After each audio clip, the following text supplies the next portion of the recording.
And she was born in a tenement, walk up with shit for nerves. You know, she never learned to talk to adults. She said everything's easier in here.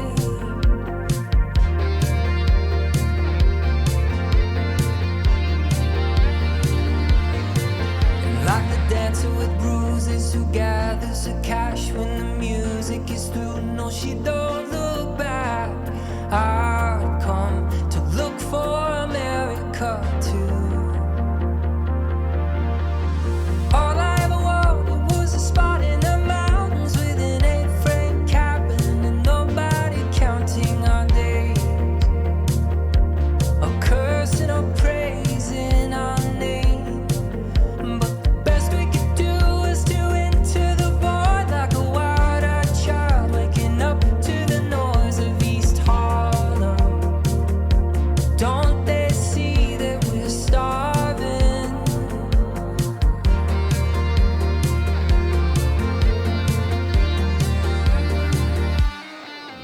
Like the dancer with bruises who gathers the cash when the music is through, no, she don't look back.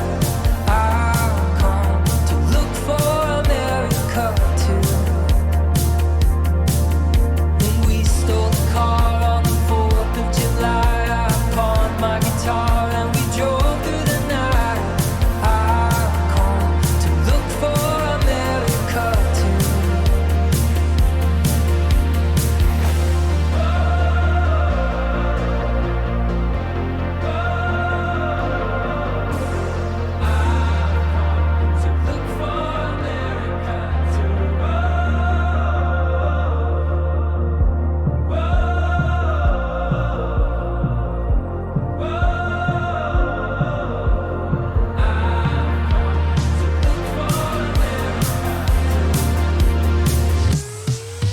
Like the dancer with bruises who gathers the cash when the music is through, no, she don't look back.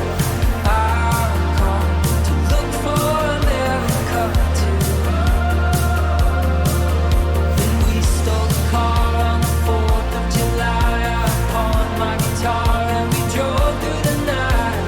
I've come to look for America too.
I fell in love with the feeling, didn't fall in love with you.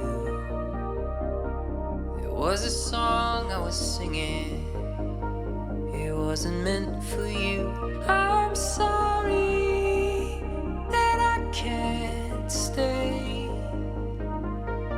and I'm sorry we're like years away. I bite your lip and you taste like summertime. I can't forget the days when you were mine.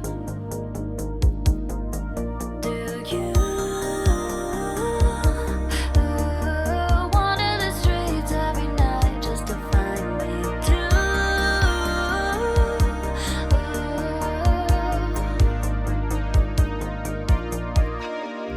Like years, echoes in the streetlights, in between those spaces, in the moments. Come and find me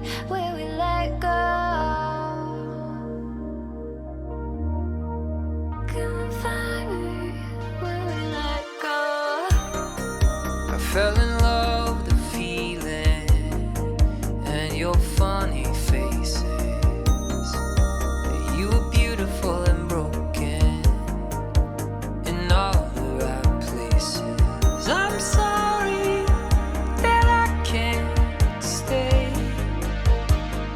and I'm sorry we're like years away. Millions behind, or light years ahead. Our time is now, our time was then. And I hear your voice inside of my head, but it's just a silhouette. Do you wonder what happens to all the love we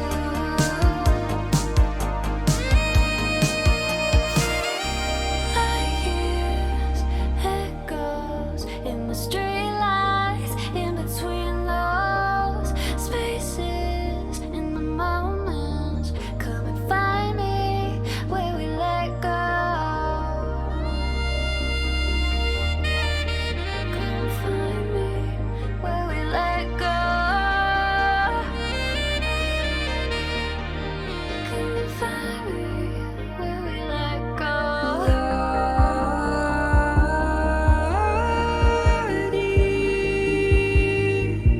Do you want your tears back?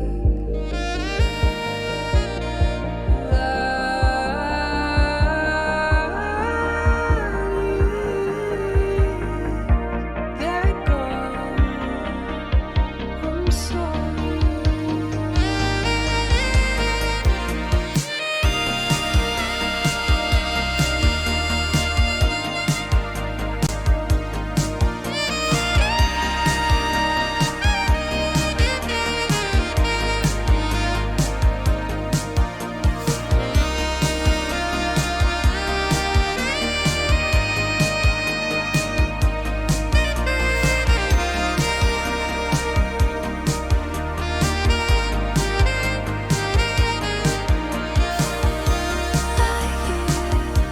Echoes in the street lights, in between those spaces, in the moments.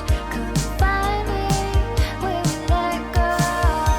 Like echoes in the street lights, in between those spaces, in the moments.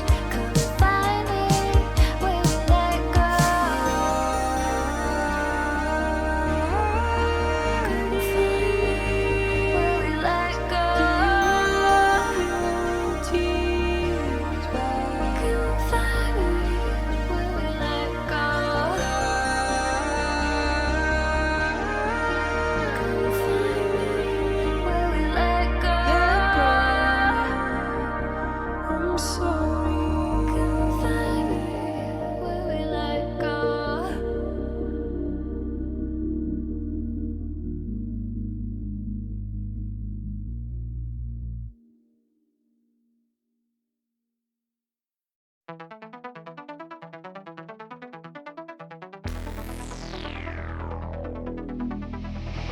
Took a lot of money to look the part. Took a lot of pain to tame a heart. Took a lot of years to lose my fear of flying. Took a long time to finally start. Then it took a good day to fall apart. Took a lot of tears to lose my fear of crying. Of crying. Change your holiday.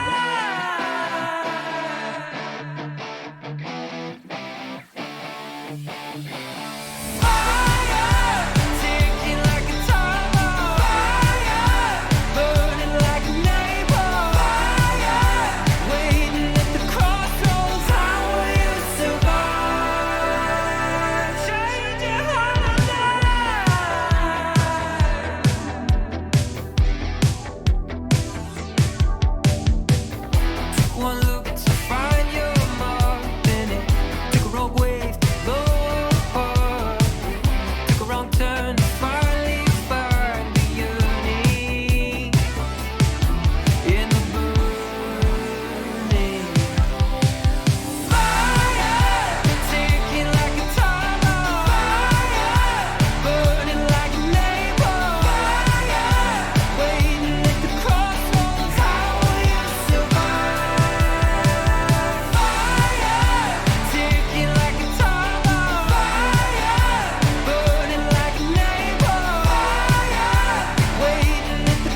There we go.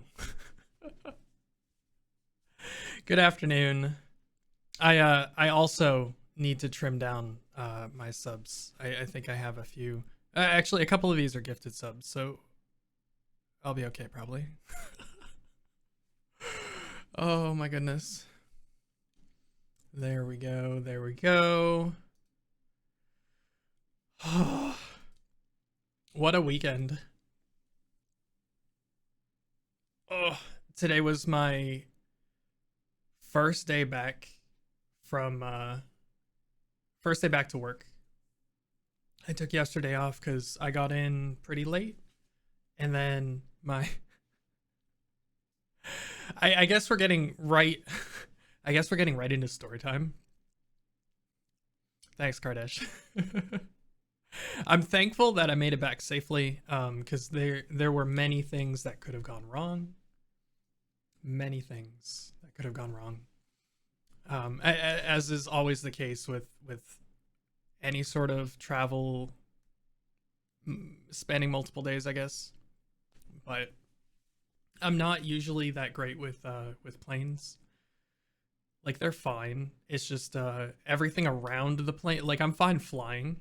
I'm not a like, I don't hate flying, but the waiting and the I don't know, security theater and having to like jockey for rank trying to get in the plane, and then if you're not in first class or whatever, you need to get in first so that you can put your bag in the overhead, and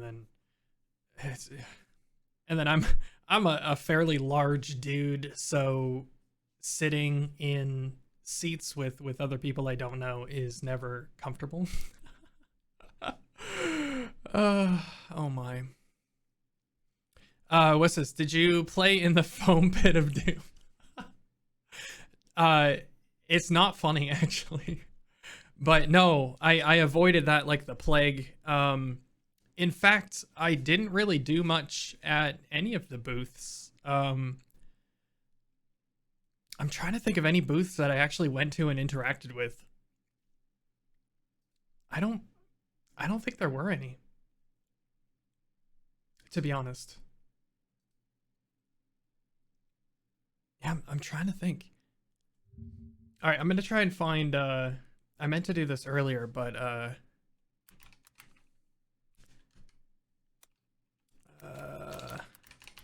I need some background music. And while the last spooky lo-fi was okay, I want to find some new stuff.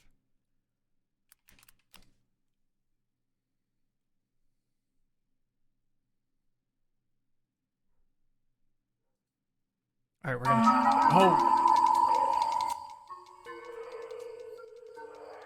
we're gonna try this.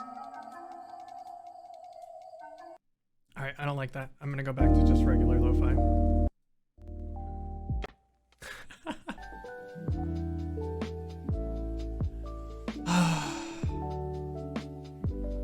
I love how I listened to Lo-Fi Girl. They're in the credits of this channel, but I listened specifically to the beats to chill, beats to sleep / chill to, because this playlist that they play, it doesn't have any lyrics, and I find that I enjoy that a lot better.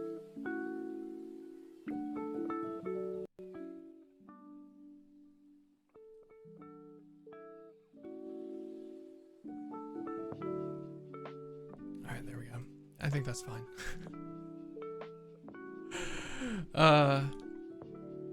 Oh, my phone might die. I need to plug my I brought my tracking phone with me to TwitchCon. I don't know why. I guess it was useful in a couple of the in the pictures, because some VTubers don't want their face to be shown even if it's blocked out. So you can use your main phone to take a picture of your secondary phone with a picture of your VTuber. And I did that for a couple of them. which was really nice to be able to do. And it also forced me to set up VTube Studio on my phone itself with my model and everything. Again, I don't know why I did that, because I can't really do anything with it. Huh. But I just wanted to make sure that I could, I guess. I don't know.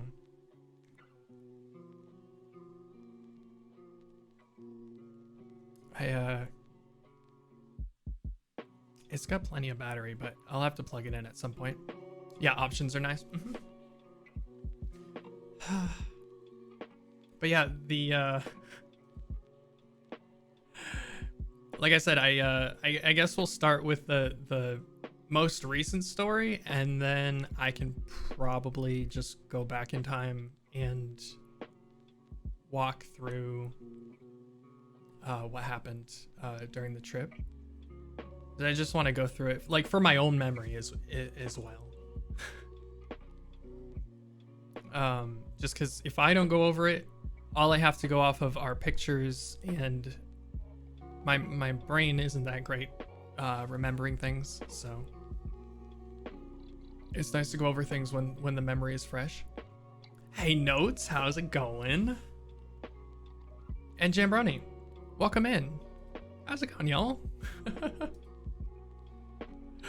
I really appreciate y'all being here. I was just telling Kardesh, today was my first day back to work after the quote-unquote vacation, and it sucked as usual, but I took yesterday off. I was supposed to go back to work yesterday, and I took yesterday off because I ended up having the worst experience getting home from the airport. I don't know if any of y'all have, like, if you get seasick.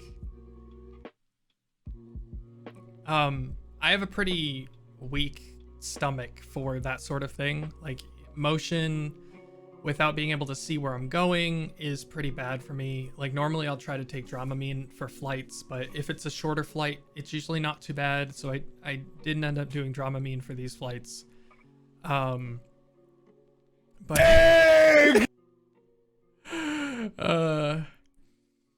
Vile Sight, welcome in. Chemist, welcome in.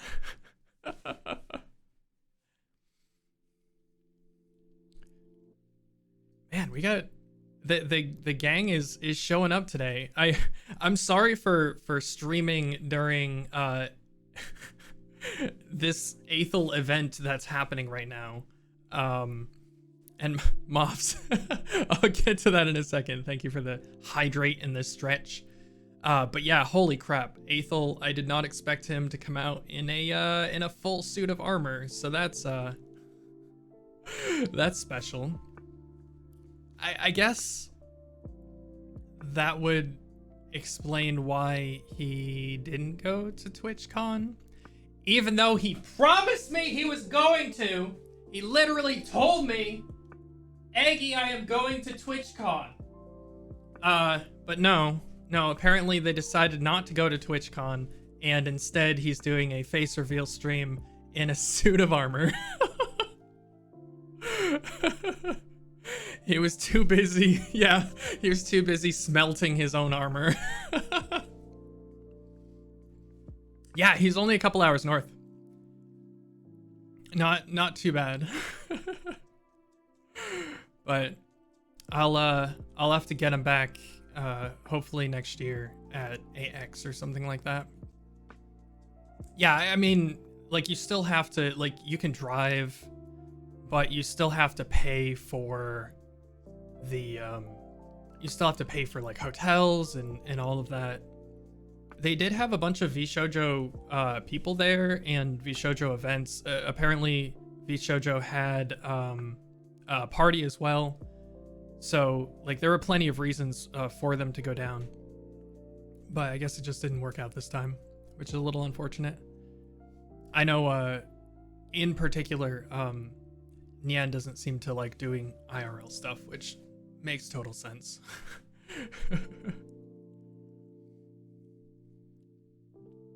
Oh yeah, Jambroni. thank you for popping in. I appreciate it. Have the best time you can in class, I guess.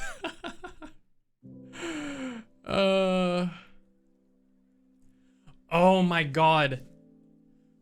Techie's booth was so cool. Oh, that was so cool. So I loaded up some stuff on another browser to show off, in case people haven't been on Twitter that much. But I should be able to show off some cool stuff as we recap. But yeah, Techie Cutie's booth was amazing. I got to meet her. I got to meet Snuffy at her booth, and I got to meet Buff Pup at her booth, and they were both amazing. Snuffy and Buff Pup were both really nervous to do this, so it was kind of cool to just like try and be chill and thank them for what they do and how big of an inspiration they are. It was really cool to be able to interact with them like that. Yeah, Bluebird app. Yeah, I mean, I still tag you, Kardesh, even though you don't like. I think you've got like what, one tweet or something like that. Whenever you raid, I try to tag you. But yeah, figure out how Bird app works. That's like the easiest way to communicate and keep up with like what's going on in the community, as much as Twitter can suck sometimes, I guess.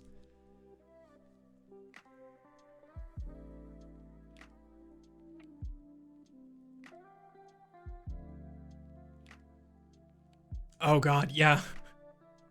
There, I have a bunch of bots that follow me as well.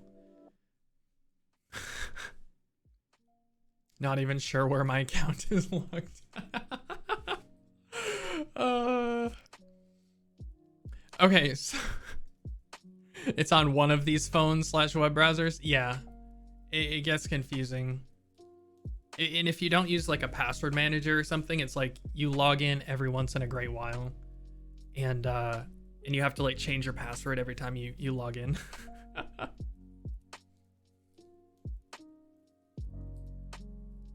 Yeah, I should probably go through and see if I can find any bots specifically. I'm sure there are ways you can like tell 100% that something is a bot.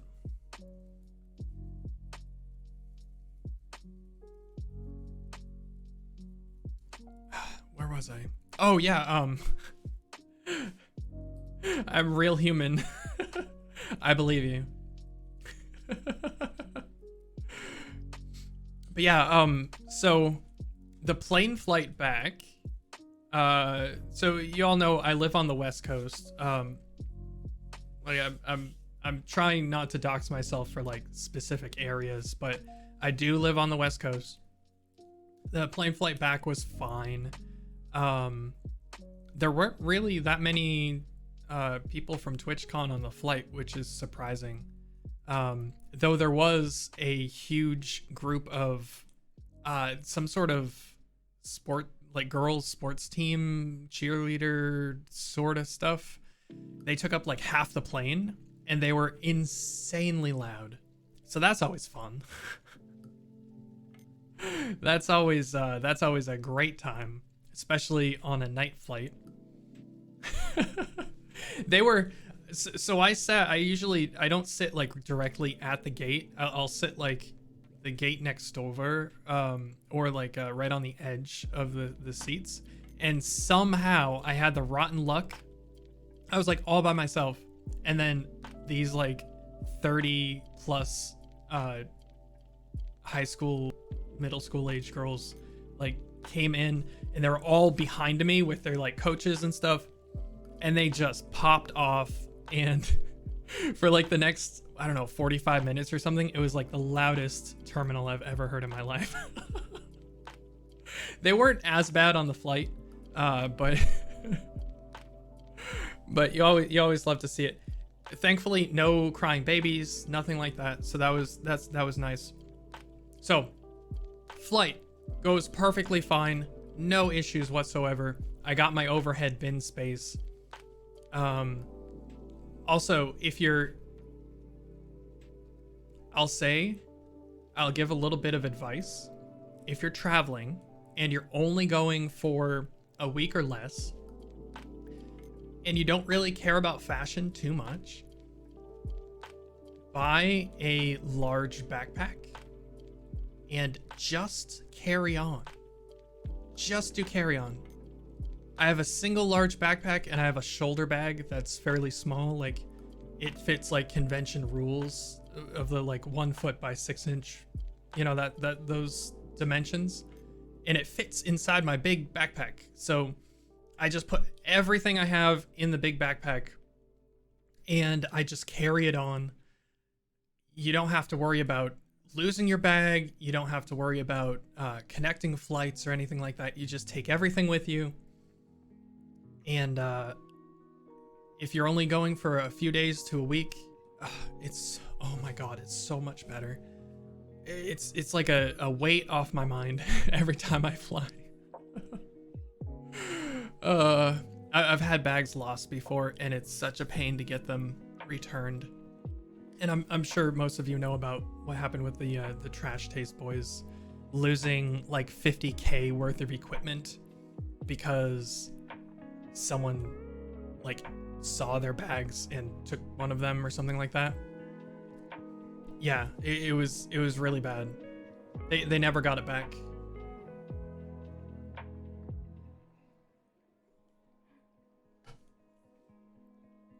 And it's just like, even if you buy insurance, because I looked into it when they first were mentioning this, I'm pretty sure bag insurance only goes up to like 10K. I think that's like the top that I remember seeing, which is insane, right? Like that seems like a lot of money, but when you're them and you're carrying like 50K worth of stuff, it's just, even if they had insurance, they wouldn't be covered in this situation, which is really dumb. So they learned the hard lesson of carry on your valuables. It's just like musicians. I know a couple of musicians that like you don't check your instrument. You'll always bring it on, even if it's like a cello, or I don't think you can bring an upright bass on a plane. I think that's a little too big in the case. But I've definitely seen a friend of mine buy a ticket specifically for their cello in the case, and they just like strap it in next to them. Some people do it for like their skateboards, their electric skateboards and that sort of stuff as well. Bring a full piano on.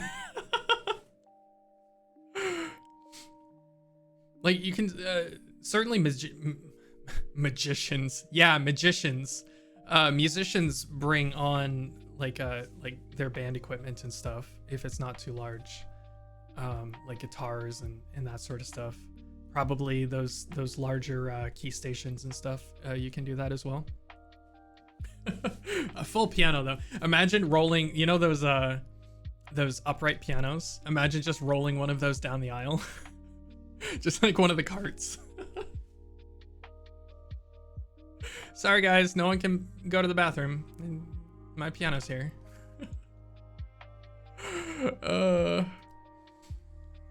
Yeah, so flight goes fine. I get my bag, walk off the plane, and since I don't have any checked baggage, I just go straight to I get an Uber and I go straight home, right? Here's where the problem starts. I don't think I've ever had an Uber this bad before, but they came and they picked me up. They came and they picked me up, and they were on the phone. They had a little Bluetooth thing, and they confirmed my name. I got in. I was like, oh yeah, thanks. It's quite a ways away. It's like in between an hour and a half hour away from the airport is my place. So it's quite a ride. But I get in, I throw my bag in the back seat along with myself. And then I notice as they're taking off, they're on a call with somebody who's talking very loud in their ear. The radio is not on, and the AC isn't on. So I start to sweat because I'm like rushing out of the airport like you do. I just wanted to get the heck out of there. So I'm sitting there all bundled up because I was wearing as much clothing as I can because I ran out of room in my suitcase.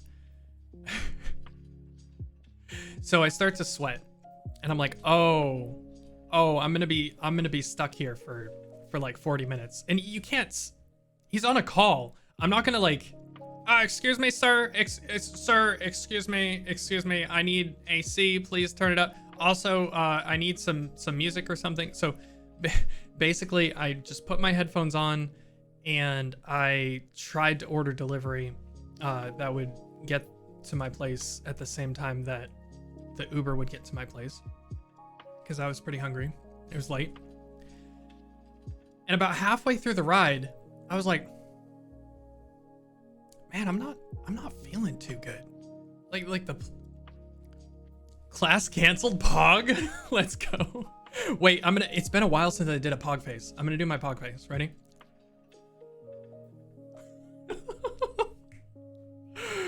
Congrats. That's awesome.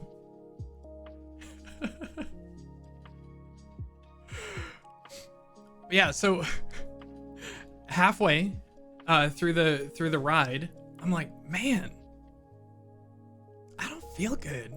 What? This doesn't usually happen. That it doesn't usually happen. Like sometimes I get a little queasy, but it's not like this bad. And then I look up from my phone because I placed my order, and I look up from my phone, and I sort of like take one headphone off, and I sort of pay attention to what's happening with the driving. And what's happening with the driving is this dude, is either not paying attention or being extremely overly cautious or I have no idea. I've never seen anyone drive like this. What they were doing was they would speed up 1 mile an hour and then let off the gas and drop 1 mile an hour. And then they would press the gas and speed up 1 mile an hour. And then they would let up, and they kept doing that for the entire trip. No cruise control, no solid, like just slightly pressing the gas so you keep going the same speed. It was exactly like a boat. And I felt my head, I was just doing this the whole time. I was like,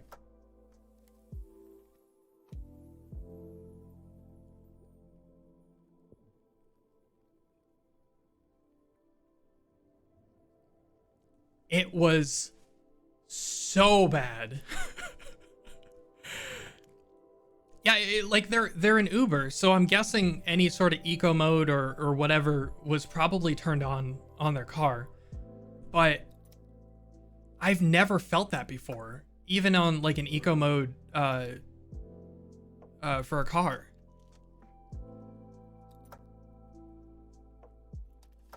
And it, like if you've experienced that and it's just like a normal thing that the car ends up doing, like I guess I can understand that.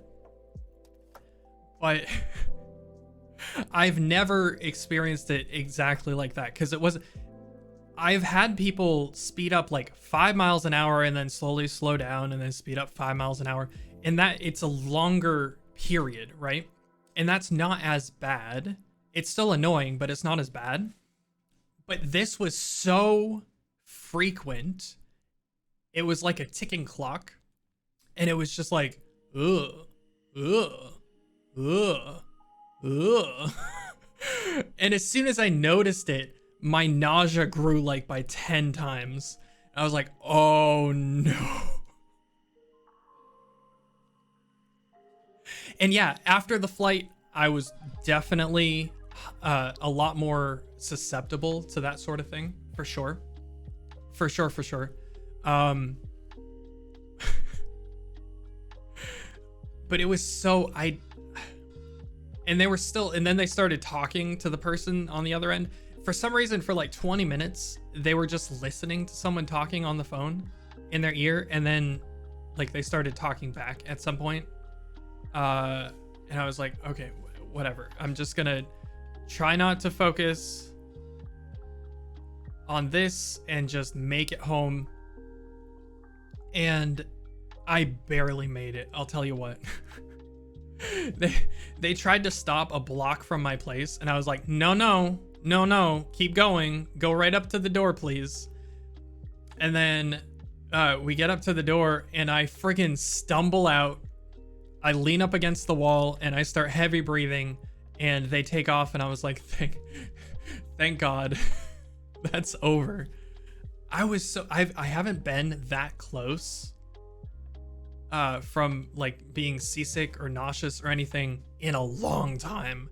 Like even on flights where it ends up hitting me usually more with like longer flights.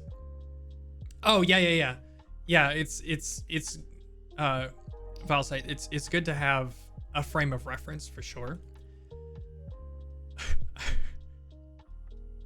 I definitely should have given him 1 star, but I gave him a 2-star review because I figured that was a little bit more specific. I was like, you know what? I arrived at my doorstep. I think a 1 star would probably be like, they dropped me off in the wrong state, or they threatened my life or something. Oh. Yeah, so I was, I quickly gave them a 2-star review as soon as they drove off and they were out of sight. And then I stumbled in, went down to my apartment, threw my bags on the floor, and I was like, thank God. All I have to do is take a shower and I'll get something to eat delivered. Everything's going to be great. It's going to be okay. I had been watching Tob. Tob was streaming at the time. Wait, was it Tob? I think it was Tob that was streaming at the time. And she was talking about getting Subway. So I ordered Subway. And I was like, it's fine. I'll just take a shower. I'll get Subway delivered to my door. I won't have to go back out. I won't have to do anything. And then I get a notification as I get out of the shower. And it says, hey, your delivery has been completed. Okay, so my Subway order, since, oh man, a long time ago, has always been I don't get Subways too often. But I get the, oh my God, what is it even called? It's been so long. I'm gonna have to look it up.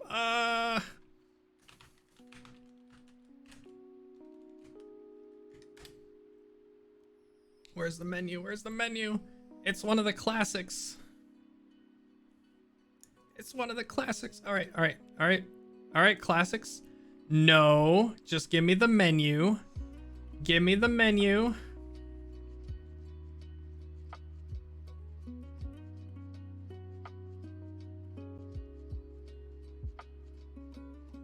I hate this. What Subway has a different menu? I asked for the menu. They're like, find your Subway store.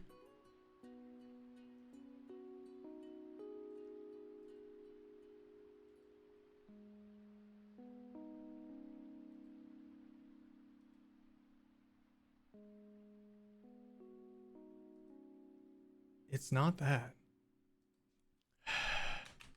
You're a classic.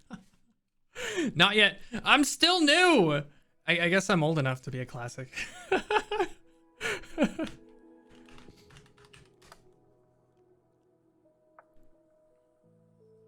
Menu, all sandwiches. Okay, here we go. I'm so stupid. Okay. You all, this is how my brain works. I apologize.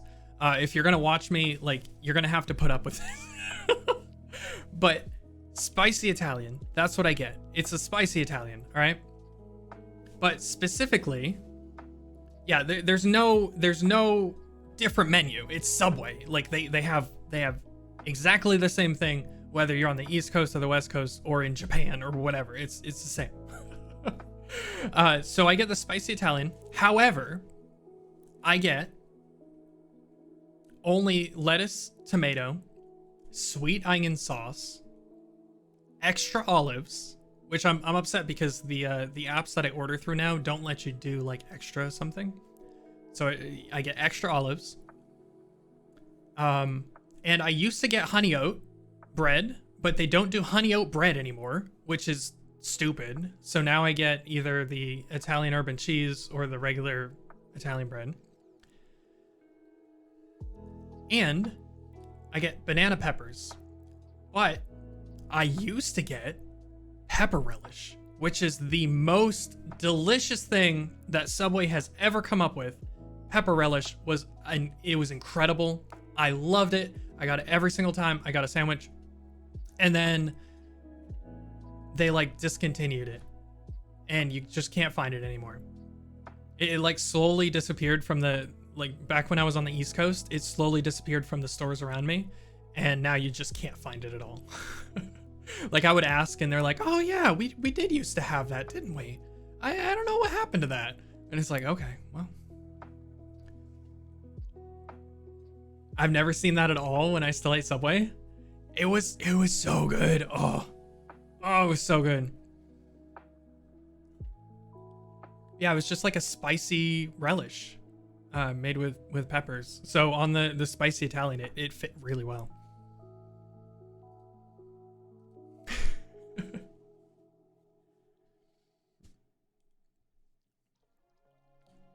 Yeah, I don't have Subway very often. And it is amazing. You get a spicy sandwich, and then the sweet onion sauce adds like it sort of balances out everything. I really like it. But yeah, I don't have since I moved out here for the past number of years, I just do Jimmy John's, which is like if I want a sandwich.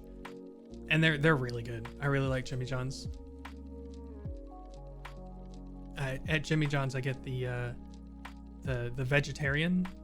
Like I'm not a vegetarian, but I really like the what do they call it? The Vito or whatever. And I get the hot peppers on that. Oh, so good. And it's good because they put, instead of meat, you get guac on it. And I love provolone. Like provolone's like probably my favorite cheese. So it's like the perfect sandwich. So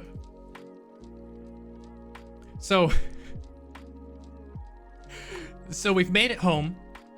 We've showered. Stomach is feeling a little better. I'm getting hungry now. And I'm like, all right, time to eat. Where's my food? Check the app. Your food has been delivered. And it shows a picture. I'm like, that's weird.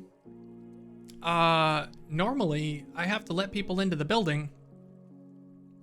How did they deliver my food? How? And then I look at the picture that they provided. It's my hotel. It's outside the hotel door where I stayed for the past weekend.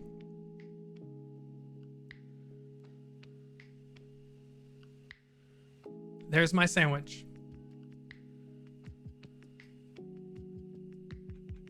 All the way there.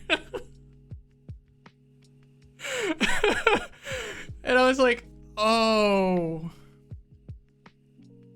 Because rewinding, if you remember, when I was placing this order, I was getting car sick, and I was trying to finish as fast as possible to sort of like look straight ahead. One hell of a tip. Yeah, right?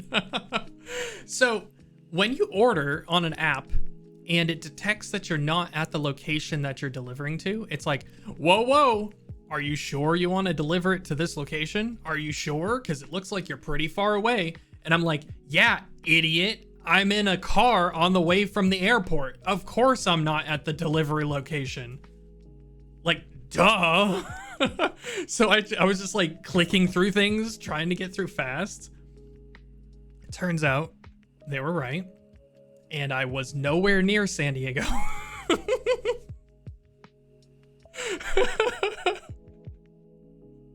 Yeah, just call the Uber back, get back on the plane.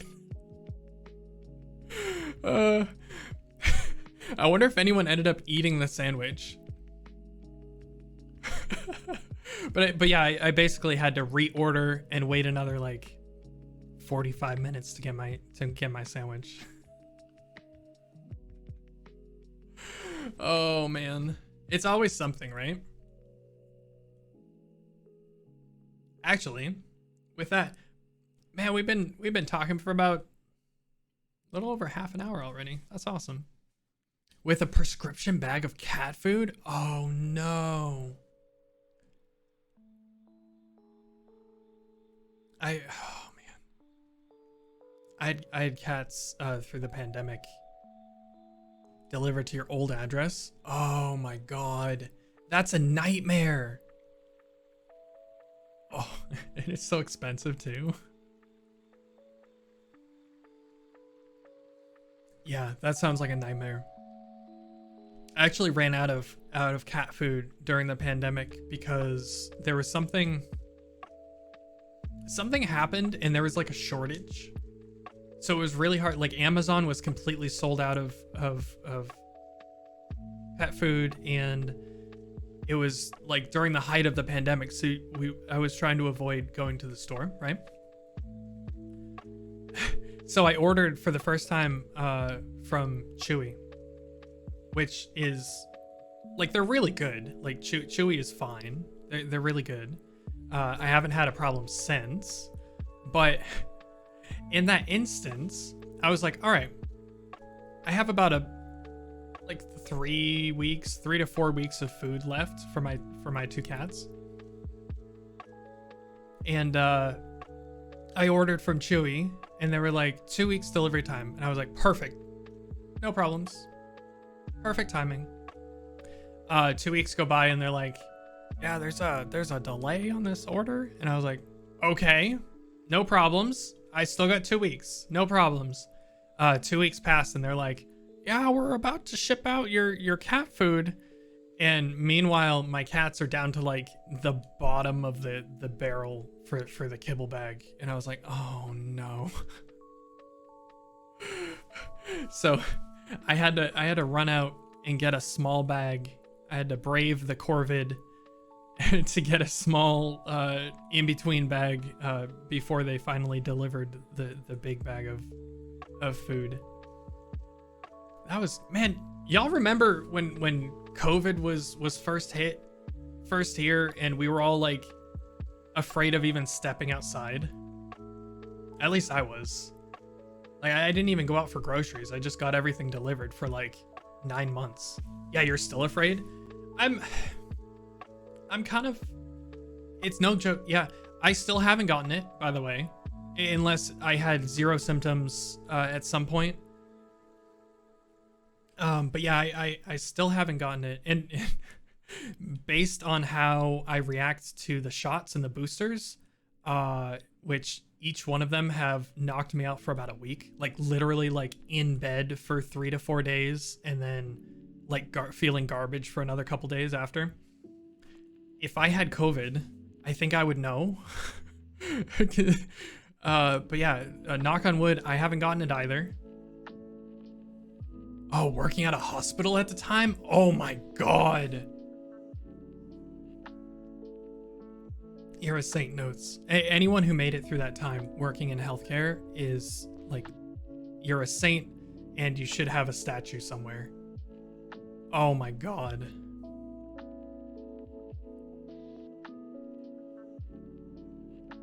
File site. Your lungs were messed up for 6 months. That's like, what is it? Long COVID or whatever? like you get it once, and some people just have symptoms seemingly for years or their lifetime afterwards, which is so bad. And then some people like Iron Mouse, depending on how your body takes it initially, like you can just have COVID for like 6 months and it just doesn't go away. Oh my god.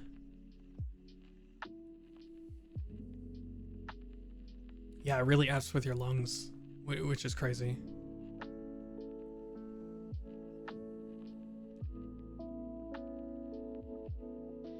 Oh man, yeah, and if you got it at the beginning, like before like vaccines and stuff were around to sort of lessen the symptoms when you did get it, oh my god. Yeah, that was scary.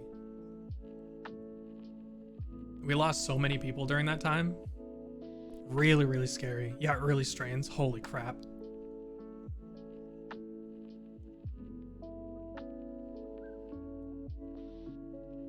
Yeah, you were wearing almost double protective gear once you got it. Mm-hmm.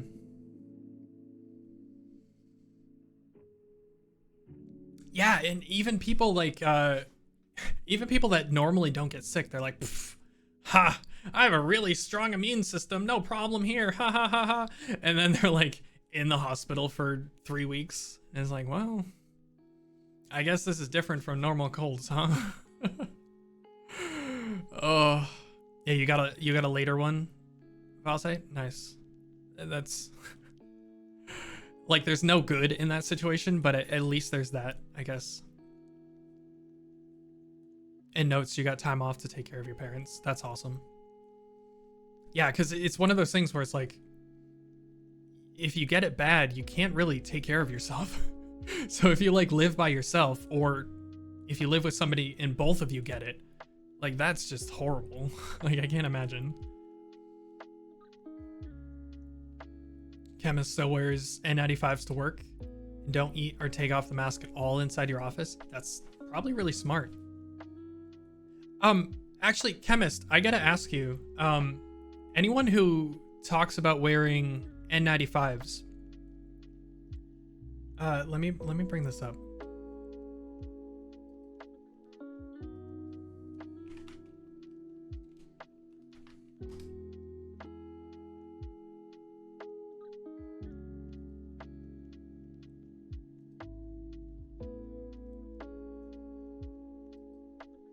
Save image.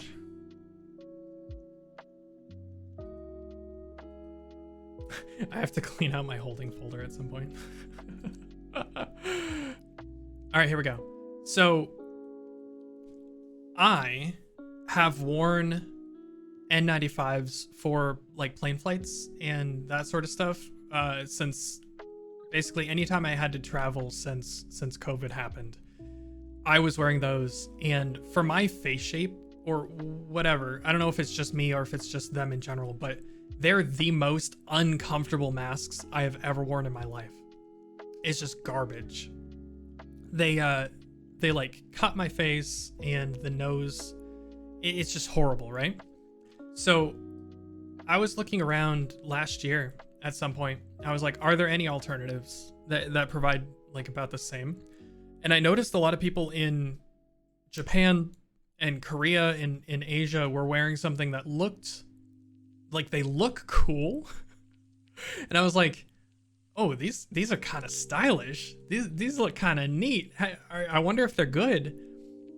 Turns out there's a mask called the KF94. I'm gonna see if I can bring this in. These guys.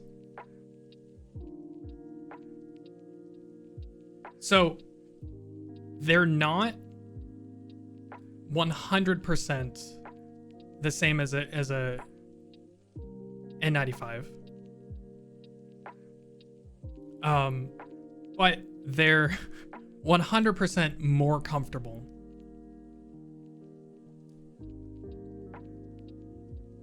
Ooh, what's this? 3M or let me see.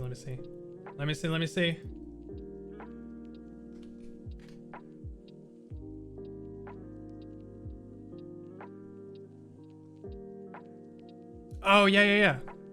Yeah, this is almost the same thing.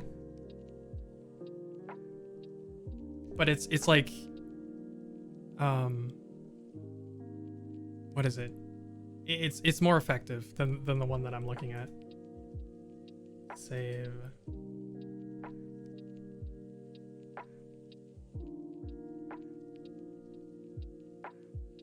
Oh, it's a WebP? Why? Let's see if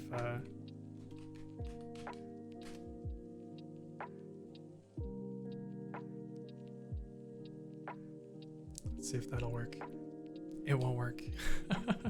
But yeah, it keeps the seal better. And that's one thing that N95s do. They have a much better seal. But they're just so uncomfortable that it was really hard for me to wear them. So I found these guys, which they're not as effective, like we were saying. They don't keep as clean of a seal. Don't attach to me, please. But as far as, from what I read, as far as like filtering stuff, they do okay. They're like they're a lot better than like a cloth mask or something like that. And what I did for AX was I wore my Uniqlo fabric mask underneath, and then I wore this over the top of that. And that's what I've done. Anytime that I'm in public, when I'm traveling or anything like that, I'll double mask with one of these and a cloth mask underneath it so that it's a little bit more comfortable. And again, knock on wood, this has worked so far. But like if I was in a healthcare situation or something like that, or had to visit a hospital or something, like I would 100% N95, like all the max protection face mask probably. Oh man. Yeah, double masking is, so for me, the double mask, it's not even for the effectiveness. Like it is for the effectiveness, but it's a lot more for the comfort.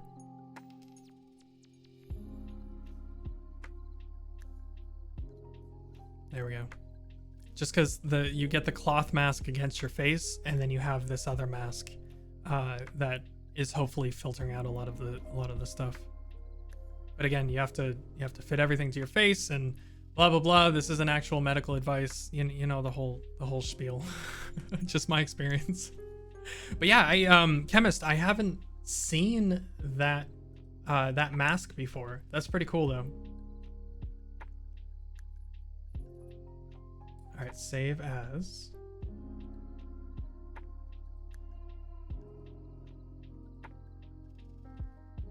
Yeah, it's not saving as a JPEG. Yeah, and that's another thing is I wear glasses as well, and it doesn't combining them. It doesn't fog my glasses nearly as much. Like sometimes it does. I'm a very when I travel or when I get nervous or whatever, I tend to mouth breathe sometimes. I'm not that bad normally, but when I start mouth breathing, it's just like, and my glasses just go all up. So having them both in there and then the pinch across the nose is really helpful with that. But God, is it annoying when the weather is hot and humid? Oh God.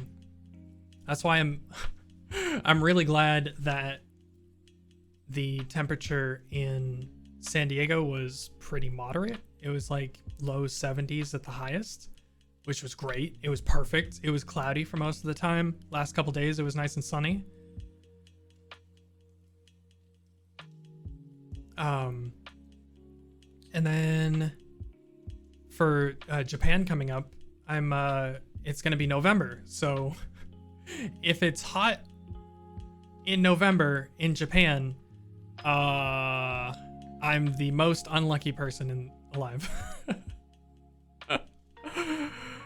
Oh,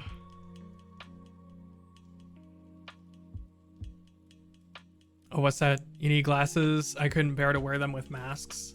I hated breathing on my own eyes. Yeah, I mean, it gets annoying, right?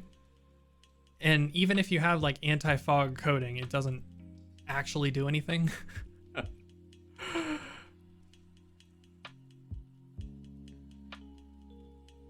I just stay close and squint. Ah! Welcome in, Audrey. How's it going? We're just talking about masks and travel. I was just about to, now that we're an hour into stream, I was going to start stalling and go over the beginning of my trip as much as I can remember. I didn't do any drinking over the weekend. Not that I'm a regular drinker, but my memory is horrible as it is. So thankfully there weren't anything. There weren't any more hindrances to my brain. But let me. God, this is so stupid. My phone is already at half power. I forgot that when I took my tracking phone with me, I had to unplug it from my desk. So give me about a minute or two. I have to plug it in to the power so that it doesn't die midstream. I'm going to be back in like 2 minutes, and I'll go over the beginning of TwitchCon and my experiences. So I'll be right back.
I clicked the wrong button.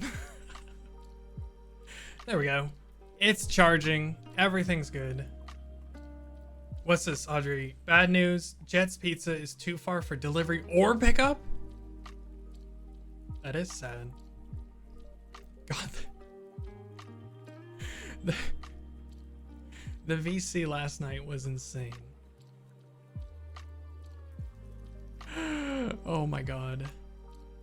For those that don't know, Lord Athelston on his Discord server, on days where he's not streaming, and usually when after Nyan is done streaming or whatever, he'll hop in one of the voice channels,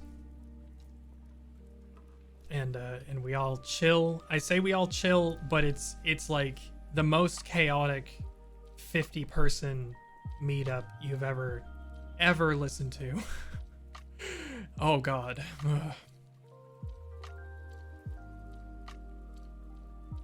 but it's always a fun time. And Jet's Pizza was brought up last night, and it sounds like 44 minutes to bike there on a busy highway. I wouldn't try to bike with pizza in the first place. Huh. I can just imagine like balancing a pizza on your handlebars or something. No, you probably have some sort of bike rack or something that you can strap it to. But then you're like banking through the turns and the pizza's like sliding around in the back.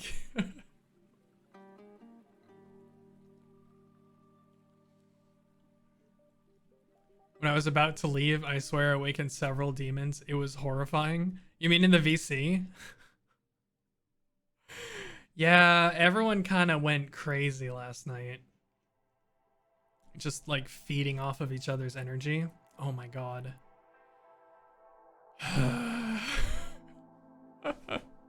Poor Snuffy. Oh man.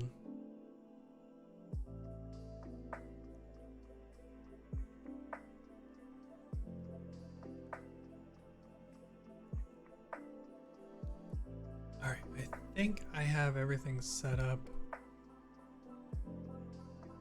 Guess it's time for me to get a mic. Yeah, have fun, join us. As long as, like I keep saying, like some people have soundboards. I've been one to use a soundboard in the past, but some people just don't have filters. And some people are very socially awkward, and some people are very... It's kind of just like TwitchCon, where you just talk to some people and they're really nice and respectful, and other people just don't have filters, and some people insert themselves and talk over other people and don't let anyone else get any word in. You know, it's just when you take a cross section of a group of people, you're always gonna find that sort of thing. And thankfully, for the most part, most people are pretty respectful. But it can get pretty crazy. I always enjoy hanging out though, if I can make it. Yeah, the Egyptian god of chaos. Oh my god.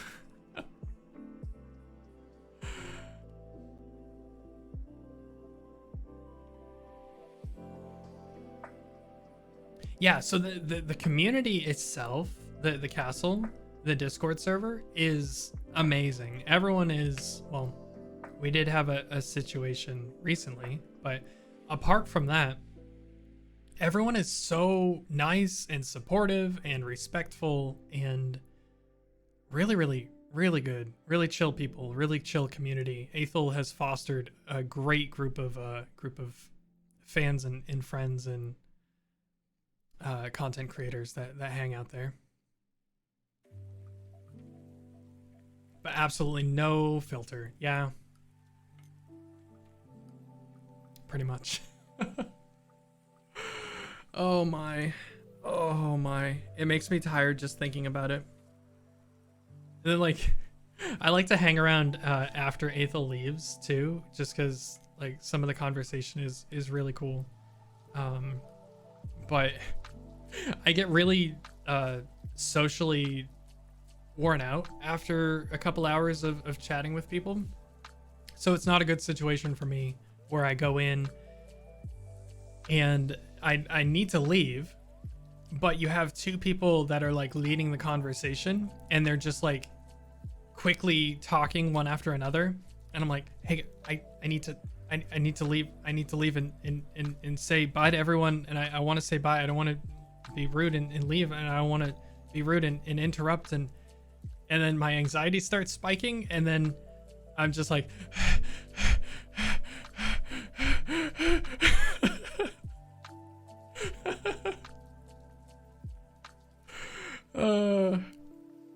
it's so funny how dumb stuff like that can affect you, right? Yeah. It can get bad.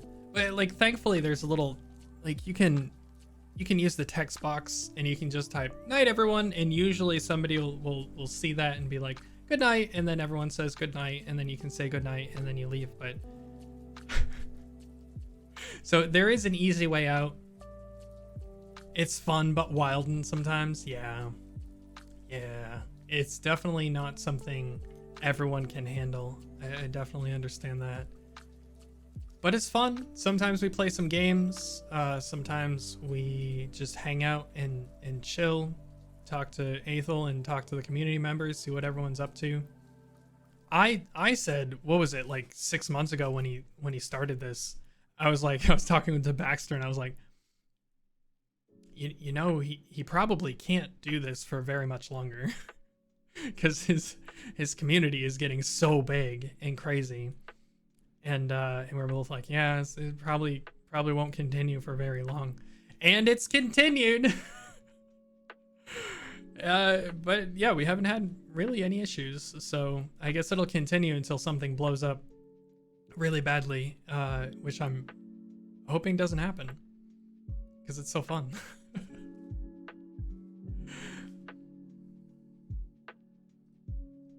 He's built different. It's true. His community is built different. He's built different.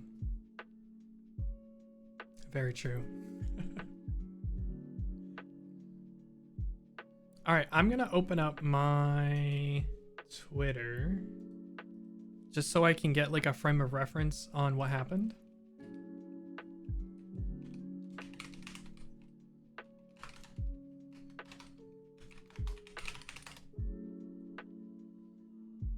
Hey Sen, how's it going? Welcome in. Hope you're doing well. Hope your new model is going well. I believe Sen's still in the process of making myself a new sibling.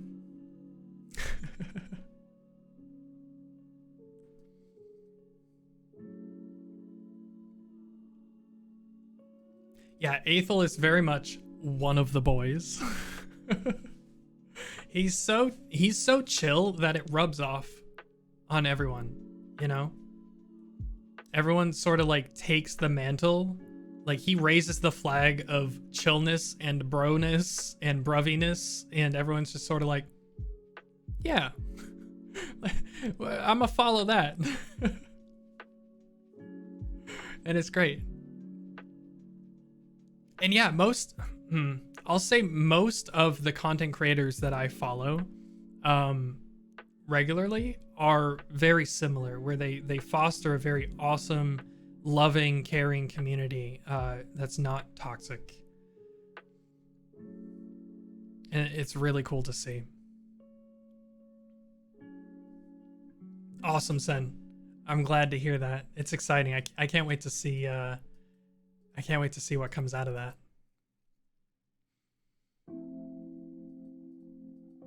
Yeah, like Aethel for the most part is like chill and bro and all of that, and then every once in a while he'll unleash like his inner demon and everyone follows suit.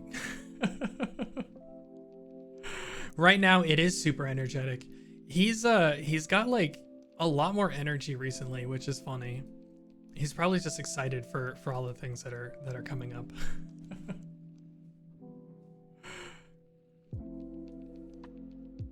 Is pretty much for the community rather than the creator, and the Vtuber community is no exception. So it just so happens to be the case of, yo, this creator is actually kind of cool. Oh, nice. Yeah, I can see that. I'm trying to think what other communities I'm a part of that I've sort of felt that with. Because like I'm not super integrated in a bunch of them.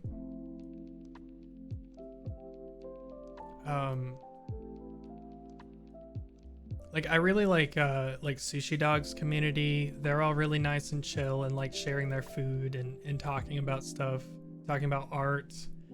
I mentioned Chloe a lot, Beginnings.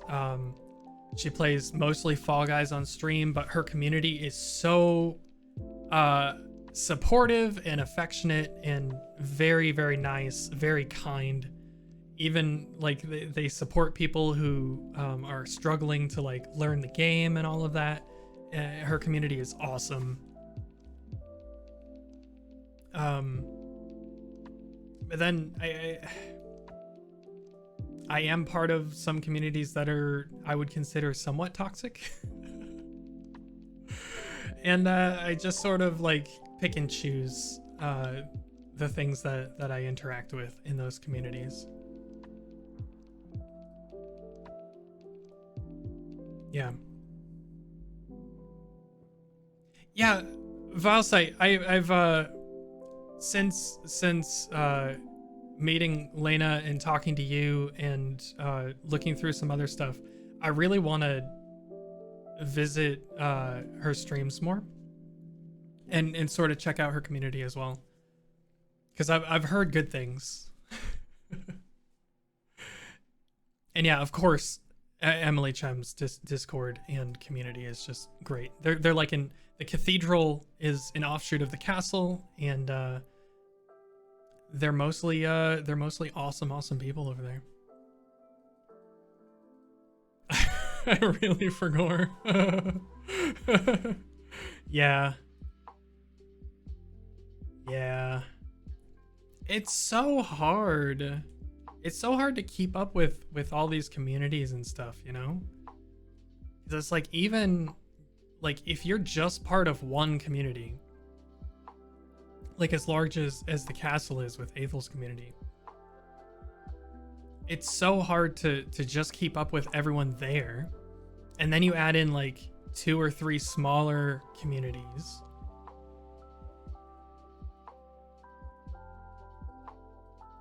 And then sometimes you add in another big community or 2, and then it just becomes overwhelming.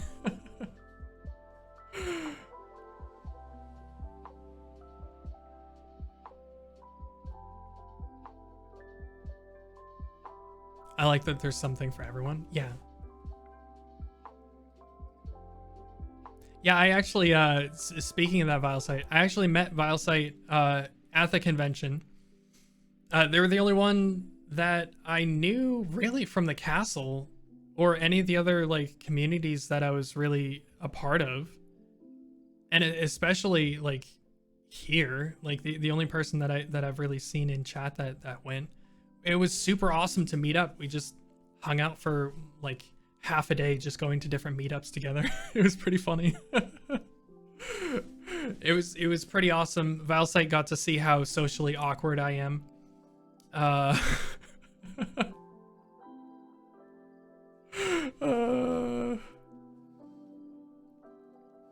Yeah, we went to the Lena Lazar and Cinder and who else was it? There was one other. They held like a late Sunday VTuber meetup. And it was awesome to go to.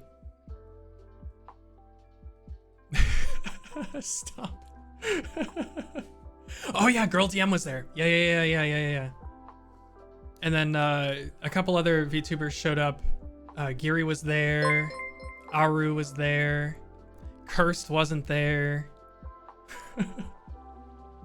Wait, wait.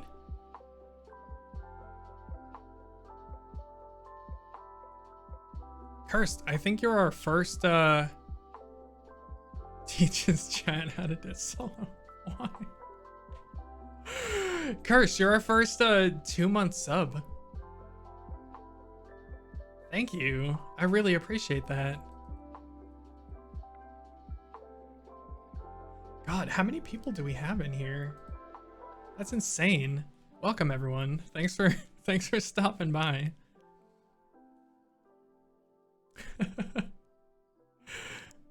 Oh yeah, Twin was there as well. Twin was awesome to interact with. She was great.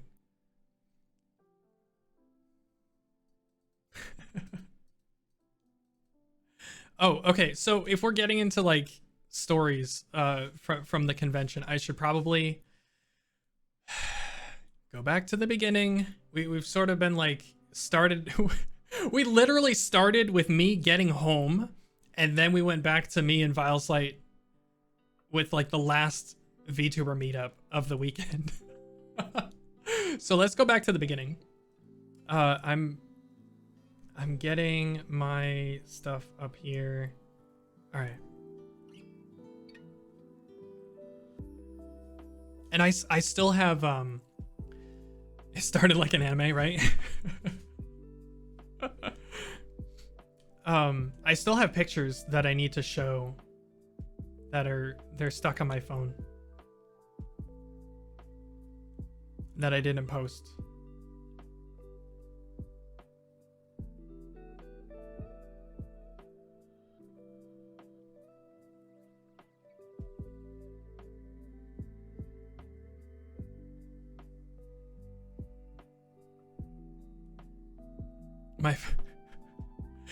Your friend has designed an invisible airplane.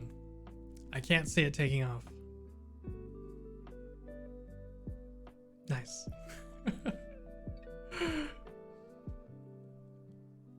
All right, let's see if I can get this working.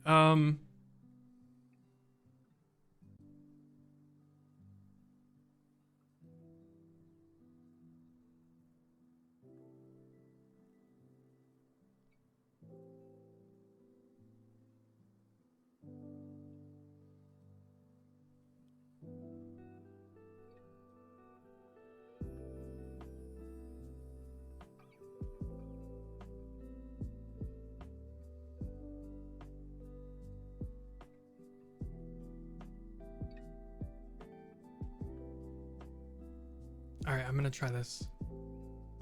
What if she has a plane? Oh my god. All right, I'm gonna add this.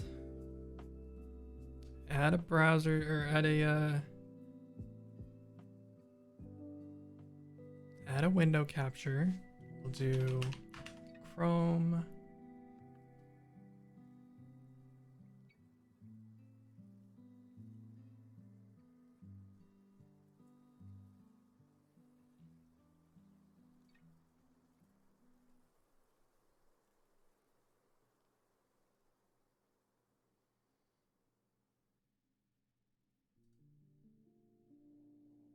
All right.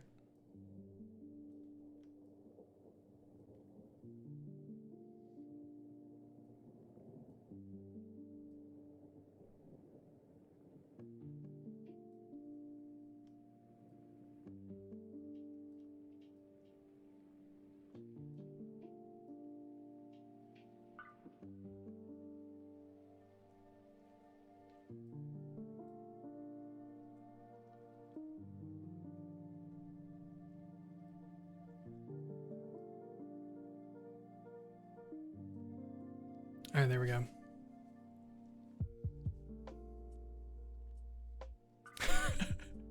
Yes, the landing pic.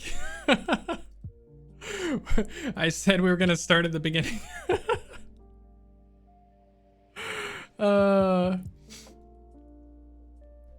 Yeah, Audrey, you should go to AX next year. For sure.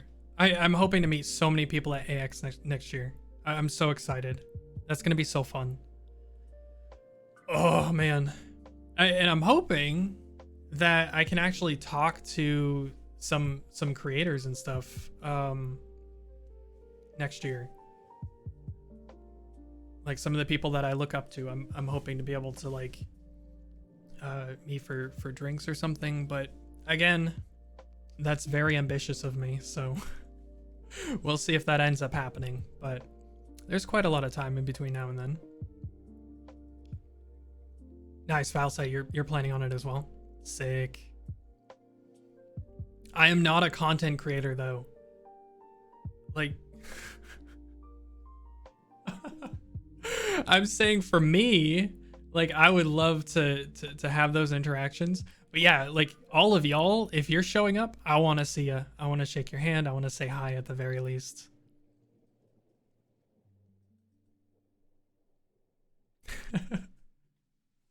Yeah.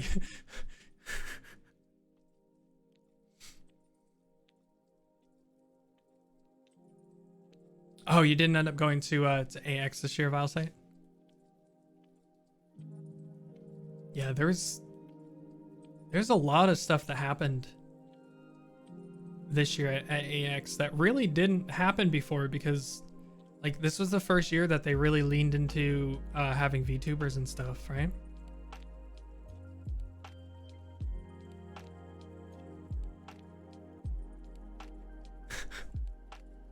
And yeah, like Audrey said, it's you don't need to be a content creator or anything like that. Just a chill person that hangs out. I would always love to say hi at any one of these. There we go.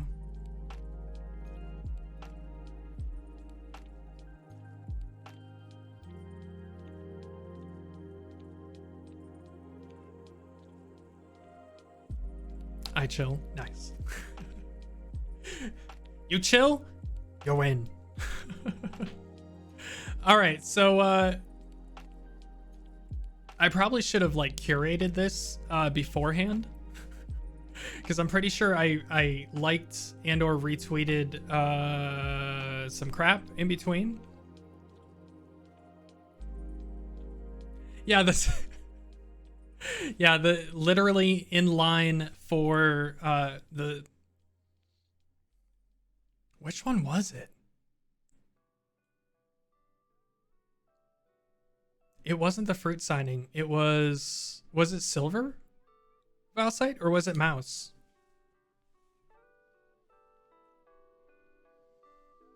The first one I saw you was Iron Mouse. That's right.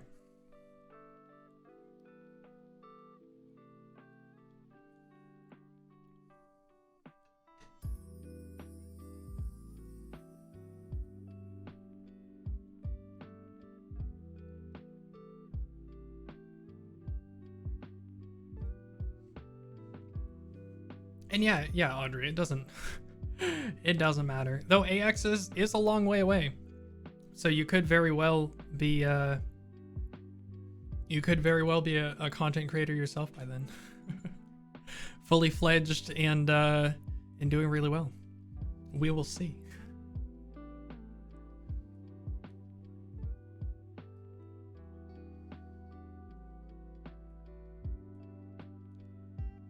Yeah, Mousy is, oh my god. We're gonna get there. We're gonna get there, okay? We're gonna get there. Eventually, I'll get there.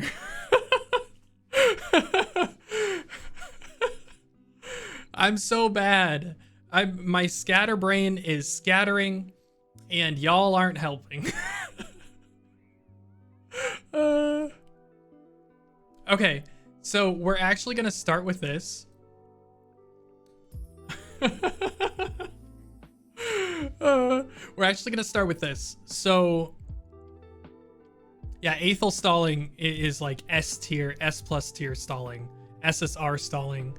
You can't stall better than Aethel, because Aethel stalling is very entertaining as well as stalling, whereas like normal scatterbrain stalling is like just annoying stalling.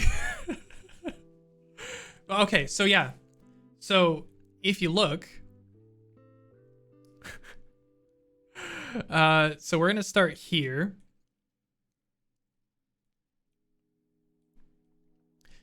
Nothing annoys me more than an airport pianist absolutely blowing through your song with no rest or musicality. Every note had the same length. It was horrible.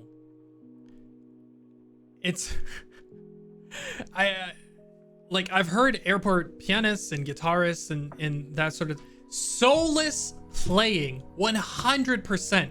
It was like this person put the sheet music in front of them, ignored all the rests, and just like plowed through the song. And it was so loud. It was right next to my gate, and I had noise canceling headphones on, and I still heard every single note of it, and it hurt my brain. And then, to make matters worse,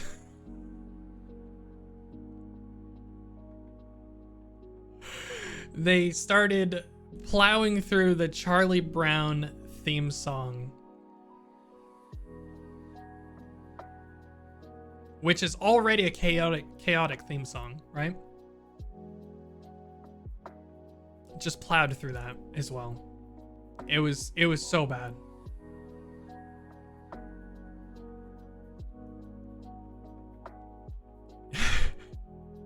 It was so tragic. Now, welcome in, Trucker. Thank you for the 2 months. Holy crap. Wait, that's 2 today.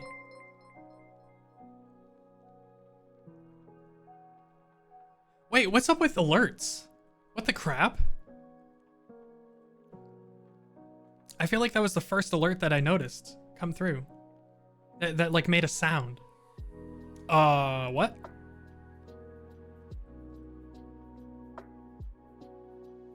What? Let me double check here.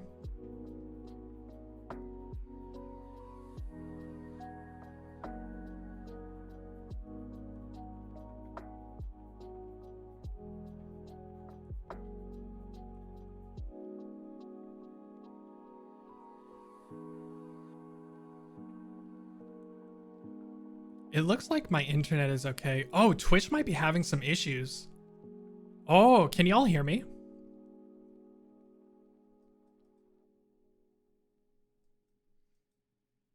I think Twitch might be having some issues.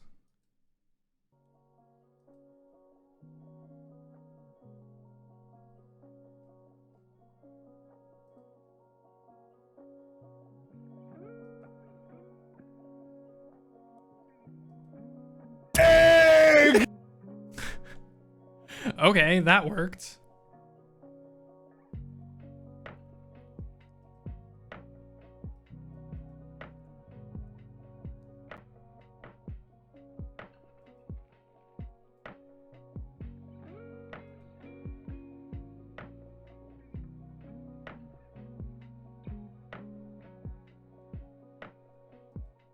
Whoa.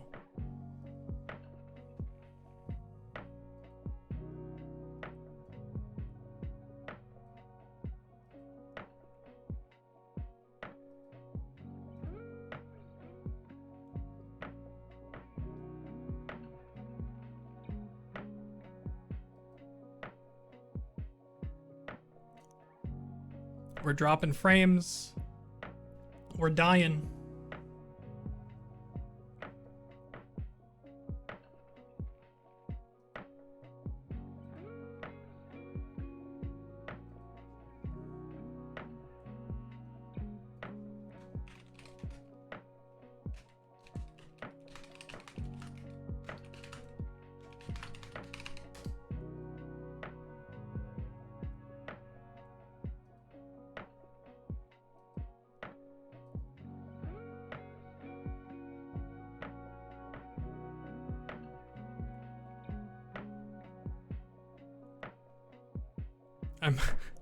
I'm popping into Athel's chat to see what's up with them.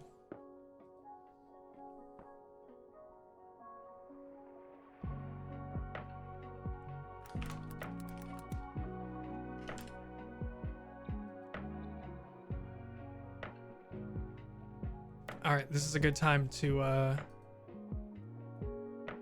take a quick break, I think. Nobody will see this. Actually, you guys might be able to see this, but just not chat. Interesting. Twitch is definitely dying. Everyone's down. Everyone's down! Oh god. Oh god. I brought up my Twitter and Twitch goes down. Oh my god.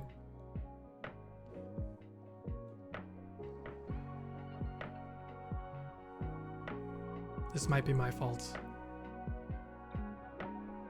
Oh. Oh.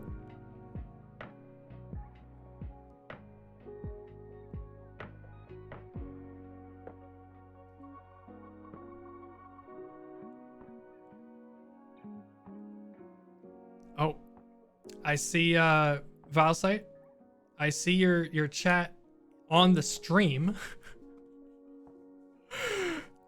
I see your chat on the stream, but none of my chats are loading. Yeah, all of the chats are down right now.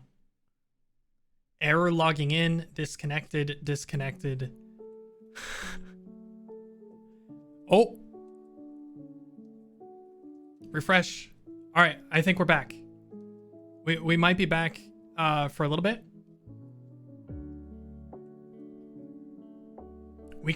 You could see and hear me.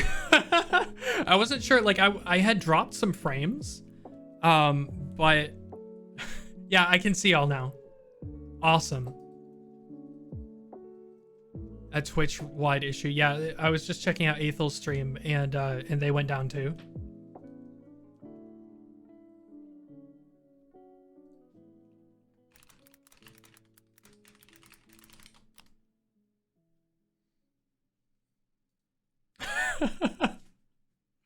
Okay. All right, we're back. But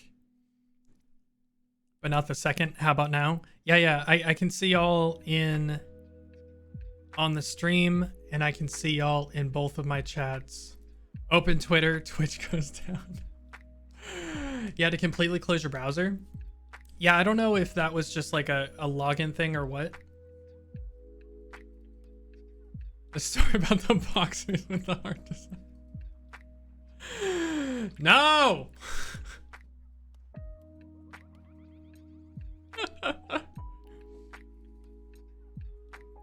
I'm always the professional. Even if I thought the stream went down, I didn't leak any nudes. I didn't have anything questionable come up on stream. I didn't switch to my normal persona.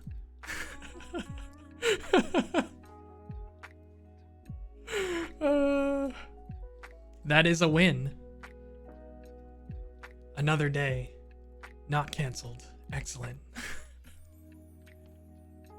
Another day. Everyone thinks that this is the real me. Oh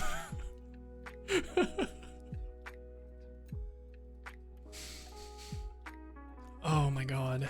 Yeah, that was weird. That's the first technical difficulties that we've had to deal with on this stream, which is pretty lucky, I'd say.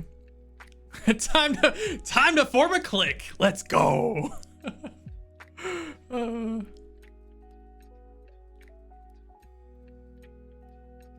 right, let me get a drink real quick.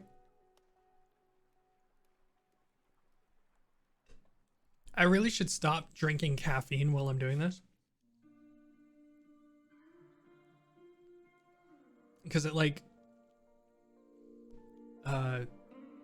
for whatever reason it like constricts my I'm probably allergic to caffeine.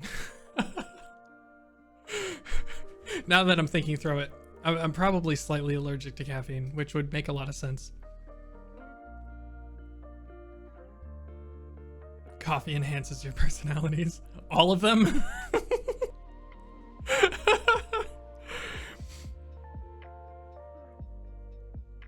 Nice, Cursed. Another day, another new factoid learned. Very nice. Hey, Trucker's back! Let's go! As long as no one plays the egg sound. Yeah.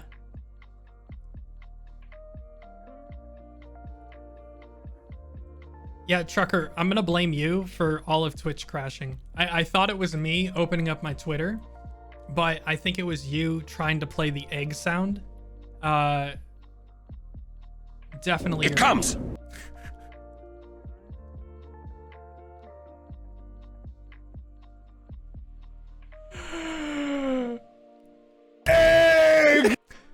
There we go.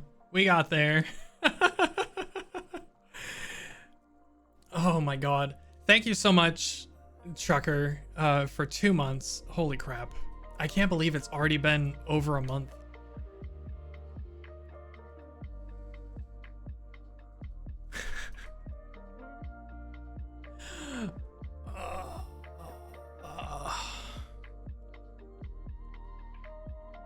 Well, it's time to stall even more.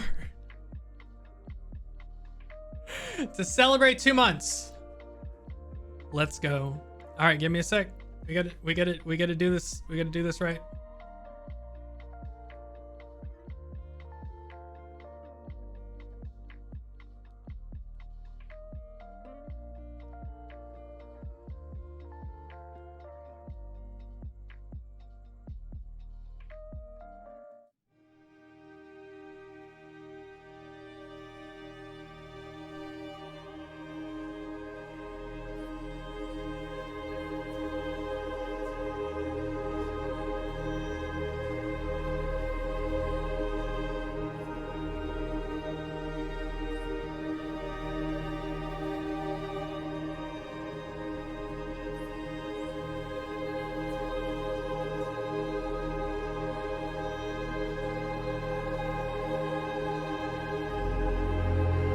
Behold,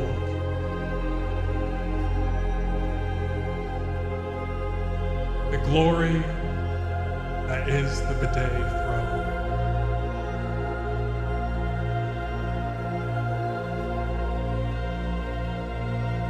We gather together on an extra special day. That's actually not too much. Today, as we get back from vacation. Are you sure about that? Yes, I'm sure about that. I'm sure. It's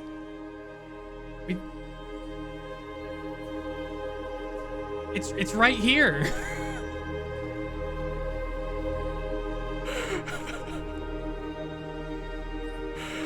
Oh my god. I tell you what, folks. Coming back from vacation and being able to experience my bidet in all of its glory was, oh, it was glorious. You don't know what you got until it's gone. It's just, oh my god.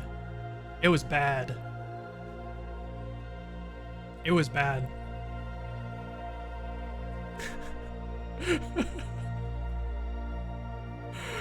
Oh man. I freaking love this thing. The Begone Swamp. Yeah. 100%. I'll say the first thing that I do when I travel to a new place is buy wet wipes, but they're not like the flushable ones. It's not my sewer system, so I don't feel bad. Oh, the Chipotle that Bao destroyed. You saw that too? Oh god. There's a crater there now. Oh. I freaking love Bao. I wish she was around more often. She only showed up for like one of the meet and greets and then really quick for another one. So I didn't actually get to say hi to her.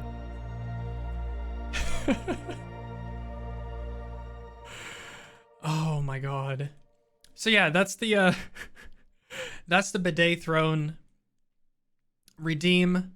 I sort of scuffed it this time, but I appreciate you redeeming the bidet throne. I always like to visit this, the holiest of rooms. All right, let's get back to the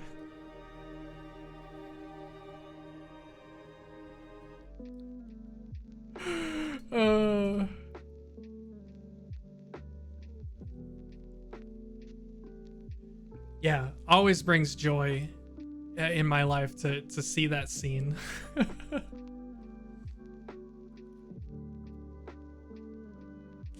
Yeah, Numi was, God, she took control of all of the situations. She's just like, all right, this needs to go here. This needs to go here. When people were like waffling, Frick, stop! We'll get there! Ah!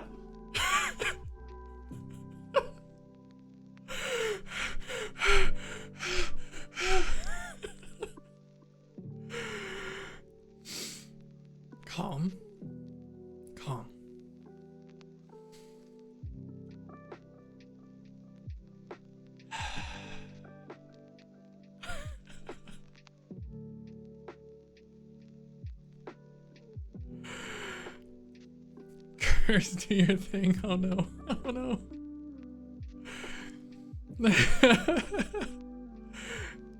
All right, let me bring this stuff up. Okay, everything's all set now. We're going through. I landed to. There we go. I landed in San Diego to a most glorious sight of massive construction. Oh, Chris says pants on? Wow, that's rare. Rare sight. And yeah, it was like widespread, massive construction. I don't know what they were planning on, what they're gonna do, but it's like the construction zone was basically the same size as the entire airport. It was so big. And I ended up, so getting off the plane, there were like thousands of people just like waiting for public transit and like rental cars and Uber and all of that. So I looked at my Google Maps. Yeah, it is probably due for an expansion. It seemed a little on the small side for sure. But I looked at my Google Maps and my hotel, it was only about 15 minutes. They just finished one? Are you serious? Oh my god.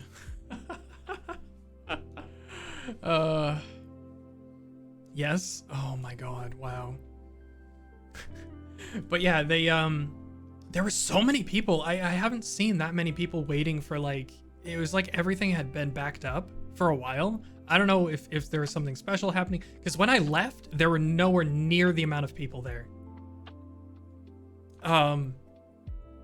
So I landed and there were just like hundreds and hundreds and hundreds of people just like waiting in line for cars and Ubers and all of that. Thanks, Kip. Classic. Oh my god. Please, if you know more Napoleon Dynamite quotes, feel free to quote them. One of my favorite films of all time.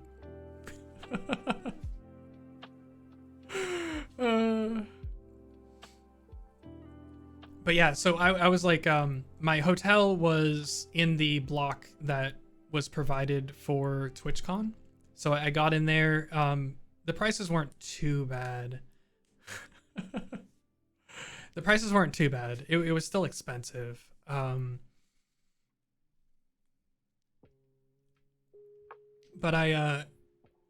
my hotel was about 10-15 minute walk away from the convention center in the direction of the airport. And the airport isn't too far away from that area as well. And I was like, hey, it's early. I can't check into my hotel until like 4 p.m., which is garbage, by the way. Like, come on, 4 p.m. to check into a place? That's garbage. So I was like, I'm here at like 9, I think it was like 9 or 10 a.m. I landed. And then I went through and I was like, I'll just walk. That's how I got this picture and a few others, because I was like, oh, I'll experience the bay a little bit. And they like, yeah. So thankfully, the same thing happened to me. It took me about an hour 15 to walk to the hotel from the airport. It wasn't too bad. The worst part was just having a large, heavy backpack on, but like, that's not the worst. But I got there. I took some pictures along the way. I don't know if I oh yeah, freaking Omega Strikers. Ah! I guess we'll get there. All right, so we'll get there.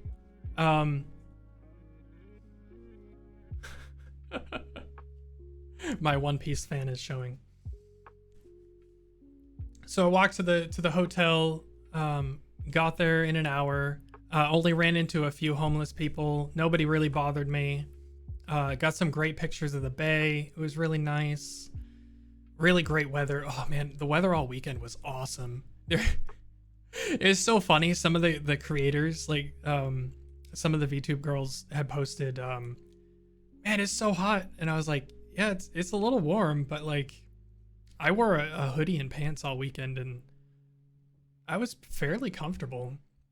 It was only in like the lower 70s. We'll get there, soundbite.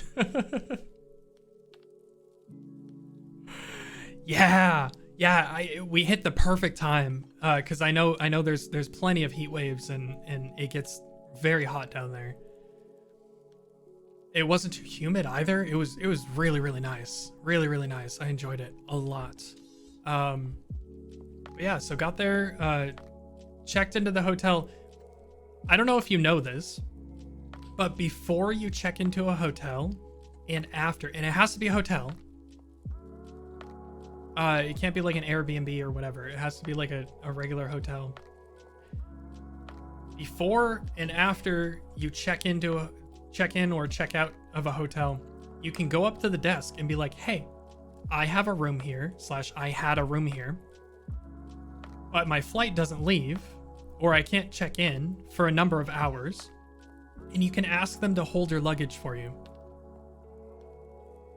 And they'll give you like a slip of paper with like a number, and they'll throw your luggage behind the counter or in a separate room, or usually it's a pretty secure space.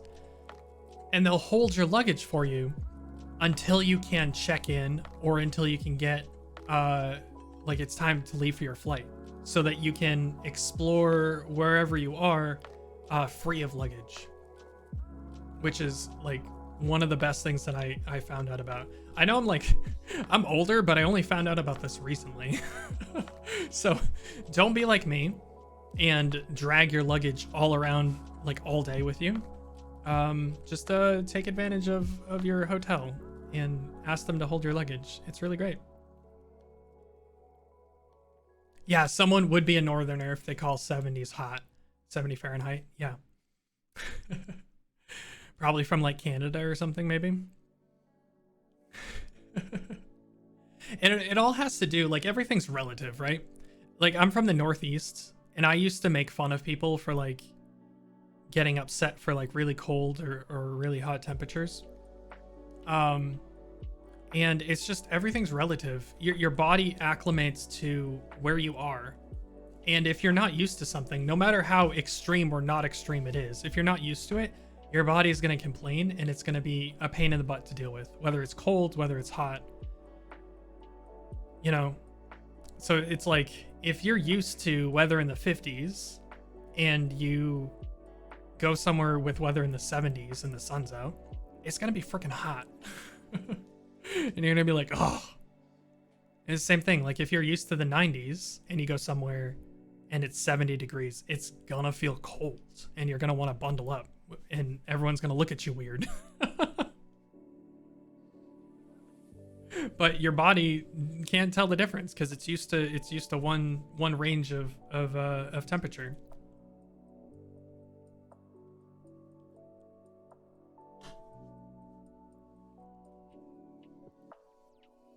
Okay, so yeah, so I walked up, and like I'd be in trucker, you'd be in shorts. Yeah, so about that, I also sweat pretty easily.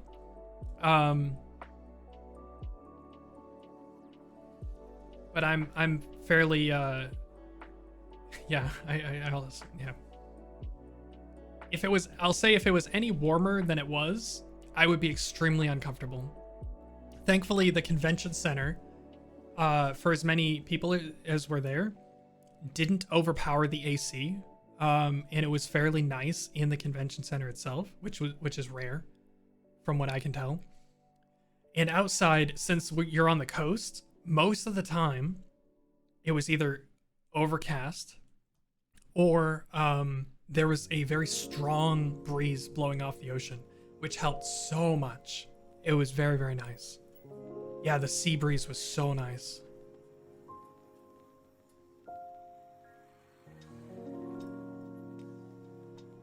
All right, let me bring up my I'm like looking at chat in 3 different places.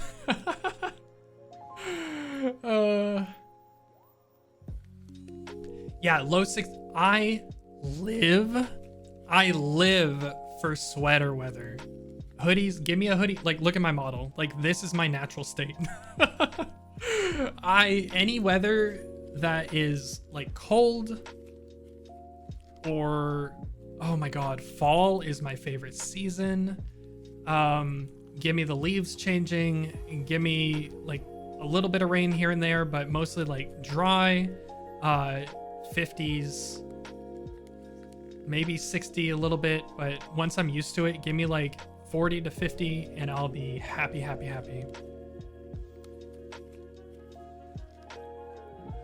Oh yeah, you live in, yeah. Fall and winter are goated. Yeah, definitely. I used to hate winter. Now it's fine. Like I work from home now. I don't have to drive in the winter weather. 2, ever since I moved out and got apartments, I don't have to clear winter weather. Like no shoveling, no plowing, you know, that sort of stuff. So as soon as I didn't have to do any of those, yes, please, give me winter. It's so nice.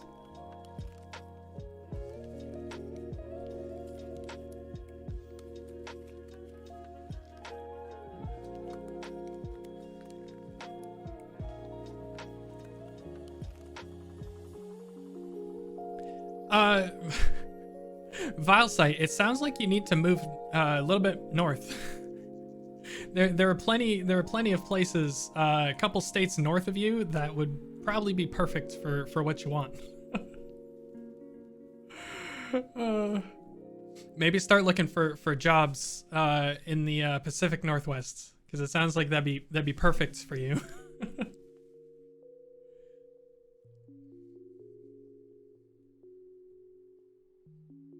Oh god, Sacramento Valley. Yeah, that sounds horrible.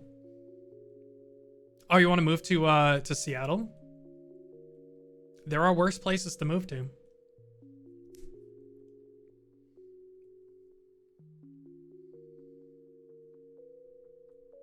There are lots of places in Seattle that are very nice. Yeah, the Pacific Northwest, somewhere close-ish, like the entire like Oregon and Seattle, say like within an hour of the ocean. Very nice living conditions.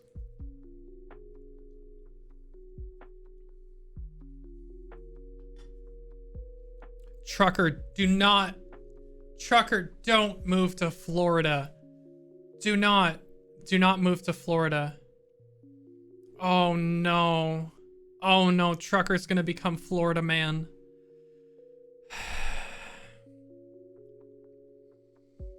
Trucker, don't.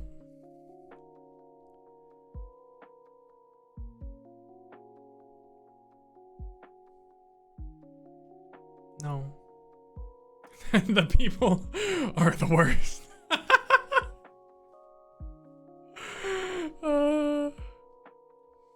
He will become too powerful. Oh, hey, Ryth, welcome in. We're doing our best stall. I think since I started streaming, we're doing great. The stall game is strong today. Also, like, Trucker, imagine getting hit by a massive hurricane at least once a year. Like, just think about that.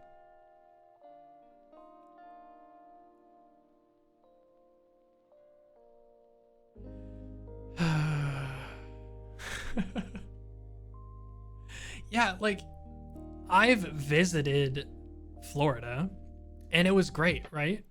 Like, Florida is a great place to visit. I couldn't imagine living there though. I don't like horror anyways, so stalling what? Nice. Yeah, we're gonna stall. for a very we're still on the first picture.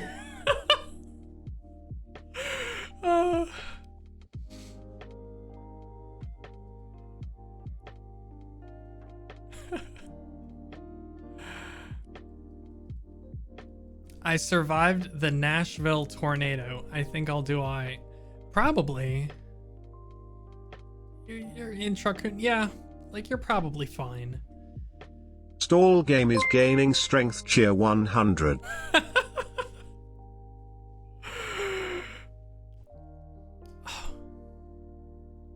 Audrey got hit by ads. Madge.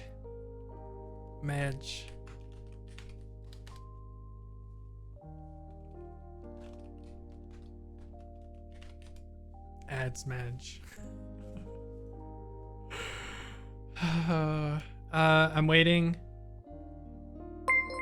I'm waiting. We got 10 seconds left. Oh, thank you. Thank you, Vilesight. Quick, refresh! Refresh, you're free! Ads moment.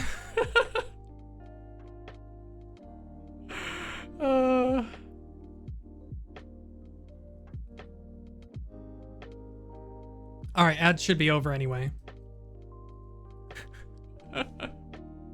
Thank you for the gift sub. Thank you so much.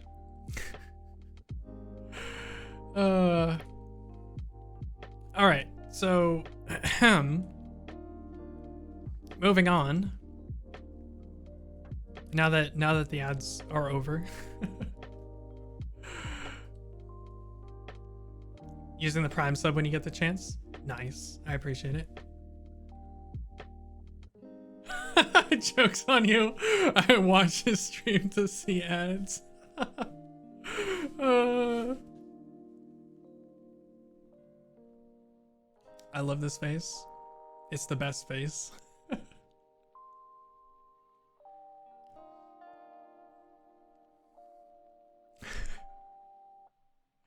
It's the I dubbed this the not a hodo face. It's like, yes, I totally get it. Yes,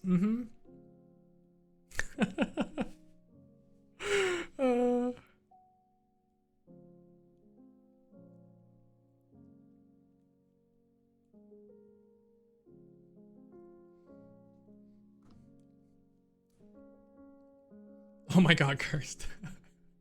They were cooked in grease. Very nice. All right, what's next? So we went to the hotel. I was gonna drop my bags off because you can do that at hotels before you check in. And the dude there was like, I might actually have a room for you already available. And I was like, sick, get me in. And he got me in, and it was great. So I didn't have to drop my bags off or anything. I just went straight to the room, got settled, and then I left for the convention center right away.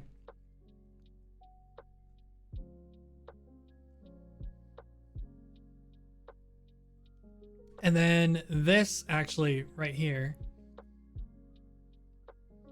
So I stood in line since it was day 0. They had everything set up. For everyone to just jump in and get their badges and all of that. So I stood in line for, like, I'm an affiliate, right? So I went to the affiliate line, which wasn't too bad. And there was a huge crowd of people, and I was like, oh god. And then I went, it turned out that those were just like the community line, and the affiliate line wasn't nearly that bad. What's up with sound alerts today? I saw that come through, but it's not playing. I'll play it manually.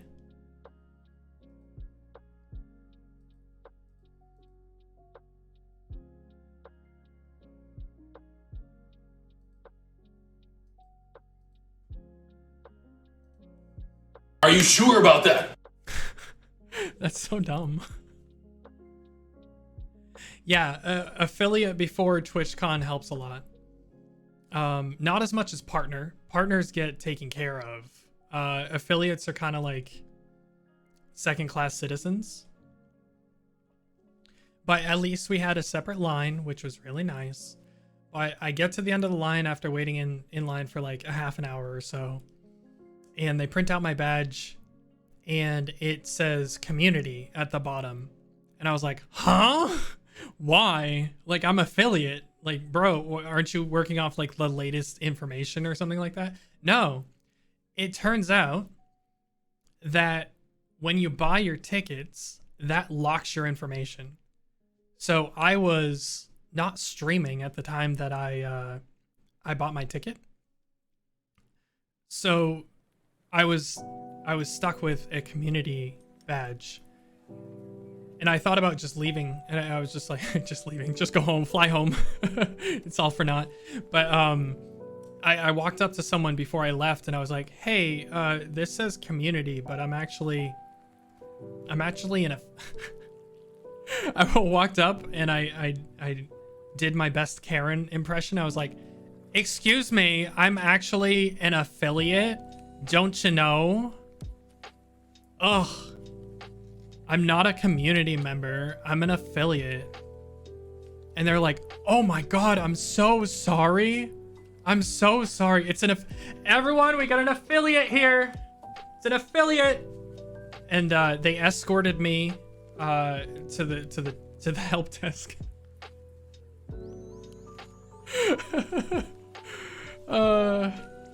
It seems like a lot of people had the same issue.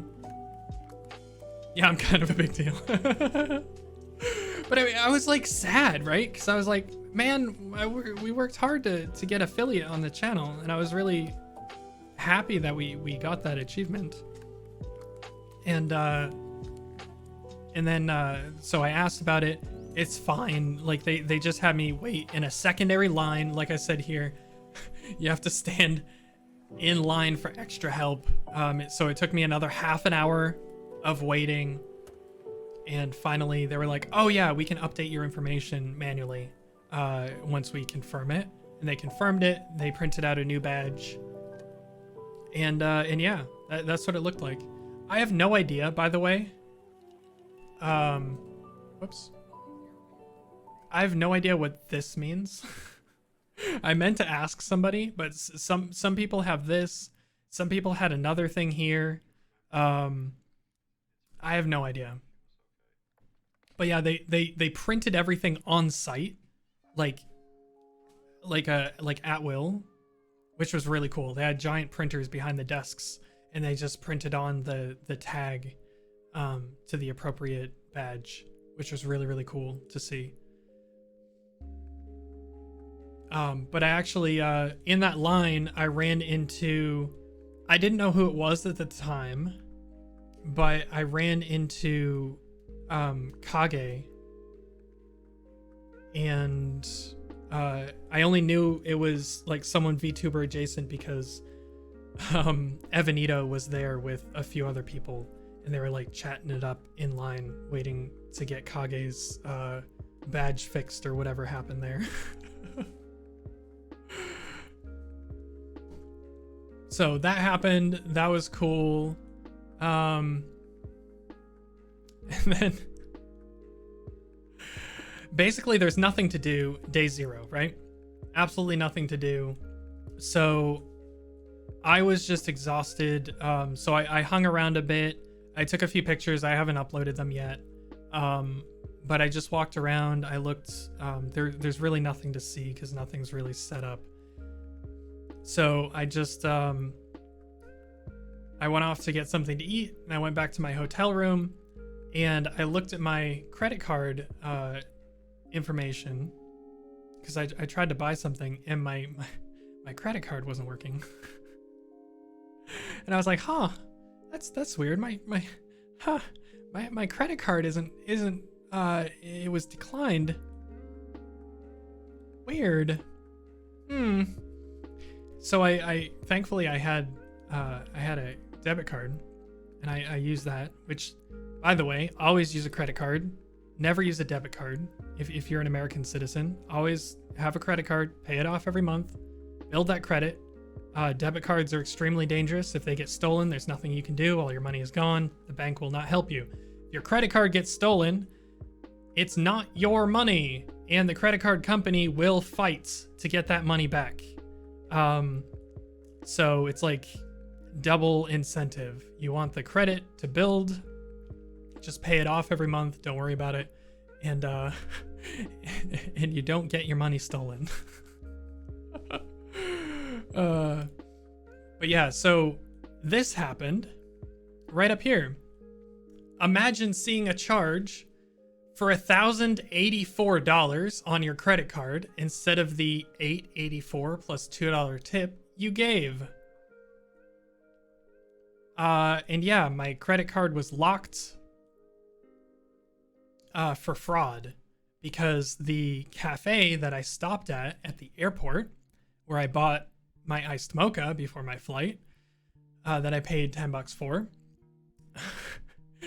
When they put in the tip, they put it in without the decimal point, and they moved it from here to here. I'm not paying $1,000 for an iced mocha. That's just not. That's not acceptable. I'm not quite that rich yet. So yeah, that's always stressful when you're on vacation and suddenly your primary source of payment is locked and almost canceled because I waited so long. I didn't realize. I think they cancel it automatically at a certain point. And I almost hit that. God, that was annoying.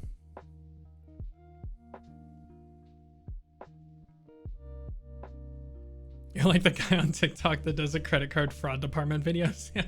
But it's true. Like they will bend over backwards to get your stuff back because it's not yours. It's their money that you're playing with, right? They want their money.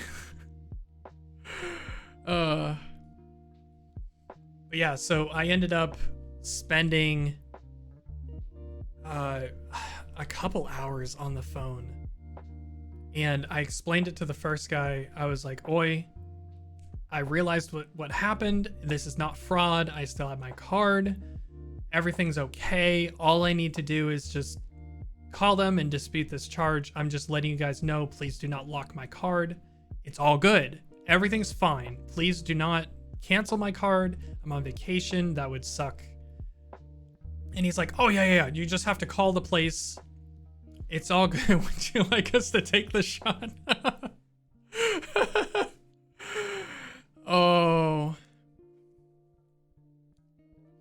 But yeah, so I explained the situation. I was like, no issues. I just wanted to make sure. I didn't know if I needed to contact the establishment or if you needed to contact the establishment. And they were like, if you know them, the easiest thing to do, if you can get their contact information, is just to call them yourself and get them to fix it. And I was like, okay, just unlock my card and I'll contact them. I ended up doing that, and everything should have been fine at that point.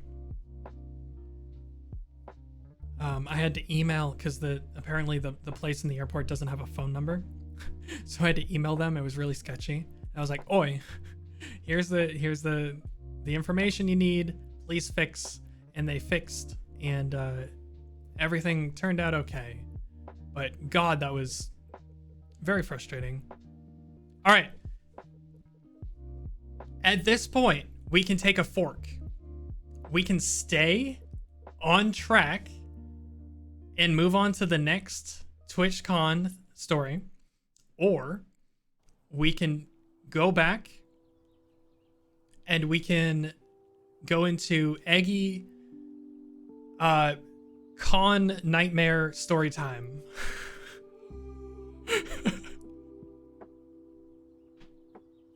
We have two choices, because I wasn't able to like, once I got back from AX. Story time? Nightmares first? Sweat? Just don't go back to the first pick? What, this pick? What, this one? We'll tell nightmare story time with a nightmare picture.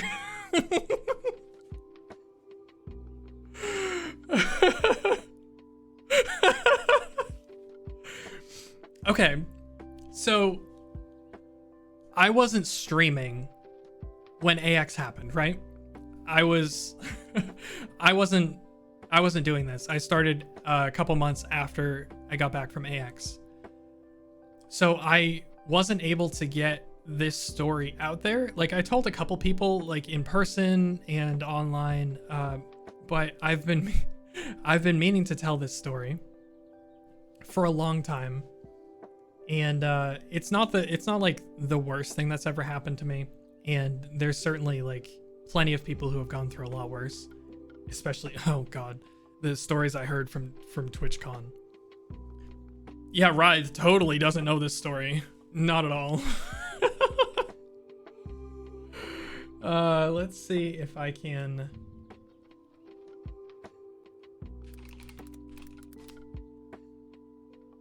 I think I put down the bullet points so I wouldn't forget.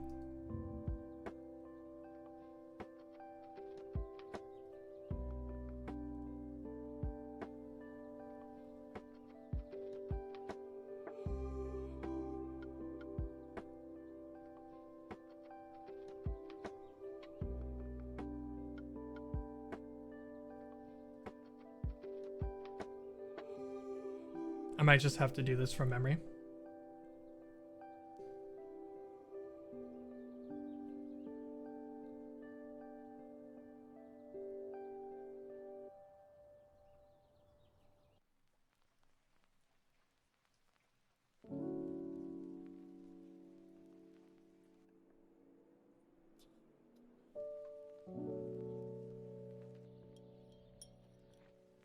Yeah, I'm gonna have to do this from memory.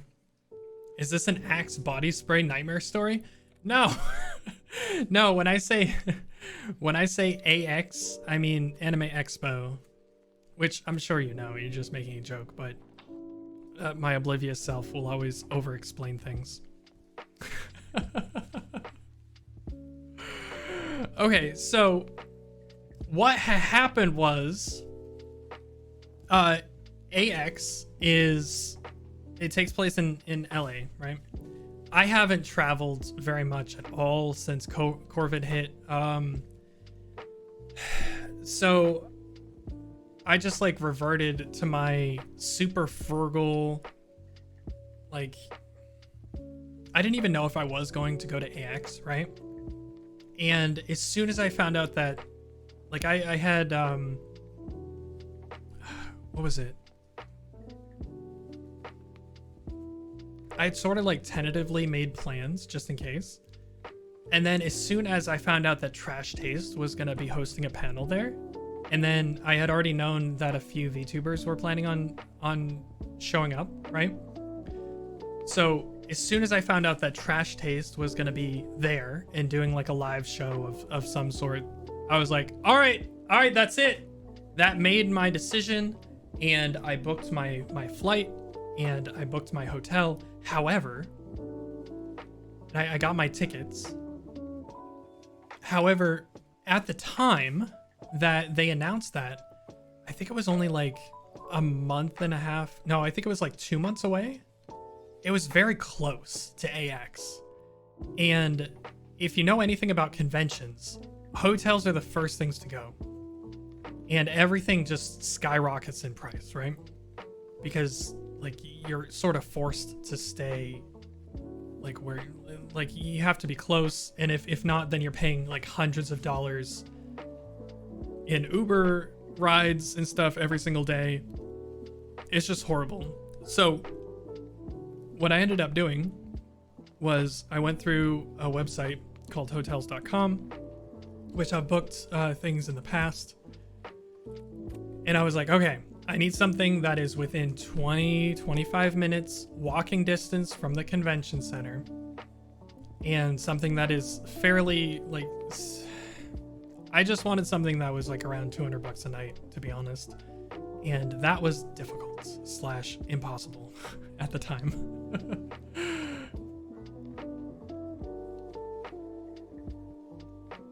I I thought driving to San Diego would save me. I don't even want to tell you how much I had to pay in parking expenses. Yeah, it's insane. Even if you're staying at like a hotel, you need to pay like $30 to $50 a night in parking. And then a lot of times you can't leave or else you have to pay for parking again. There's no in and out privileges. It's stupid. It's so bad.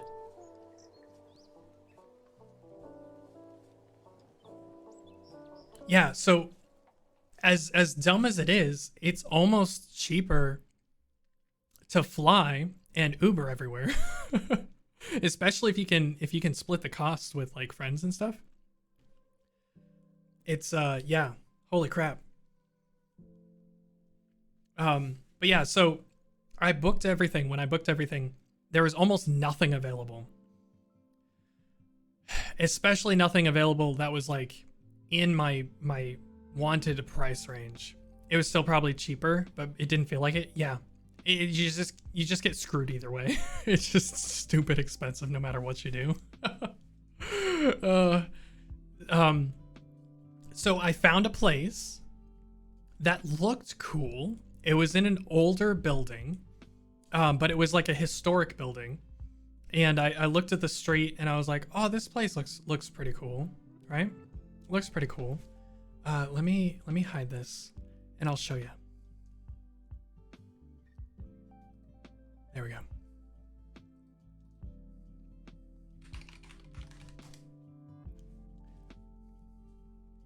Oh yeah, take care, Audrey. I forgot my shower rod at Target. Go pick up the shower rod.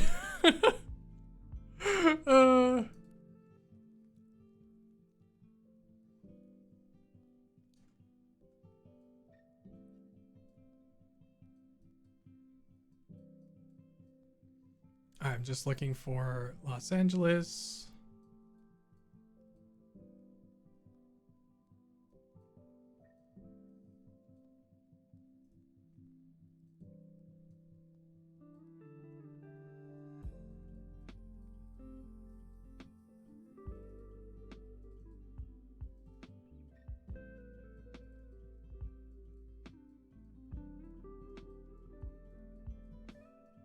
All right.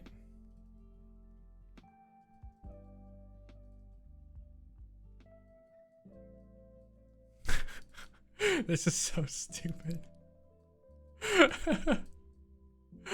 Oh my god, I'm so dumb.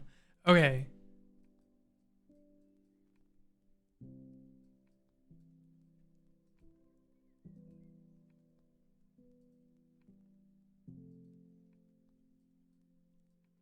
Okay, I think this is gonna be fine to show. All right, I don't think it's gonna dox me or anything. So we'll do this. Okay, so I found this place to stay through hotels.com. Hotels, right? So it's like, okay, it's gonna be a hotel, it's gonna be fine. And oop.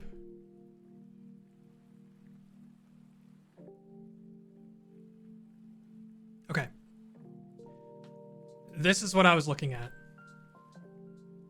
I was like, okay, it's a big building. It shouldn't be that big of a deal. The terrace is like 25 minutes away walking distance. So I was like, okay, it's like kind of in a little bit of an interesting neighborhood, but like it's like, look at this. Like, this looks really nice. It's like a historic area, right? And then if you come down here a little bit, was it here?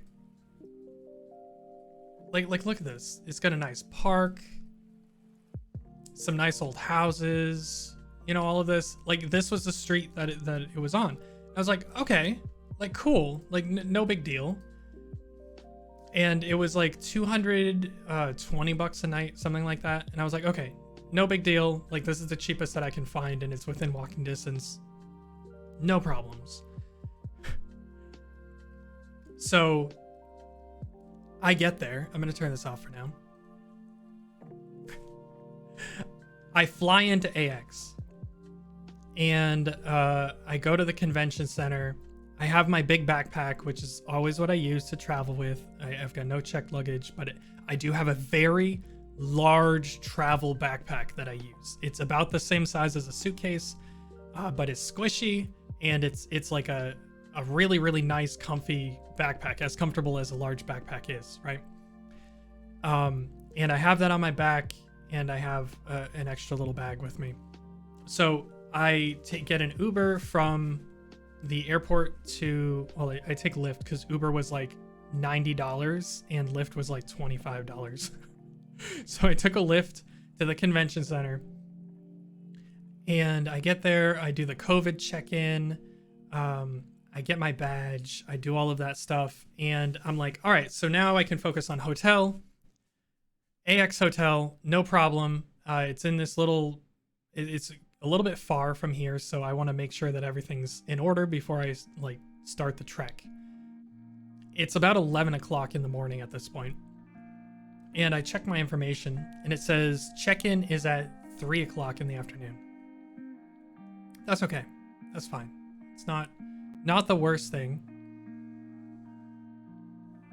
Not the worst thing. That's fine. Everything's okay. So, however, I keep reading. And near the bottom of the email that I got, the confirmation email, it says, the property manager will email you a week prior to your stay to confirm your stay, as well as giving you a code to the lockbox for your key.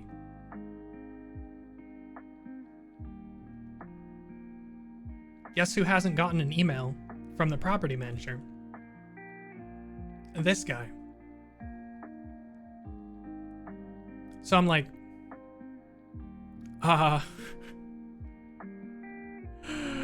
do I have a place to stay? Do I have a place to stay? So I look and I find the information. I call the number for information that the property gives. And this is what I hear. This voicemail box is full. Please try to contact later.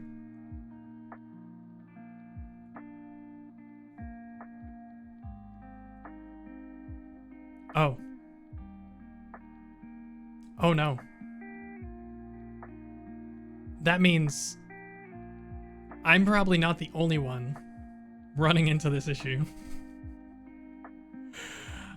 I might have been scammed out of, I think it was like, it ended up being $700 and it was almost $800. It was almost $800. So maybe it was a little bit less than 200 a night. It was around there.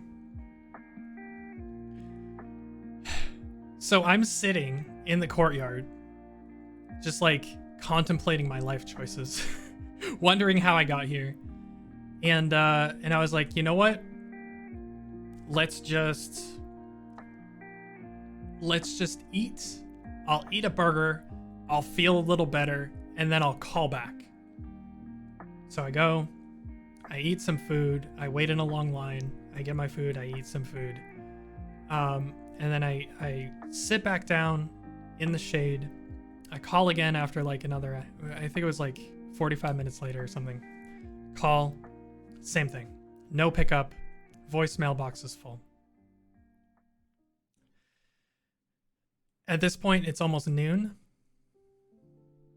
And I was like, okay, well, noon on the dot, I get a call from an unlisted number. And I was like, okay. Usually there's scam calls, but I'm like hoping against hope at this point. I pick up the phone and this lady is on the phone and she goes, is this so-and-so? And I was like, yeah. And they were like, yeah. Are you here? Like, you have a reservation with us, right?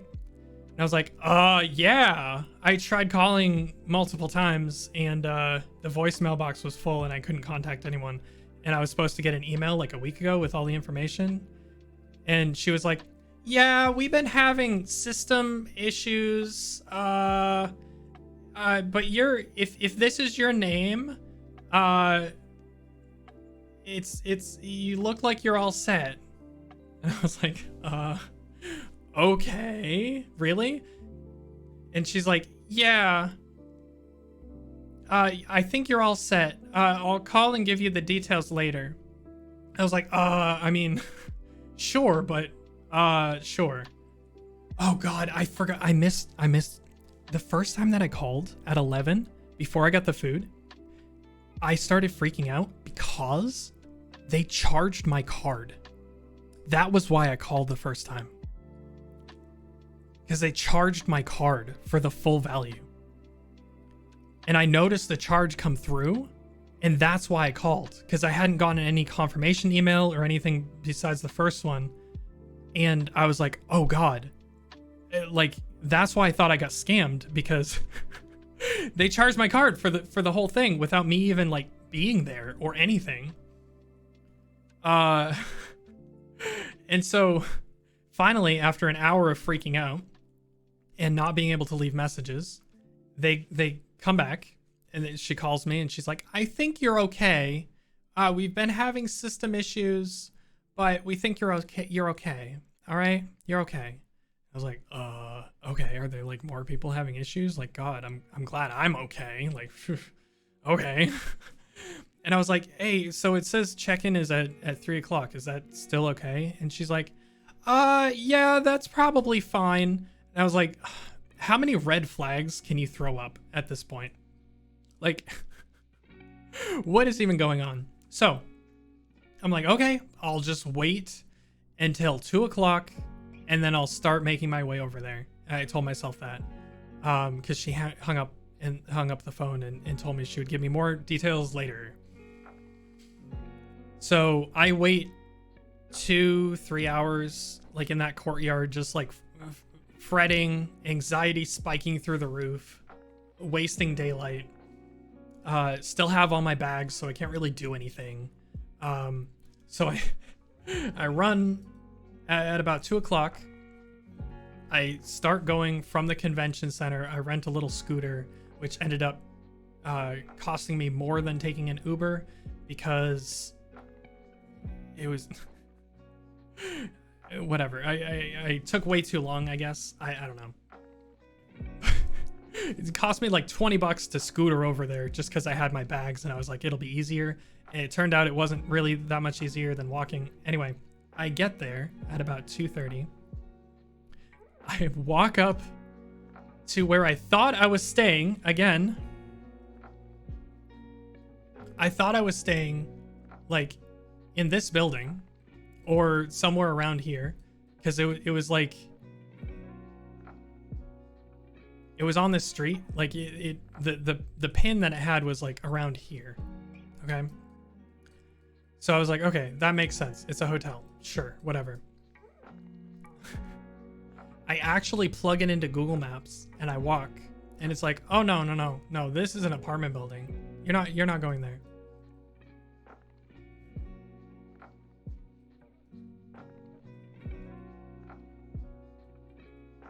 You're not going here either. This is like a government building. Where you're going is here. This is where you're going.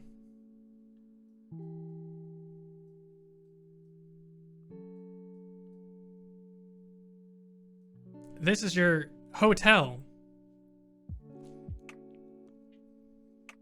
And I tell you what, seeing this in person, this picture doesn't do it justice. I walked around. There's no AC here. The windows are all barred. The door here, this gate, is unlocked. It's not secure. I could just walk into the building. And there are actual hotel units in this building. No, not hotel units. There are apartment building in here. Definitely not haunted. Right? So I was like, I walk up with all my bags and everything, and I was like, I'ma die. I'ma die sweaty. Because it was hot. All that weekend, it was hot. I know, like, there are worse places to stay. There are definitely plenty of worse places to stay. Like, I could be sleeping on the street, or I could be like in a hole in the wall place, or a hostel, whatever.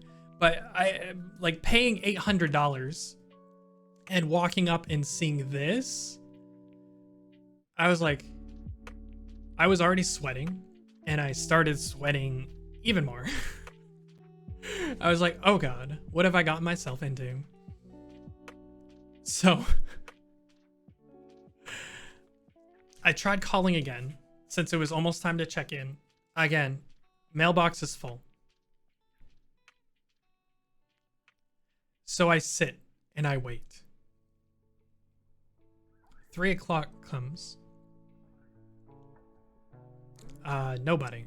Nothing. No phone call. 3:10, 3:15. Still nothing.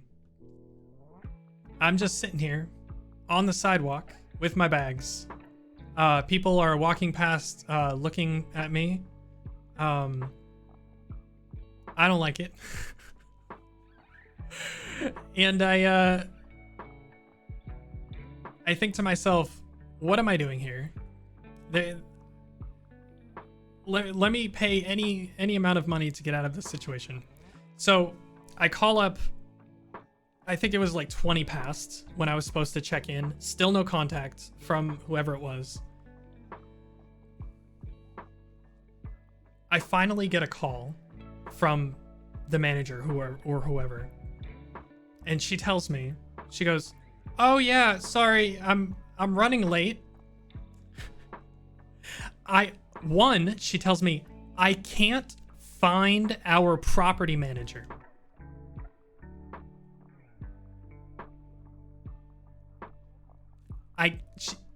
She tells me on the phone, "I can't find my property manager.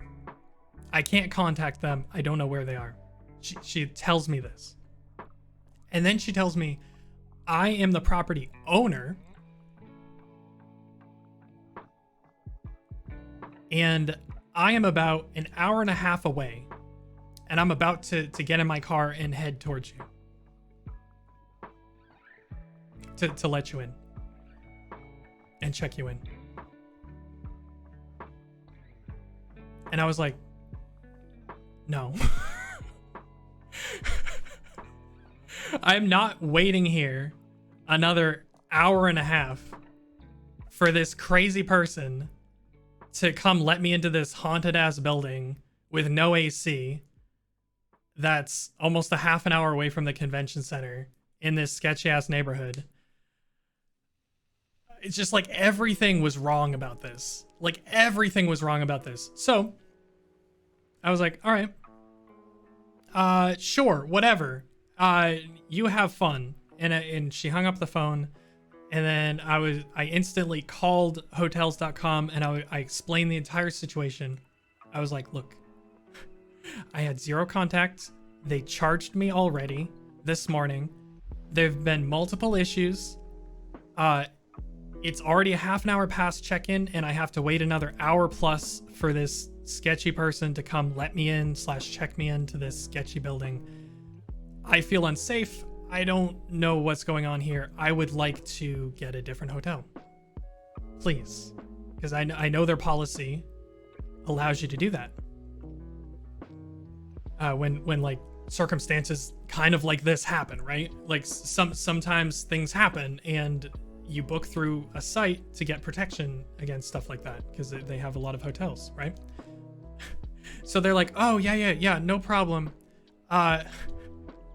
I'll let them know, and then we can cancel your reservation, and we'll get you a new place to stay. No problem. It's all covered. No problems. And I was like, wait, what? Repeat that. And they're like, oh yeah, we have to contact the person of contact and talk to them and get their side of the story first. And I was like, so you have to call this crazy lady, and you have to, like, she has to either corroborate, bleh. She has to say basically the same thing that I'm saying, or she's gonna call me a liar. And she'll like show up, and I'm still gonna be on the doorstep, and she's gonna like hate me or still charge me for. Anyway, they call her, and then call me back, and they're like, oh yeah, she said there's so many issues today. She's really sorry, and she would still really like for you to stay here, so she's gonna give you half off your stay. But she's still gonna be like an hour to check in. She's like an hour away. Is that okay with you? And I was like, hell no! Get me the hell out of here! Come on! And they were like, oh, okay. Okay, yeah, okay, yeah, that's understandable. Yeah, sure. Like, I heard I heard the story and all of that. Yeah, okay, that's fine. We'll find you somewhere else to stay. So I got the hell out of there. I walked back to the park that I showed you guys earlier, and I just sat under a tree, and I spent the next 2 hours on the phone with hotels.com trying to get a new hotel. I'm going to show you the first place that they offered.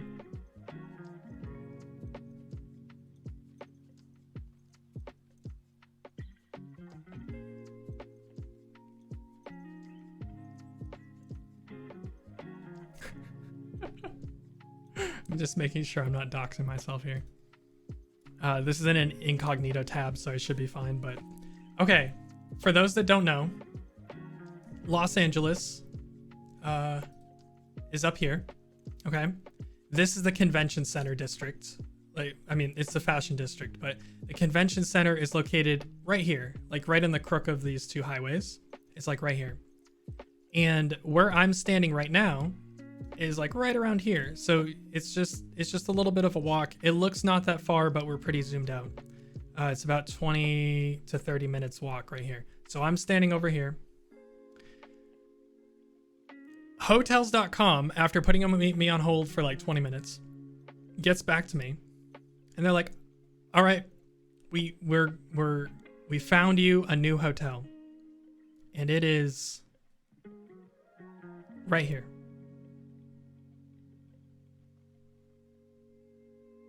It's right here. And I was like, how?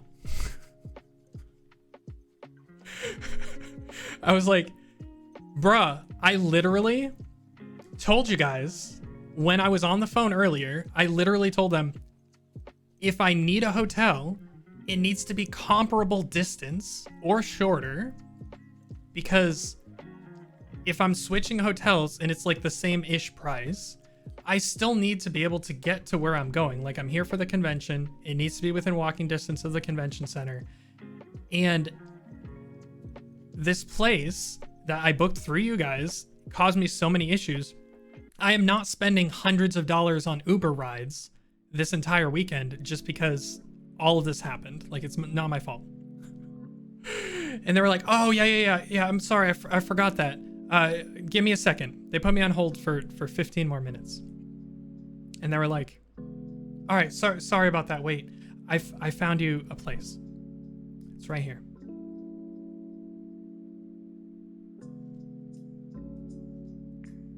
And I about lost my mind.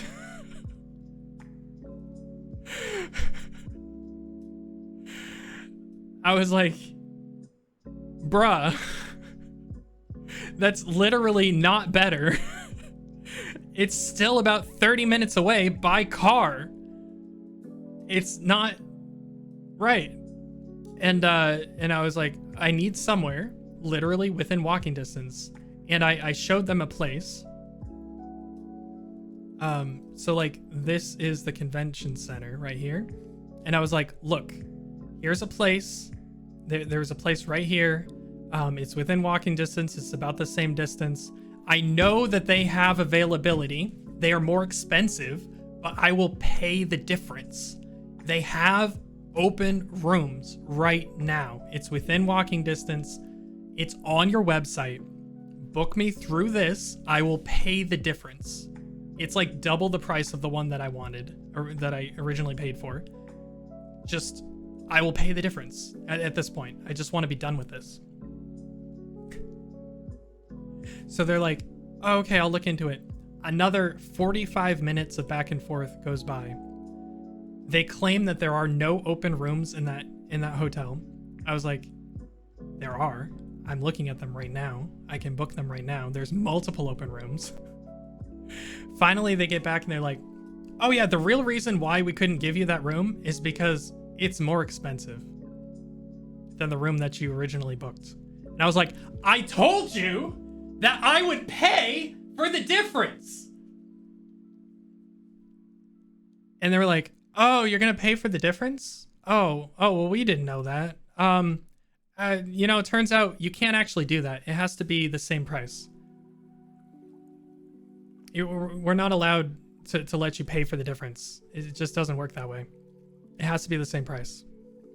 I was like,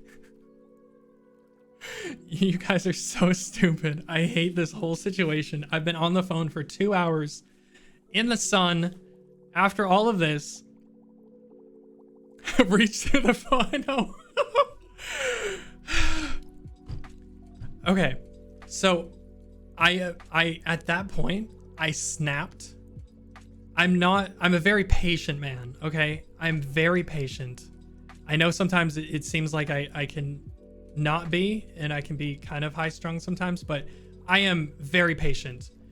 At this point, I snapped and I was like, manager, right now. I need to talk to somebody who can override this and get me in a hotel right now. And they were like, oh yeah, let me transfer you to a manager.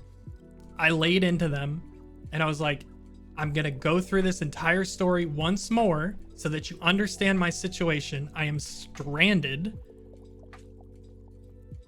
And they were like, oh, okay. What hotel did you want? Oh, that hotel? All right. We'll get you that hotel. I was like, huh?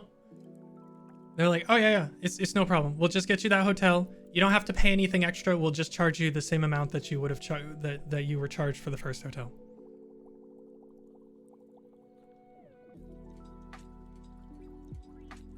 Bruh. Why couldn't you have done that in the first place? So I was like, thank God. Thank you. Oh my God. This manager power is OP. Like, don't abuse it, but holy crap. Like, if you run into any issues and you give it a good effort, always go for level 2. Always go for a manager. They can usually help you out, especially when something crazy like this is happening. We're not done yet. Because they needed to charge me for this hotel. So I was like, okay, no problem. Again, I'm in a park. The first thing that goes wrong, they were like, all right, just give me your credit card details. I'm like, bruh, I'm in a public space. They're like, yeah, the only way we can do this is if you give me your credit card information. I was like, bruh, I'm in a public space. Like, there's no privacy here. And they're like, yeah, there's no, like, you just have to. There's no other way. I'm like, you have my card on file. You have it there. Just charge the card. They're like, no, we have to get your card information right now. Okay. So as quietly as I could, I relayed my full credit card information to them over the phone. It's 2022. This is stupid. They charged my card. My card declines the payment because it's the exact same amount that I was charged earlier in the day. And they think it's fraud.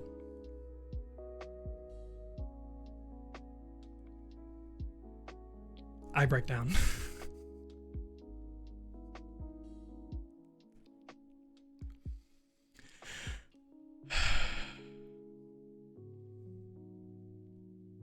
I wouldn't be surprised if there was a way to type it through the phone. Probably like through an automated system or something, but they didn't give me that option. So, or like give me an option like click this link on your phone and put in the information and we'll get it. No, I had to do it through the phone. So they're like, "Oh, sir, it looks like your card payment didn't go through." I was like, "Yeah, no shit." Because you guys are charging the same thing. My legs are on fire, but I got the shower on.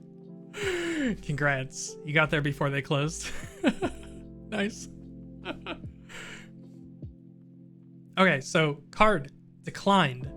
Fraud team active.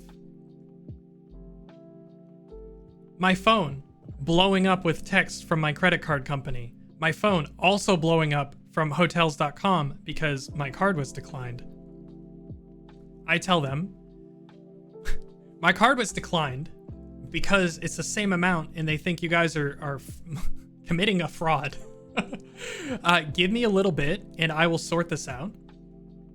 And they were like, okay, no problem. We already have the hotel. No problems. The hotel has confirmed that this is an availability. So it won't be a problem. Just call us back.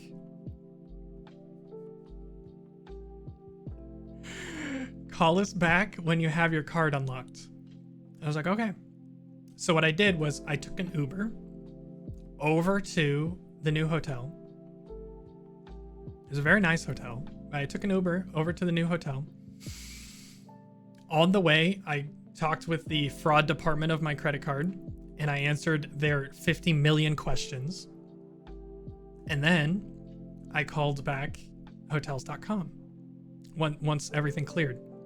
Of course, it was declined, so we have to charge it again.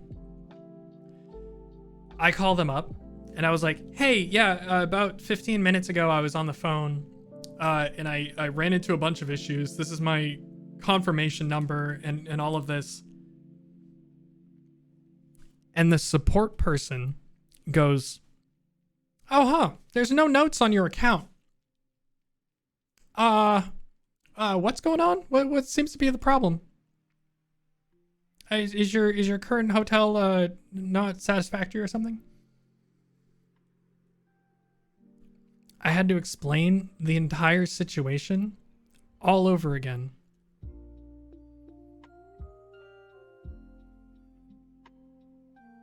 And then finally, they connected me with a manager who saw the previous manager's hotel confirmation, charged my card. It's now 8 o'clock at night. The sun is going down. I am standing outside the hotel when finally the charge goes through. And I'm like, is it over? Is it done? Is it over? They email me a confirmation number with the new hotel. It says paid in full.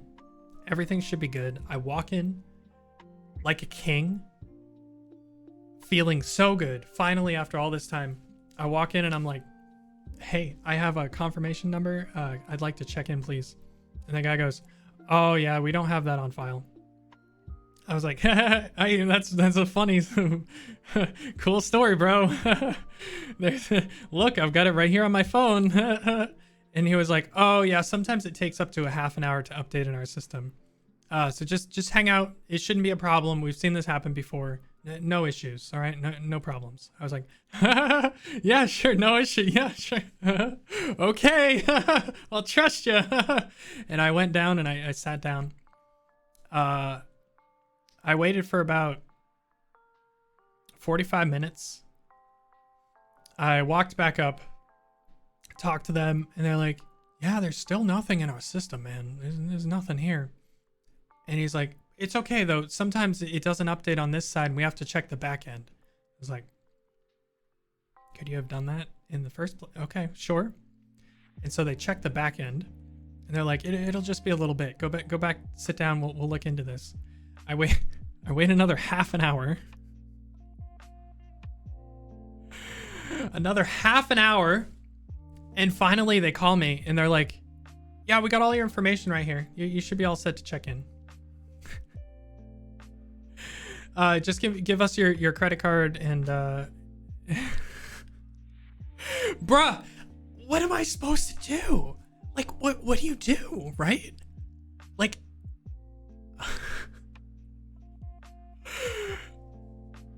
at that point, I was like, I am in a building. I am out of the sun. I will sit here all night if I have to. This has already been one of the worst days I've had in a long time. Hey, Trucker, thanks for the 2-month sub. Oh my God. So yeah, they finally called me over and they're like, all right, we manually entered the information that you had with your confirmation number. They had to retake down all my information.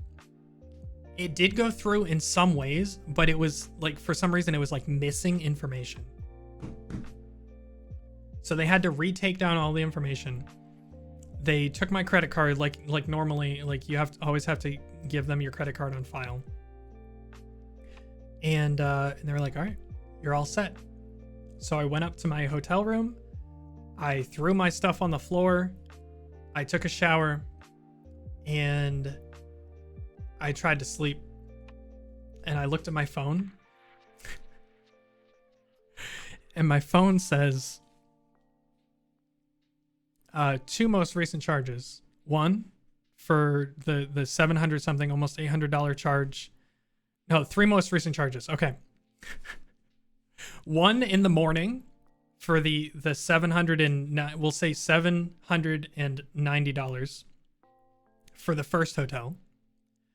One about an hour ago or hour or two ago for the second $790, and one 20 minutes ago for $1,800.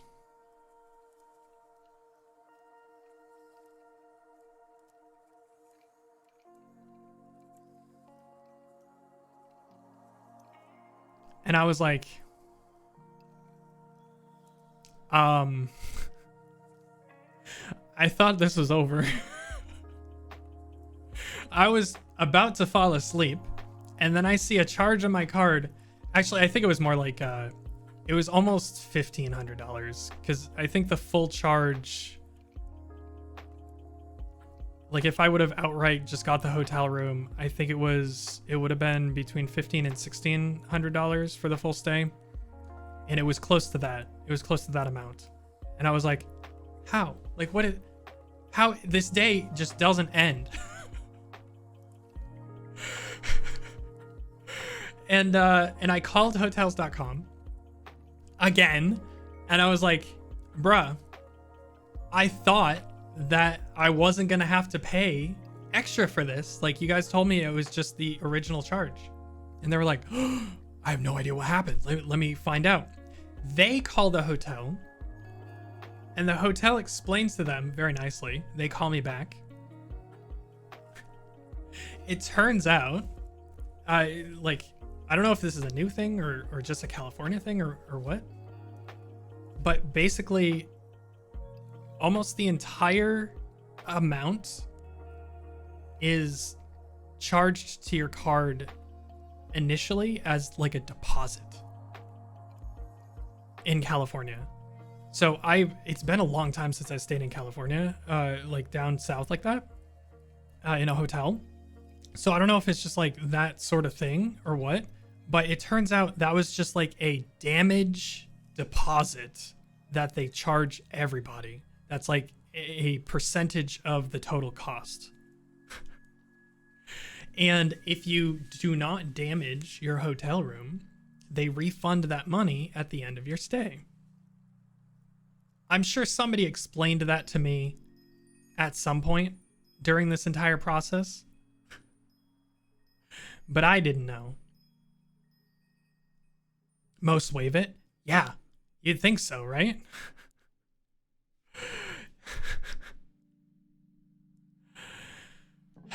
So yeah, the end of the story is that everything turned out okay, but from basically 11 o'clock that morning to about 10 o'clock that night, I was homeless in LA, and I almost didn't have a place to go. And I had to yell at many people in order to get things fixed. Oh, and by the way, I did end up getting refunded by the initial hotel. They did refund my money. Yeah, like 30% of LA. I know, right? But from what hotels.com told me, they said, since the card is charged directly through the merchant or the hotel, and it doesn't touch the hotels.com, my initial payment may not be refunded. They were like, yeah, if the hotel disputes that you had any issues, they might not refund your card, your initial payment. So for the entire time that I was there, I had an extra $790 charge on my card, and it wasn't taken off until after I landed back home. They ended up refunding me after my trip was supposed to be done. And what made it worse is all throughout my stay, like throughout AX, I kept getting emails.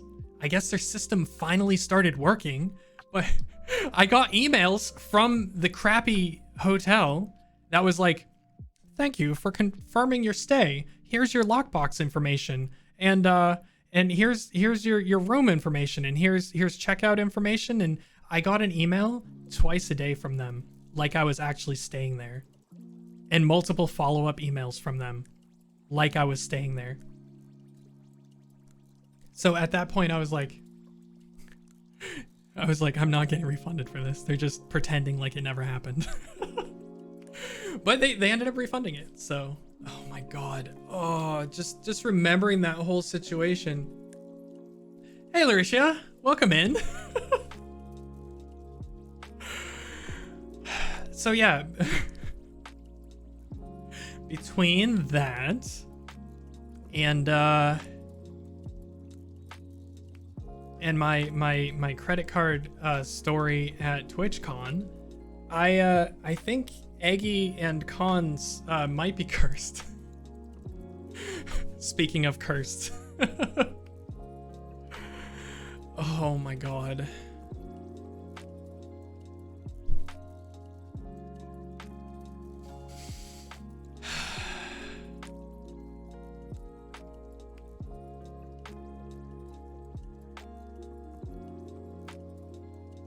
Hey, look.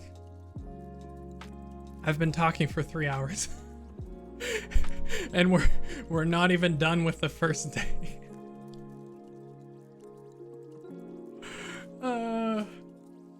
Have a nice lurk, Cursed.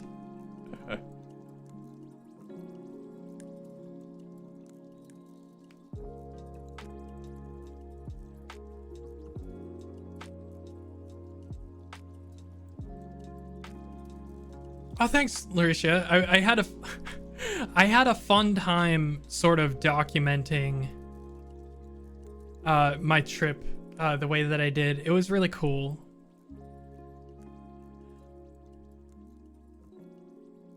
Thank you.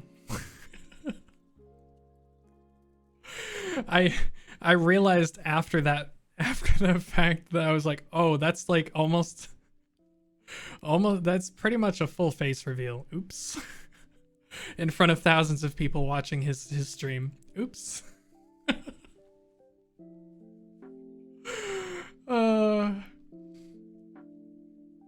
Accidental docs. I mean, I don't care too much, but it's like I'm a VTuber for a reason, you know. But yeah, I want to get there. I have clips saved, and I want to go through that. If everyone doesn't mind, I'll get there. I'll get there in a little bit. But yeah, that was a fun little detour / side quest. Yeah, I kept meaning to ask Vilesite, because I want to post the picture that we took, and I was like, I kept forgetting to check up and see if you had blocked your face or not. So I haven't posted anything yet. Like I said, I think I still have like 5 to 10 photos that I want to, like selfies that I want to post, that I keep forgetting to post. And that's among them. Oh yeah. I'll send it to you. Sorry. It's like one of those things that I meant to do, and then it's just like out of sight, out of mind. Okay, so yeah. So end of day 1, I ended up going to get food, coming back. My card was declined a second time, hours after I was on the phone with them. You felt bad watching the clip? Oh, why would you feel bad watching the clip? I'm gonna play the clip here. I think it was really funny.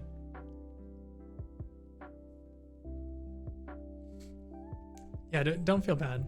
Like I made a big deal about it. And if I was less comfortable showing myself, I wouldn't even be posting selfies. I would just do what a lot of people do and like just do pictures of your phone or your badge or something.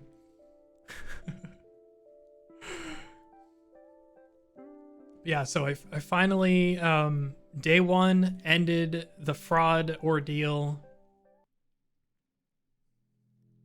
Does he want that? Nah. Yeah, it's all good. It won't be happening very often, I'll tell you that. But this was a one-time thing. It's freaking Tectone. I literally, like, it's fine. I'm wearing a mask. It's fine. Whatever. I'm not gonna stress over it. This was the perfect tweet. I pay for turbo. What is this?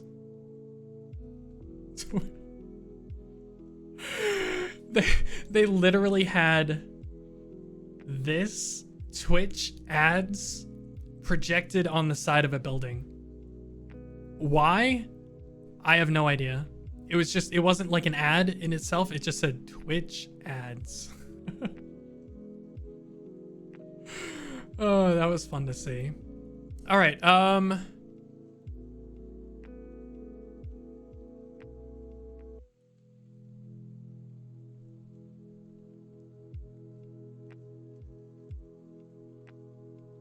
you sent Emily the spider pic and it wasn't edited? Oh no. Emily's really good though. It's like VTubers and stuff, they all understand privacy concerns and stuff, so it's like you don't really have to worry about that sort of thing with most VTubers. And we all know Emily. She's super chill. She wouldn't dox anyone. But yeah. All right, so I edited some selfies. So day 1, I basically slept because of the credit card thing and travel and stuff. Basically slept until it was like 11 o'clock in the morning, almost noon.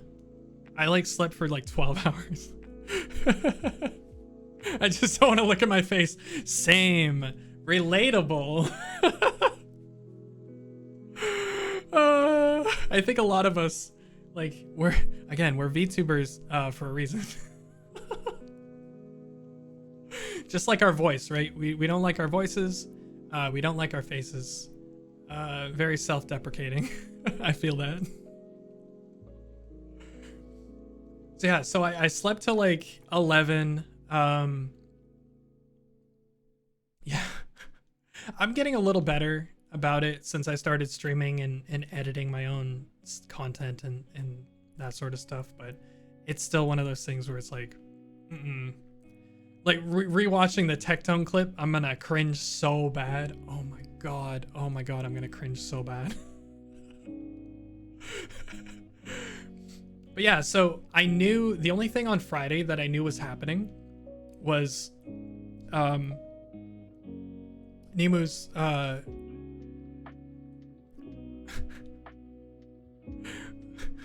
meetup at the Advanced GG booth. And of course, everyone else came along too. So there were literally, at one point, I think there were just as many VTubers and streamers at that booth than there were fans. Funny enough. It was so funny. But yeah, there was a huge crowd that gathered around. It was almost impossible to get in. And they started yelling at people because there was no line. It was just like a cluster of people. So they were just like pulling people in from the cluster randomly to take pictures. But yeah, so this was the first one. This wasn't the first one that I took. I just felt like this was a good one to start on. But after missing both of these girls and a few others at AX, I don't know if I told that story either, but I missed the AX meetup by about 10 minutes because I was on my way to my hotel, and I got a text and they were like, hey, everyone's meeting up at this spot at AX. And by the time I turned around and got back, everyone had already left. So super sad, but this time I was there. Do not pay attention to what my hands are doing. You get into a situation like this and your brain stops working and you're just like, what's happening? I didn't think I would make it this far.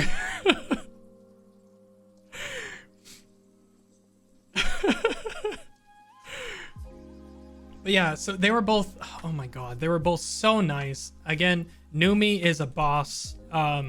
She like took charge of this whole thing, and she was like pulling people out of line to take pictures, and she was like bossing everyone else around back here, making sure that everyone had something to do or was like settled. User was just following along and doing like signatures and saying hi and all of that. It was so nice. They're both so sweet. They're both amazing. But yeah, it was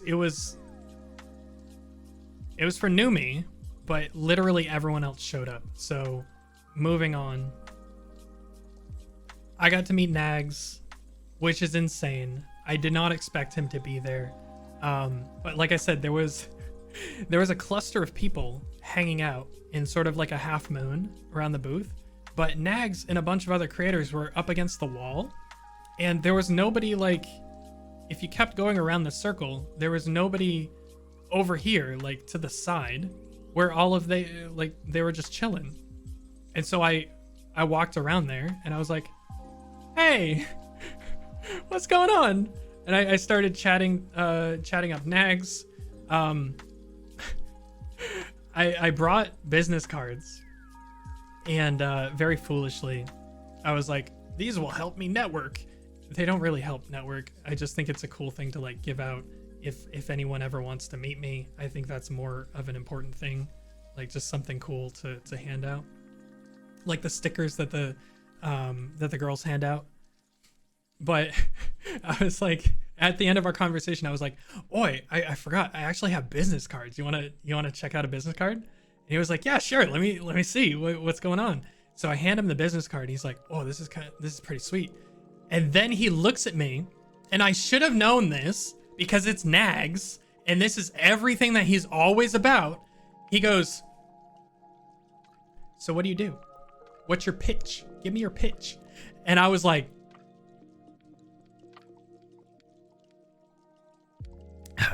my what?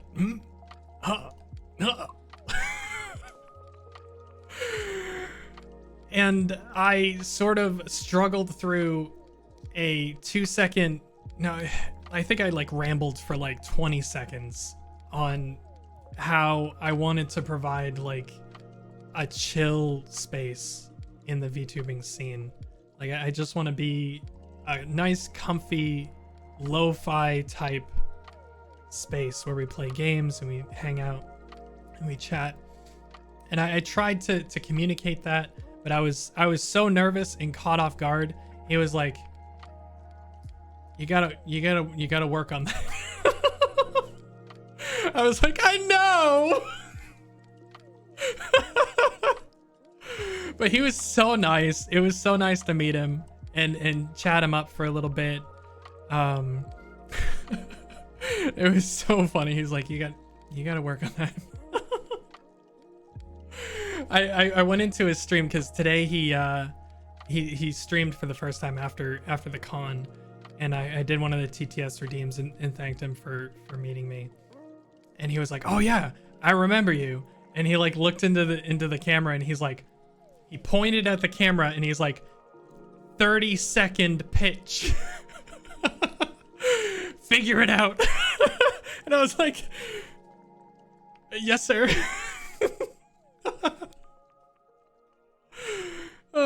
So that's one thing I have to really lock down. I have to really lock down before the next convention or whatever that I'm going to.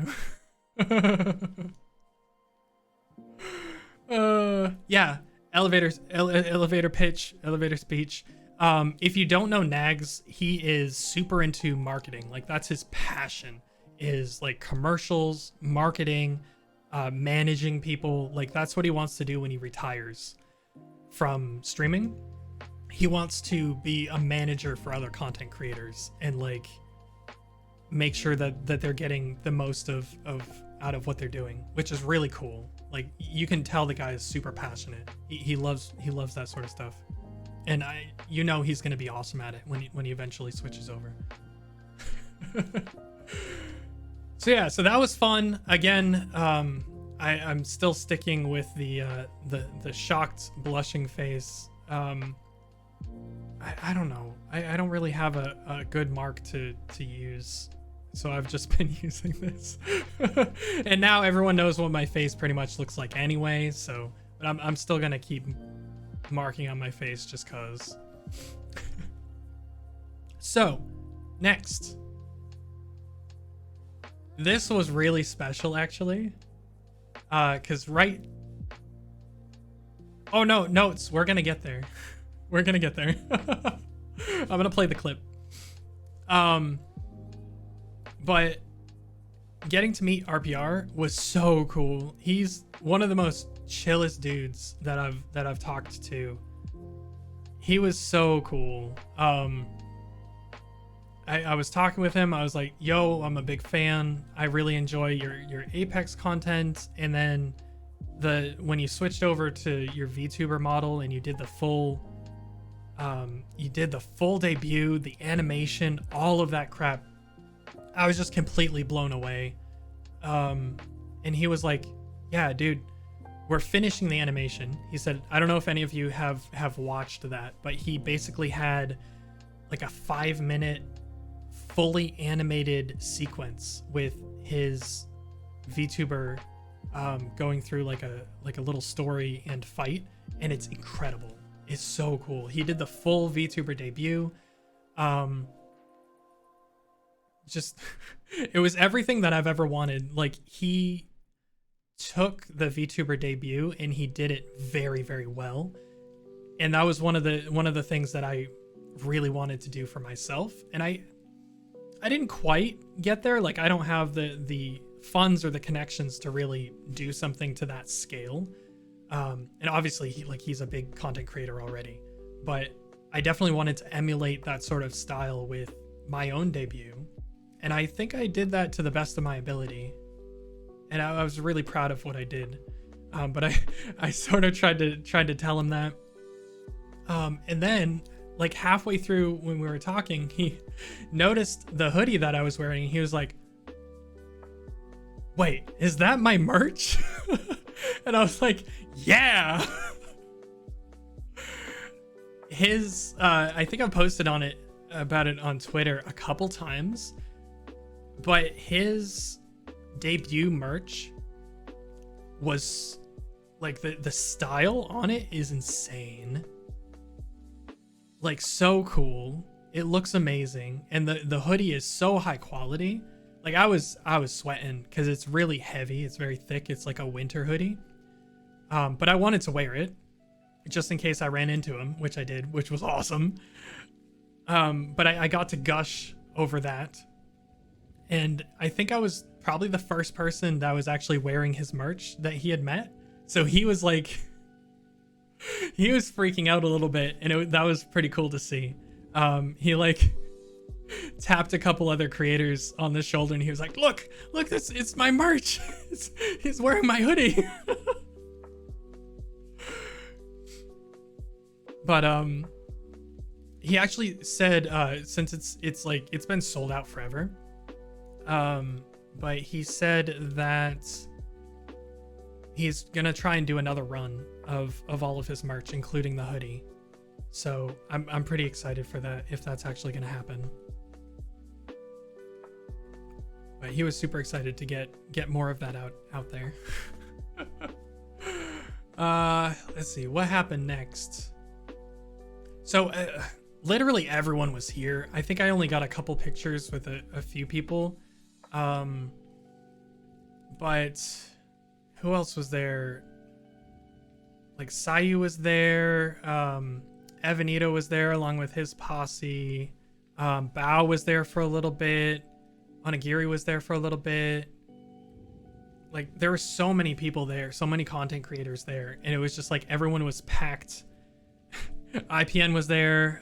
Just like there were so many people in that small space. It was pretty chaotic. And it all took place at the Advanced GG booth. Unfortunately, we're more of a gamer subs house. I went over and I visited the gamer subs booth after this just to feel a little better. Shh, we won't tell. Good, thank you.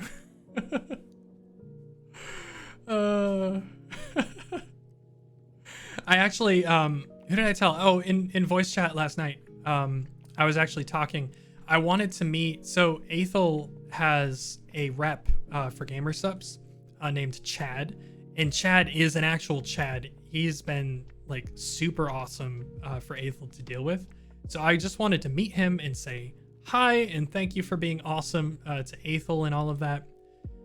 However, it turns out after talking at the gamer subs booth with another couple of the people that were working there, one of the other partner managers that was working there, I was talking and he was like, yeah, Chad doesn't come to conventions. He doesn't really like it. So he stays and holds down the fort for all the partners while we go out and do this. So that was kind of sad, but I did make a connection. I got a business card. So I kind of feel like that's one more step in a good direction for maybe getting a sponsorship someday down the road.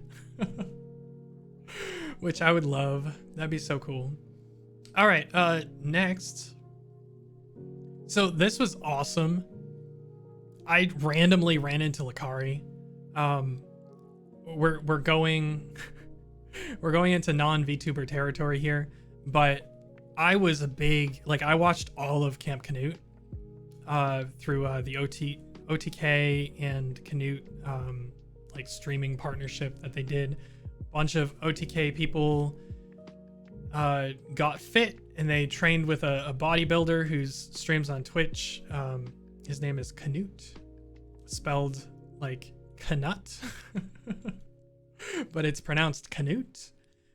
But anyway, I got to talk to Lakari real quick and thank him for his awesome attitude and like just like the way that he handled all of this. Him and Tectone really shone above the rest, I think.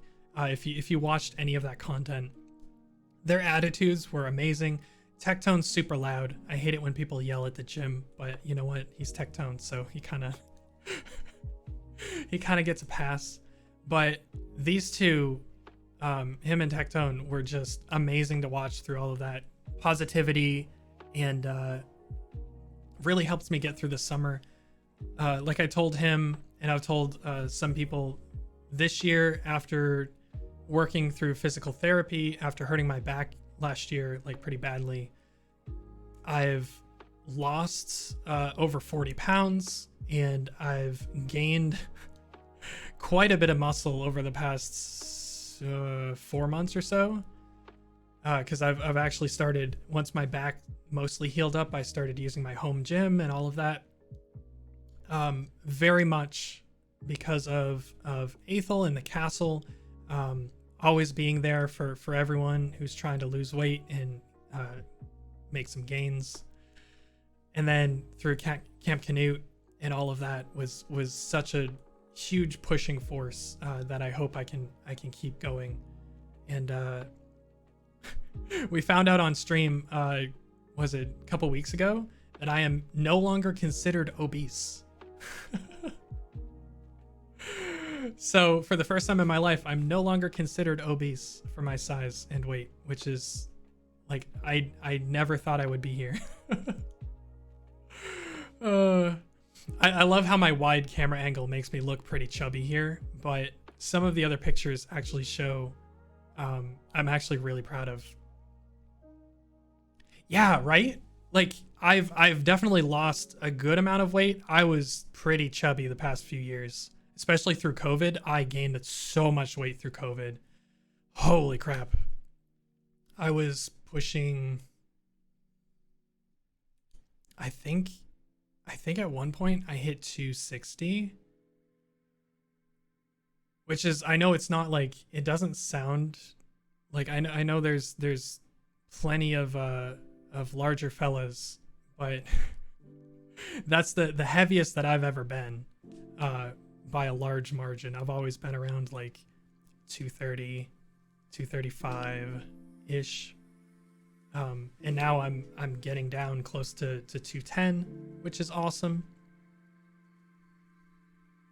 You were 260 a couple months, right there with you. Nice. That's double my max weight. Yeah, right? I mean, I'm also a little bit on the taller side, so I sort of hold the weight pretty well. It's distributed pretty evenly. But yeah, it's it got really bad through COVID, and then when I hurt my back really bad, it got even worse. So I'm definitely tall.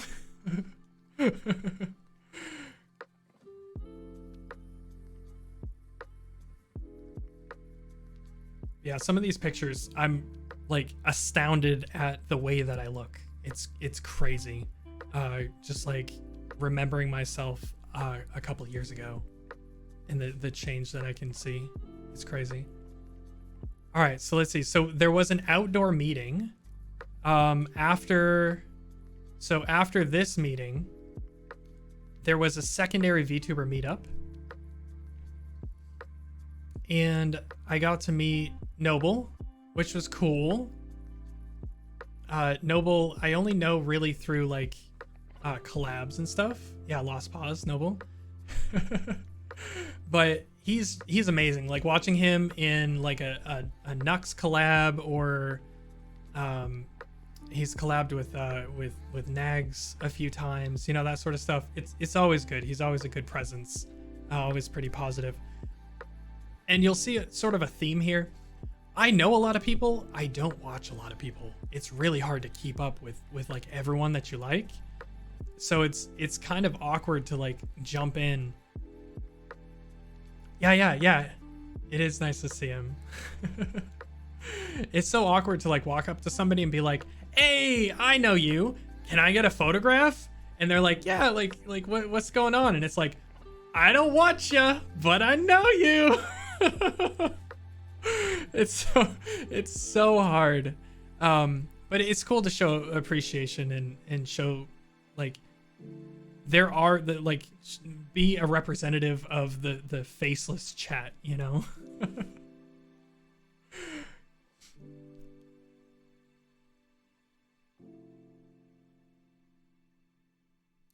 All right.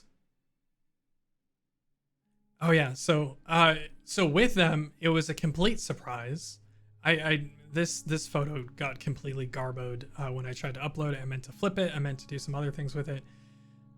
But I got a picture with Chibi.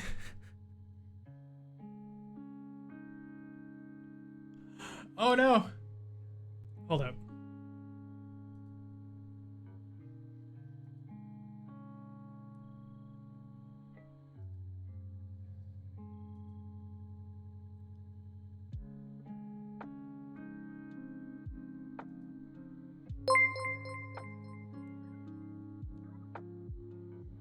Thank you, Eggy, for the gift sub.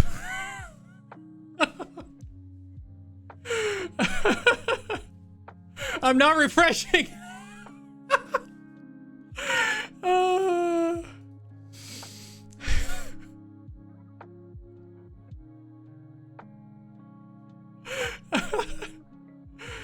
Oh no. All right, we're gonna wait 20 more seconds.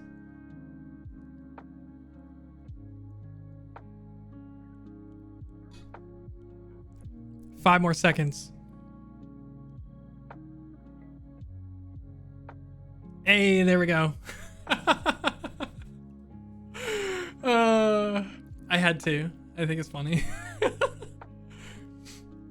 So yeah, I met again Shibidoki. I've only caught a few of her streams. She's hilarious. She's amazing. She's got the biggest head. And she didn't have she wasn't doing pictures, obviously. Like, no one knows what she looks like. Yeah, all of her clips are gold. All of her interactions with other streamers are gold. She's just an amazing, entertaining content creator. Like, she knows what she's doing, and she's really good at it. But she was woefully underprepared for these meet and greets because she didn't really plan on going to them.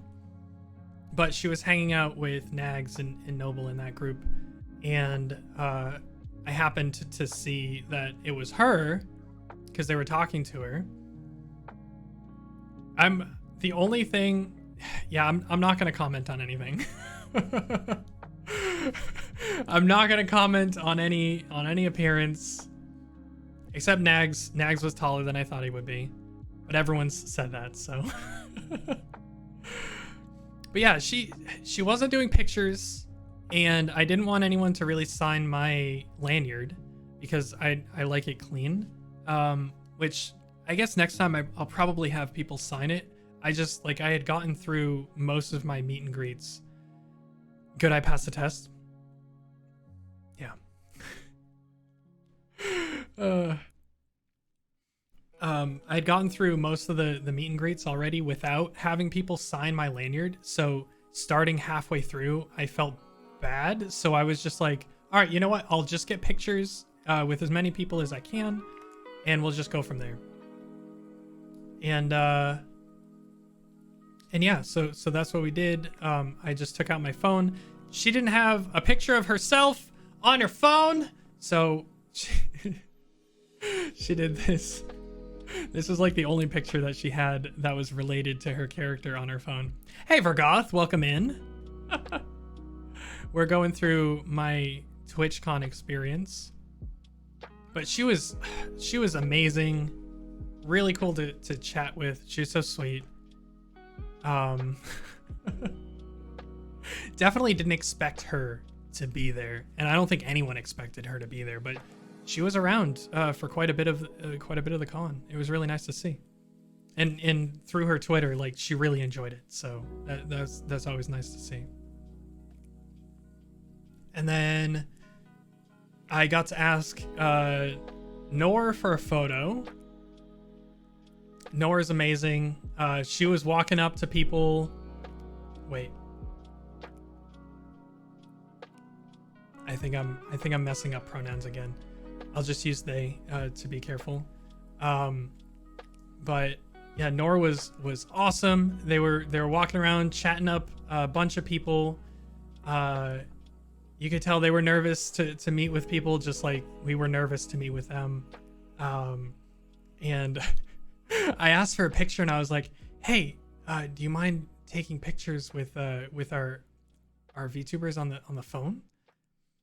And Nora's like, yeah, that's fine. And Nora's like, yeah, pronouns are hard sometimes. And again, it's hard to keep up with everyone and know like what they prefer. I could just click here.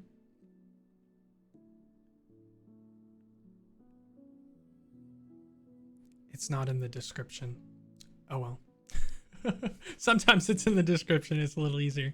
But I was like, do you mind if we take a picture like this? Because I have my VTuber model on the phone.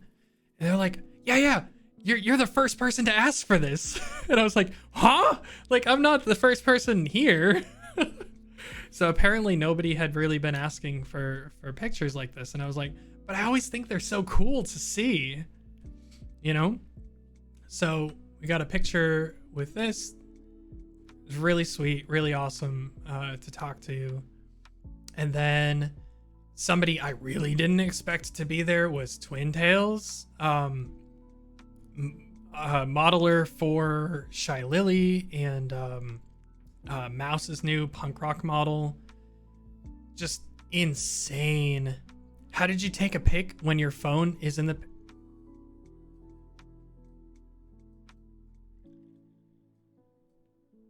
Do you see my eyes? One of these is a camera.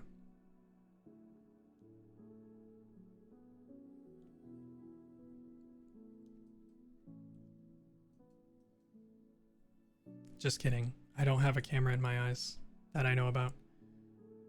But this this phone right here, this is what I use to track. This is what's mounted on my desk right now. So this is what I use for VTube Studio. It's an iPhone, and then my daily driver is an Android phone. So I just brought two phones with me.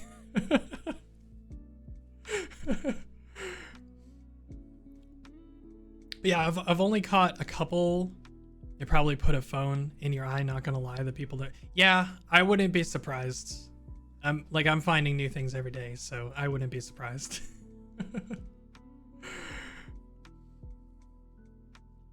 Yeah, this guy, he not been very helpful though, so I can't actually get any of the photos or videos that the bot's taking. So that's not very helpful anyway. It was really awkward to explain that on the plane, I'll tell you what.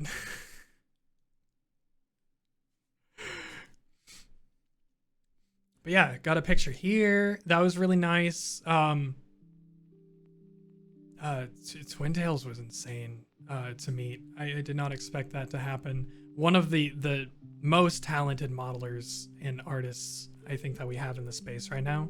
Just crazy. Really cool to run into her. And then finally, for this group, I went over to Eggy going through metal detector. Just like remove my internal organs, place them in the bucket, walk through.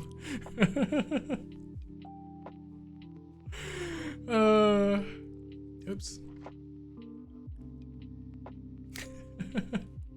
Sag, very much. So, this person is an amazing artist. And I have to say, I only know them by this right here. Like, I've only, in my brain, I only know them by GG. And that sucks because that's not what they go by as far as I can tell.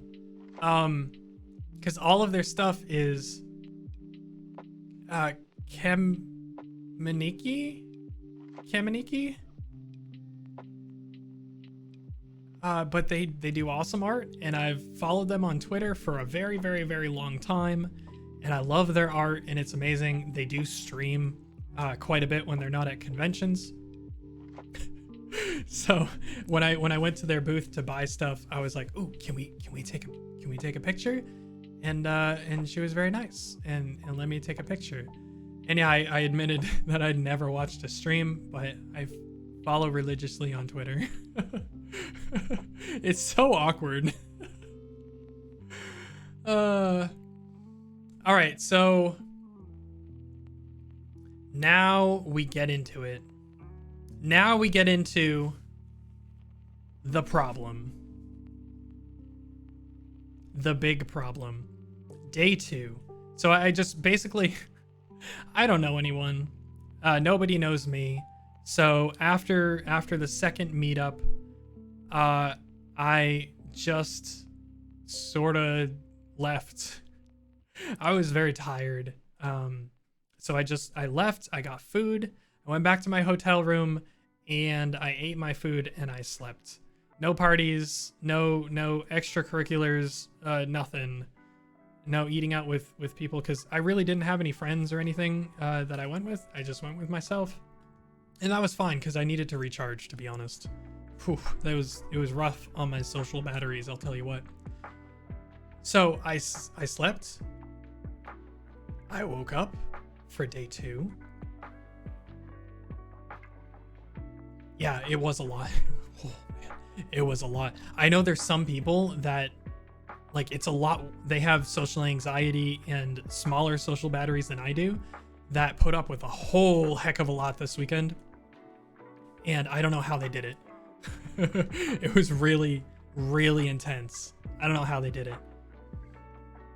No, Nor is one of the ones that I like really look up to a lot, because they went through a lot, and they posted a bunch on Twitter about needing to recharge and just be alone. And I can relate to that a little bit, but I even though I don't have I don't get it as bad as some people do. So day 2. Wow, day 2. We're on hour 4. Check this out. The things I do to settle a beef. I've been in line for an hour already. I woke up at 7 o'clock. I was at the convention center by 7:30. The doors opened at 9.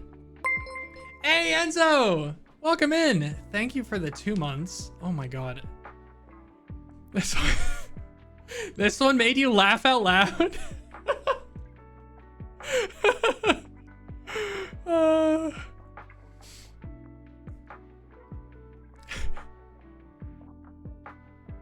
When you explained about tech, yeah. Oh man, I can't wait to get into this.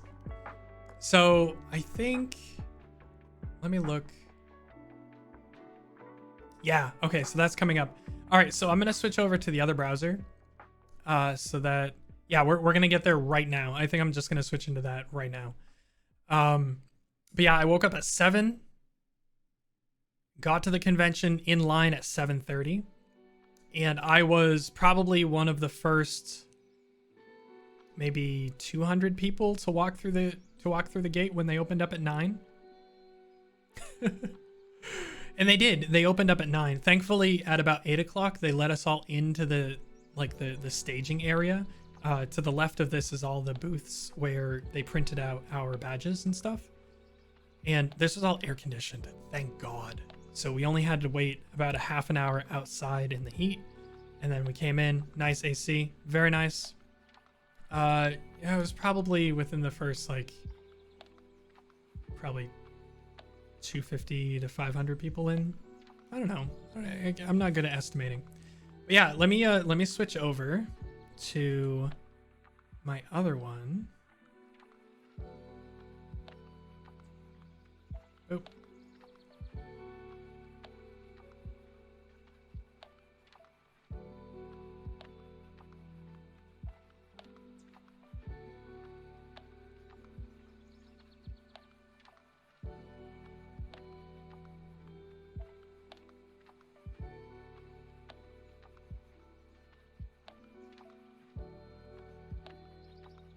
All right, highlight. So I'm going to skip around here a little bit.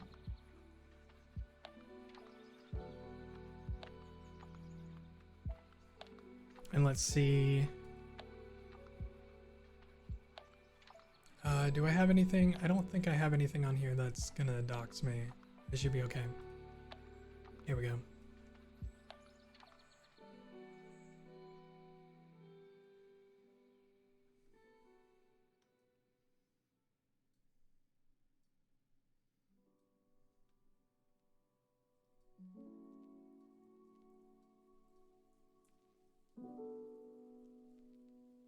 Okay, so this is a start.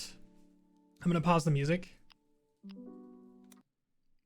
And let's see if this works.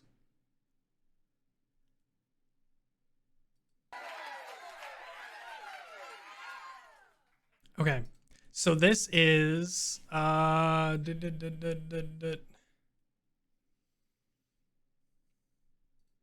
last. So I think this was the 30th. I think this was September 30th. Tectone posted on Twitter that he was going to debut a VTuber model on the 1st of October. And I started off the stream that day, that Friday, with this.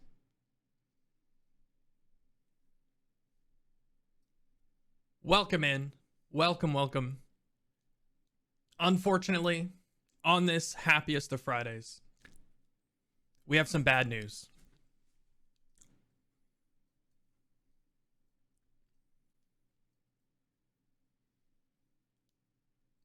Someone is trying to impersonate me.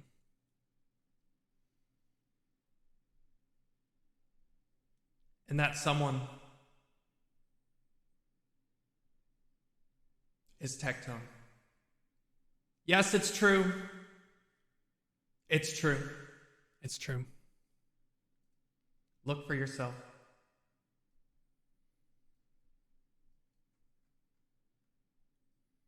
Look for yourself.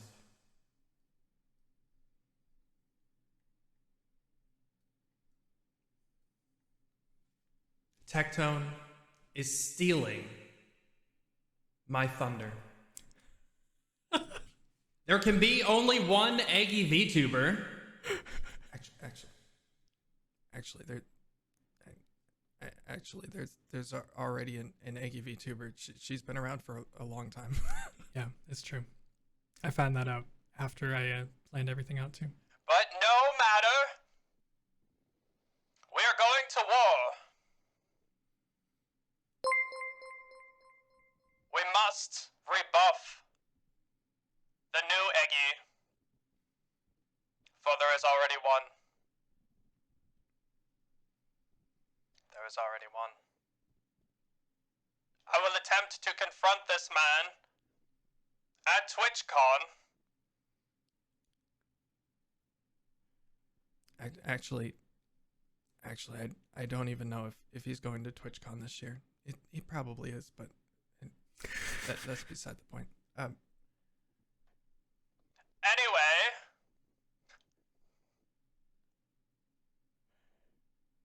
this is our first major battle since we stepped into the streaming wars. It's true. Up until this point, you've only seen Mr. Nice Eggy, but now you will face the full wrath of an angry egg. You won't like me when I'm angry. I forgot I did all this. Tectone, I'm coming for you.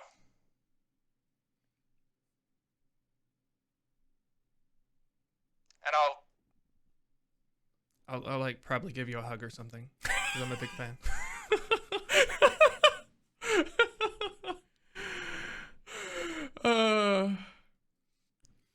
Okay, so so I went on to explain like the history a little bit of like why I chose the name. Actually, I just chose the name, not really thinking that much about it. And then skipping ahead a little bit. Let's see, where is this?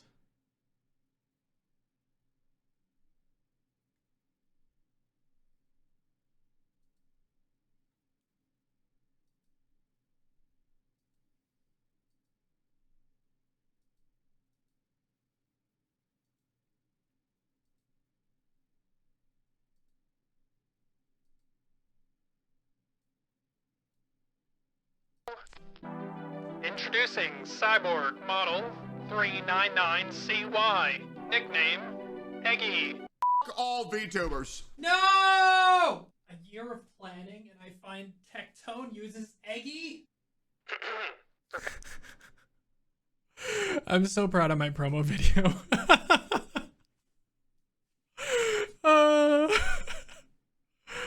I freaking love that.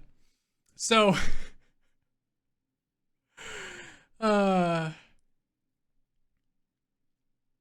so yeah, that happened. That was like the preamble, right? And then we scroll up. I spent 2 hours in line, and then I posted this. I waited over 2 hours in line to confront my nemesis. And that raw, spoiled, trash-fed, Eggy VTuber imposter Tectone canceled his meet and greet. Fine, boom. Obviously, he was afraid of my hard-boiled wrath. Obviously. I declare victory by default. And I think that was very fair of me to do. Very fair. He no-showed. Victory goes to the one who showed.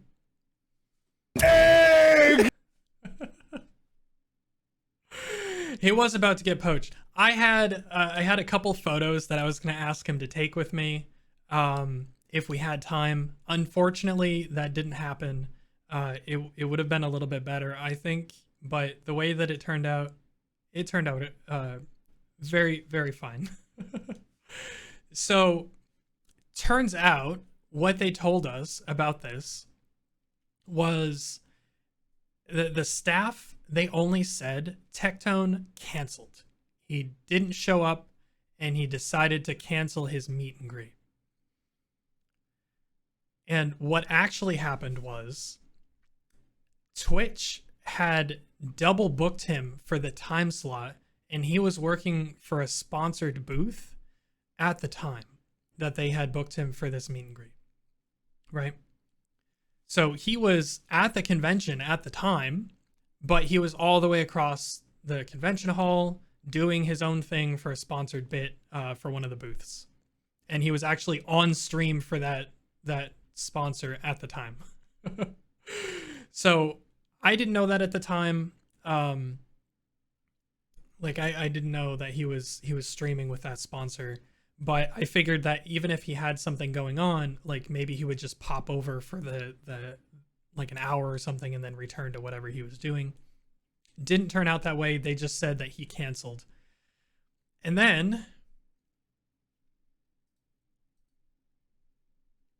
watch full video.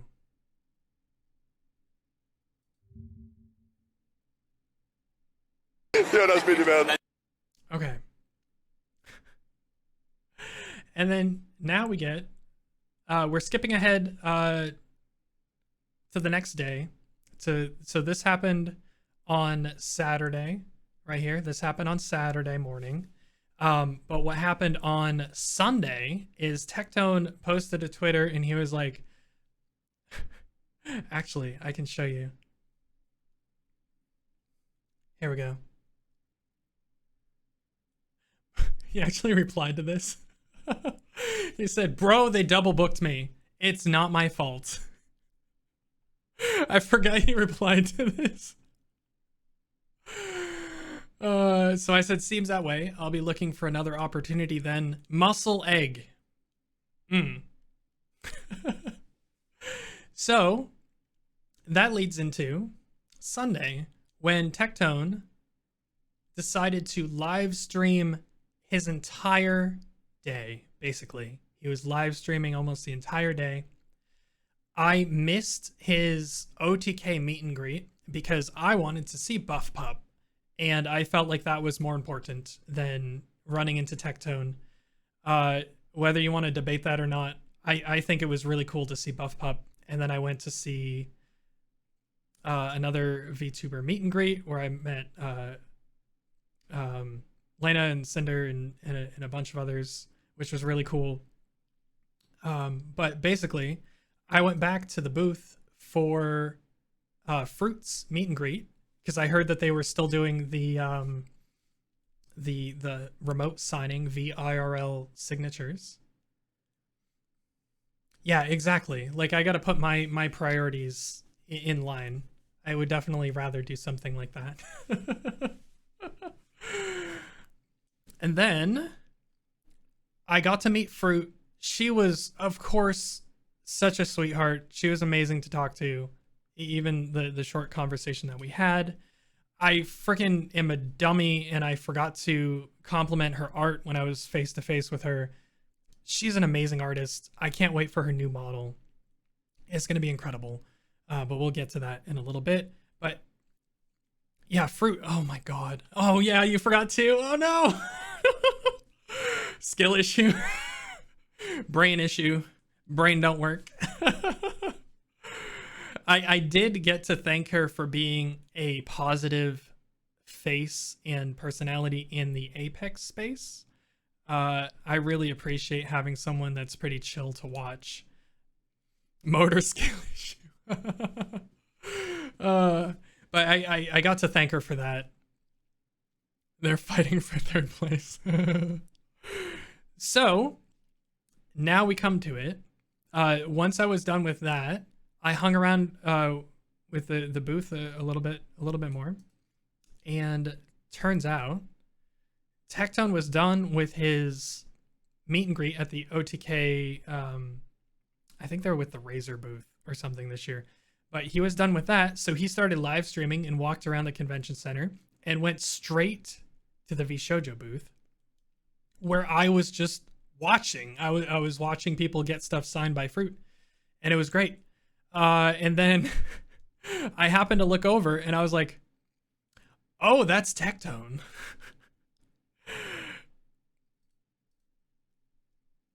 And then this happened.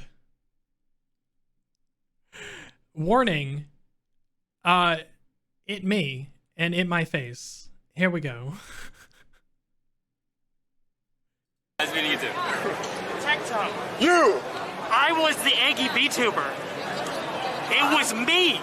What? And then you come along.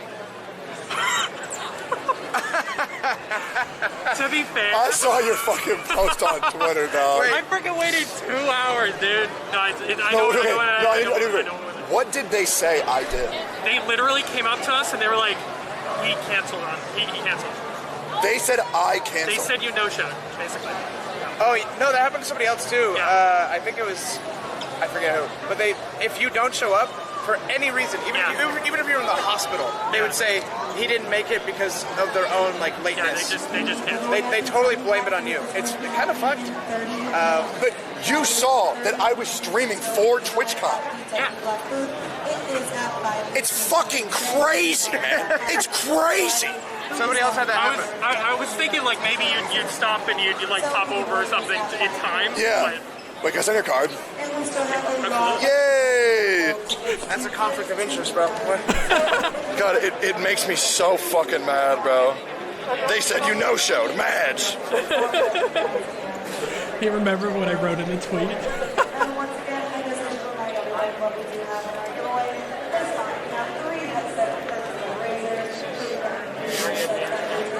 There you go, homie. Yeah. Thank you so much. Yeah, very nice meeting you. appreciate Can I give you a hug?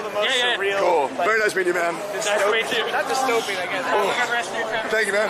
Yo, bro, holy shit.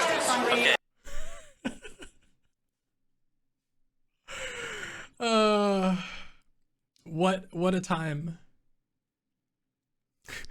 What a day to be alive. All the face reveals, I know. So yeah, beef squashed, and all it took was, yeah, I thought it went pretty well, for everything that could have happened, and surprisingly, his chat was very nice, because I had seen a bunch of people interact with him on stream, and his chat just goes ham on them. So they were all pretty nice. I was very happy. It should have been me, not him! It's not fair!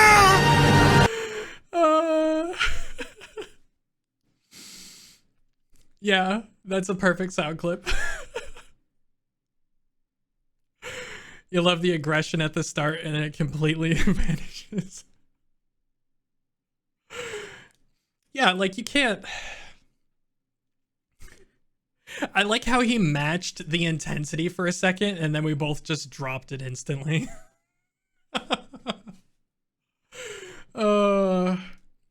Yeah,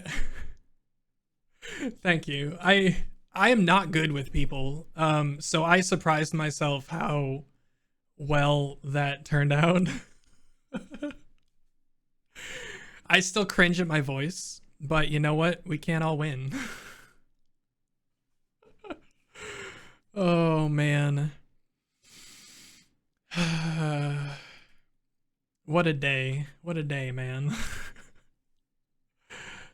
But yeah, that was awesome. It was a neat little interaction. Like I said, I'm a big fan of Tectone. I'm not a huge fan, like I don't watch him religiously, but I'll pop in every once in a while. What's funny is during the beef, before I met him, someone, probably one of you, I don't know who, but someone anonymously gifted me a sub to Tectone. Which I thought was so funny. I didn't notice till later. Because I don't get, it's hard to get Twitch updates like that. It doesn't, like, send those to your phone. It wasn't you, Notes? Okay. I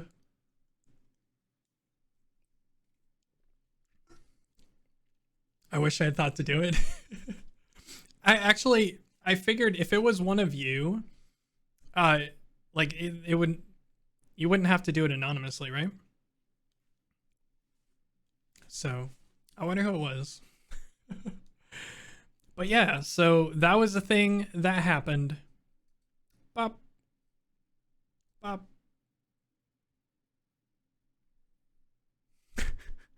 It feels like a fever dream that all of that happened. I still can't believe it.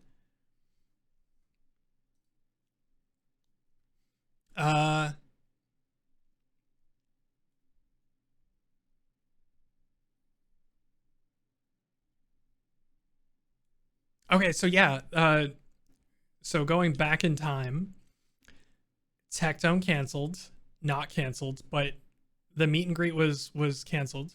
So I had time to actually run over and do the Iron Mouse meet and greet since the Tectone meet and greet was not taking place, which was insane. I did not expect this to happen at all. And this was such a cool interaction. I friggin' love Mouse.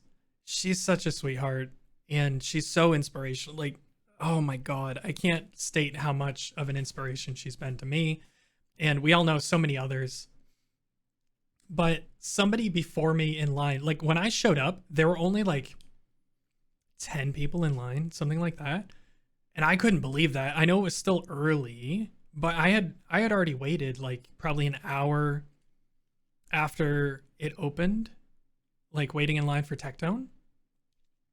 And making my way over here, I think it was like 9:30-ish, 9:45, and it was supposed to take place at like 10 for her meet and greet. And when I went over, there were only like a handful of people in line. I was like, holy crap, sure.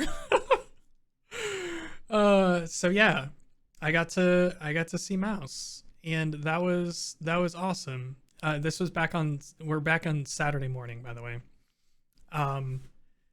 Somebody in front of me had the great idea to be like, hey Mouse, thanks for being you.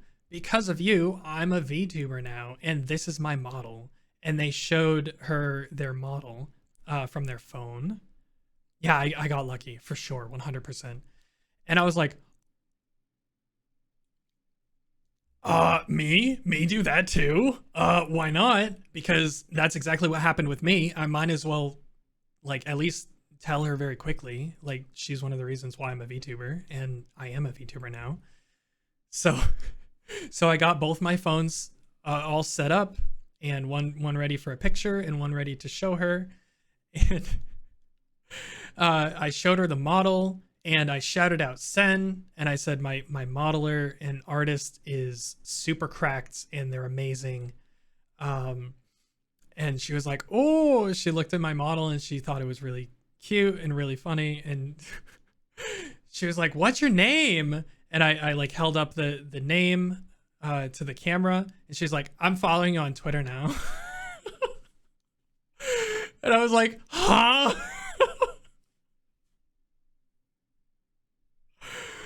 Oh my god. I about died. No, she didn't give me the ooh.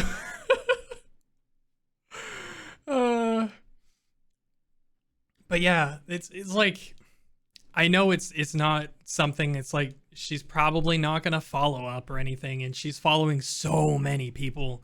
But it's such a cool, just something little that she can do to like make us little guys feel a little better about it, you know? It's so cool.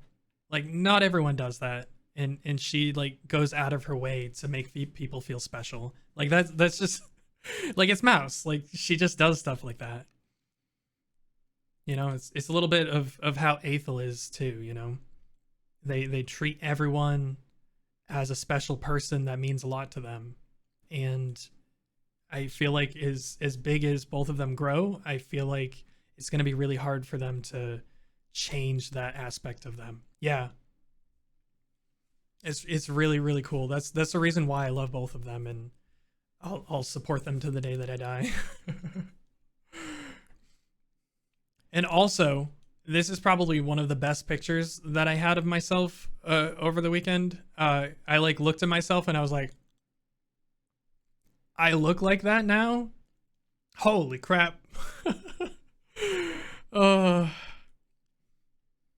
It's such a nice way to support others. Following means so much to someone, especially when you look up to them. Very true.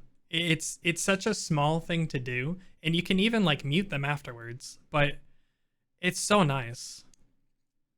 Yeah, these two have hearts of platinum. Agree, big agree. Yeah, so that happened. I freaked out.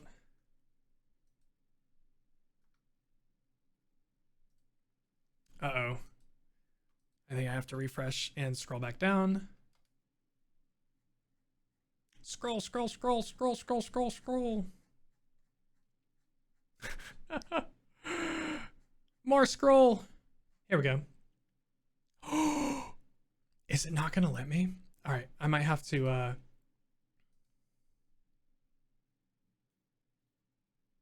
okay, I'll just do it on here. All right, I'm gonna close this.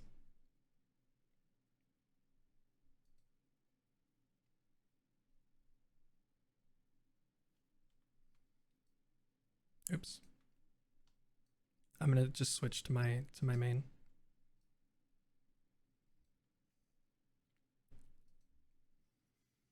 Yeah, Twitter's so stupid. Let's see.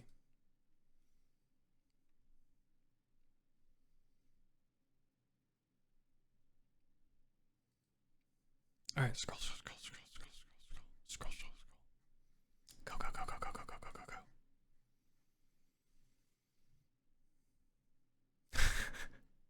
go. All right, here we go. Let's make this big. As big as I can, I guess. All right, I think that's okay.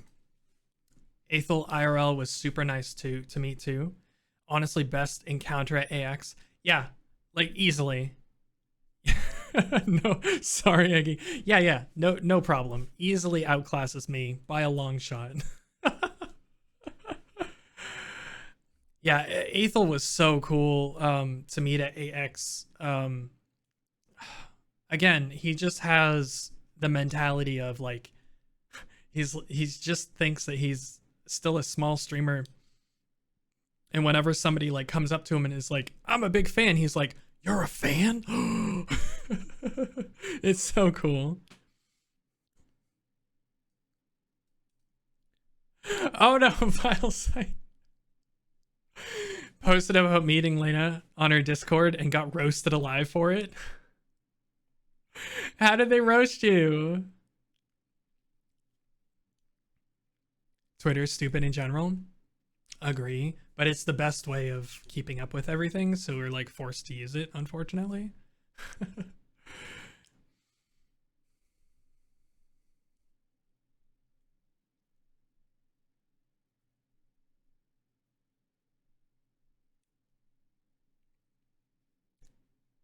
Can we ban this guy?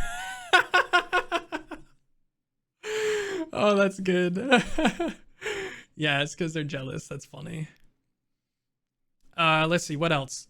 Oh yeah, so at the same time, right after I met Mouse, I ran into Gunrun, who's awesome. He's busy. He's a busy man. And I interrupted him to ask for a picture, and he was so nice. Super, super nice. Just like everything that he's done for the VTubing community and for VShojo and the girls that are a part of it. It's just like we owe this guy a debt. I think he's definitely like he's a businessman, but thankfully through that business he's helped a lot of people and improved lives for the better, I think, which is really cool. All right. Oh yeah, that's Aethel being Aethel. Here we go. Pretty down to earth CEO. Yeah. Yeah, I think so. I wanted to get a pic with Gunrun, but he was so busy.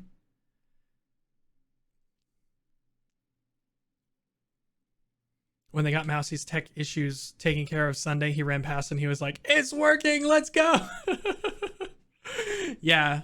Yeah, he's pretty chill. Like he goes into business mode and you can tell he's like got a super professional, like get stuff done attitude.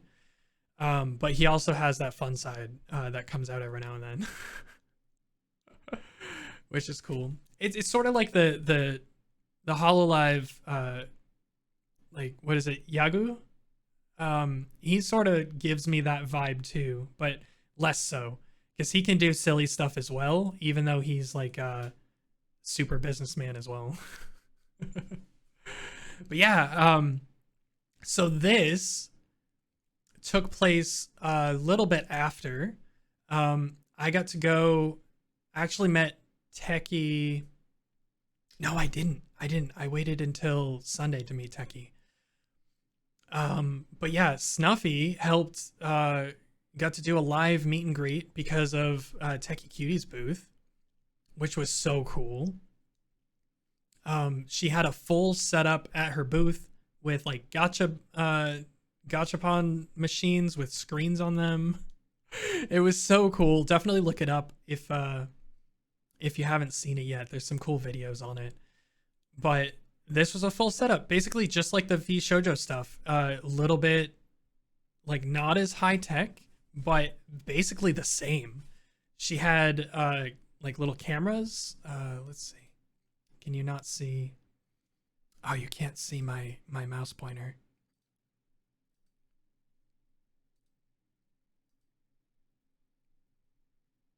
It comes.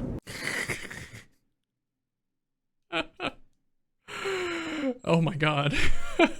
That scared me. Her gotcha machines were crazy. Yeah, for sure. It was so cool. There we go. So she's got a camera here, and then the gotcha machines are over here.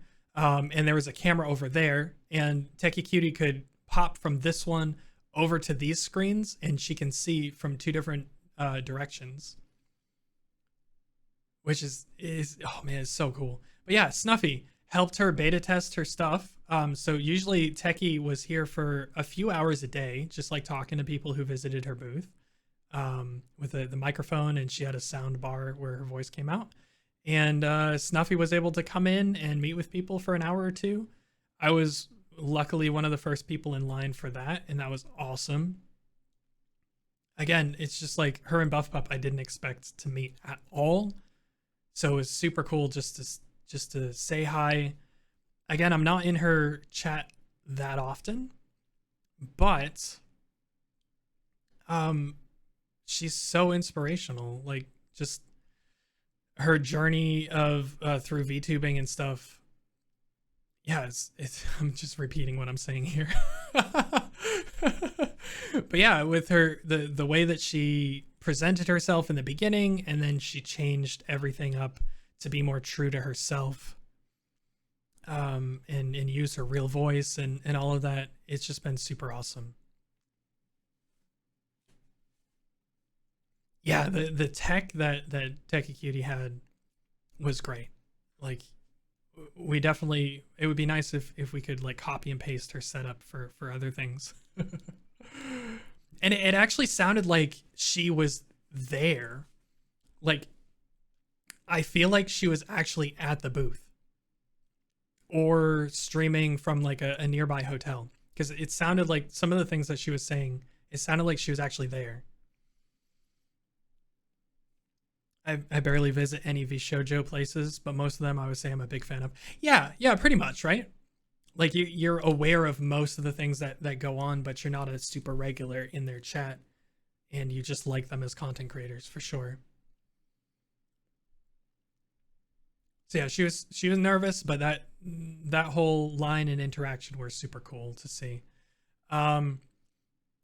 This is this is Evan getting 1-inch punched.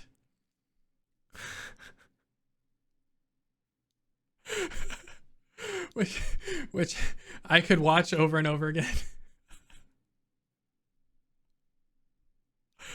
Oh god. Let's see. Okay, so yeah, Saturday was actually really sad for me because there was a bunch of stuff that I wanted to see. But I looked down, and the way he didn't overreact, he just kind of laid there. He was like, oh. So right here, I have a huge battery pack that I travel with, and it's enough to charge my phone about 2.5 times, 2 to 3 times. Yeah, Evan is such a joy to be around. Like, he brings a light wherever he goes in IRL. It's really nice. He was super chill and super cool. I got to talk to him once, and later on I got a picture with him. Like I said, I got to fist bump him basically the first thing that I did when I got to the convention, because he was hanging around near the helpline that I was in. But yeah, Saturday, basically afternoon, I noticed that my phone had run out of battery. It was on like 20% or something. Yeah, he's more appreciated in collabs than anything. Well, he sort of bases his content around that now. He's like, he does collabs a lot, like a lot, which is cool, and it's fine. But yeah, at least he's not known as being the editor anymore, right? Like, he's his own content creator. He's no longer just an editor, which is really, really cool to see.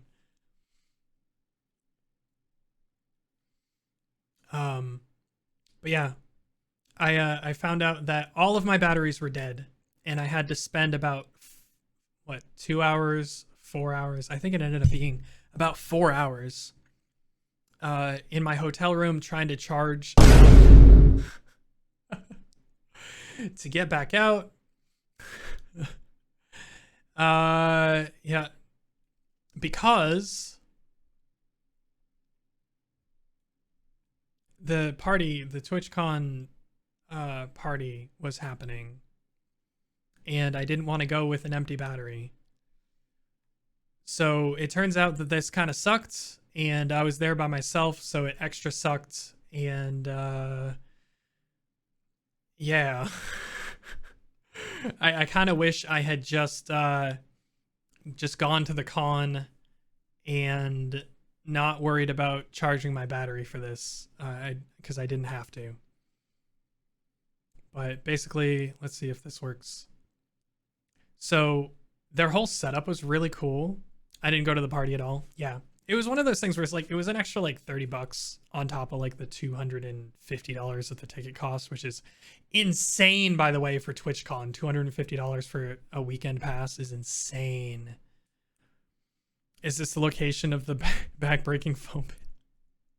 No, that was right in the convention itself. This is actually at the baseball park that's right across the street from the convention center. These guys were awesome. Really, really cool punk rock band. I actually need to look up their stuff. But I stayed for the first set. Like, they played. They were awesome. Highly recommend listening to their stuff. The next band, everyone around me, like I went up here for the next set, just so that I could chill, because I was like, why am I even down here on all of this crap? I don't care. I just wanted to chill in the bleachers. And the next chick that got up there, she's apparently huge. Like, she just did a song with Sam Smith that like topped the charts. I forget her name. But her first 6 songs were so sexually explicit, I thought it was a joke band, because I had never heard of her before. And I had never heard of a singer coming out and just singing such sexually explicit lyrics, like, on main. Like, I didn't know that existed in, like, mainstream songs, like, mainstream artists. The people around me, like, every line that she would sing or rap or whatever she was doing on main, yeah, they were laughing because it was so in your face and like, no, Writhe, this was like holy crap. It was like, I'm an older guy. I've been around the block a time or two. This like shocked me. I haven't heard music like this in a long time. And I definitely didn't expect it at TwitchCon. So yeah, that was fun. And then after her set, after we like laughed through her set, yeah, that's why creators can't get 70-30. Weird Al, but more raunchy. No, it was played straight. Like, it was like, I laughed at it because it was so out there, but it wasn't funny. It was just straight. Yeah, it was weird, but it was so explicit. It felt like it was a parody. And I'm so glad that I went out to the bleachers, to the seats, because it was so funny to hear people laughing. Because there was like people with like kids there in the bleachers and stuff. Anyway, so I left after that. I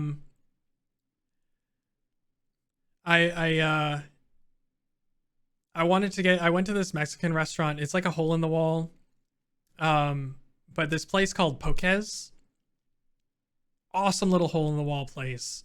My God, if you're in San Diego, go here, get some food. They have vegetarian options. Yeah, that bad. Yeah.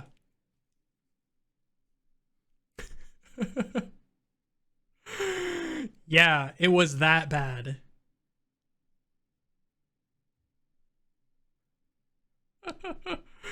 That's so funny.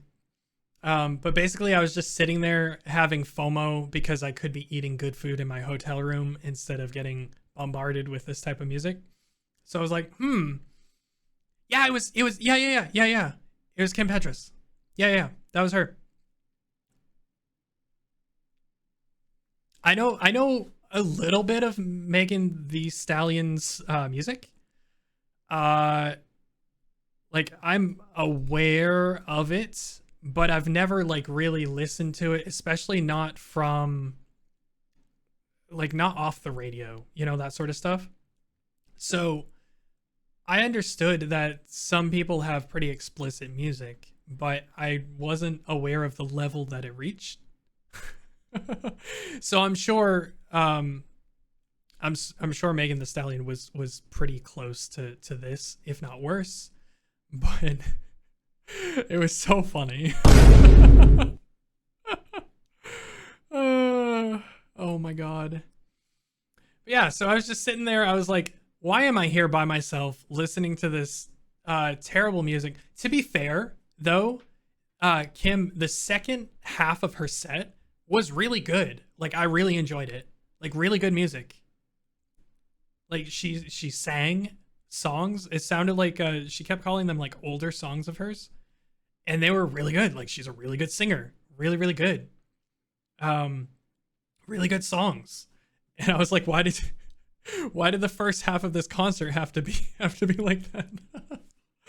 But yeah, I left after that, and I just made a beeline over to get some Mexican food. It was amazing. Again, it was the second night that I gotten food from there.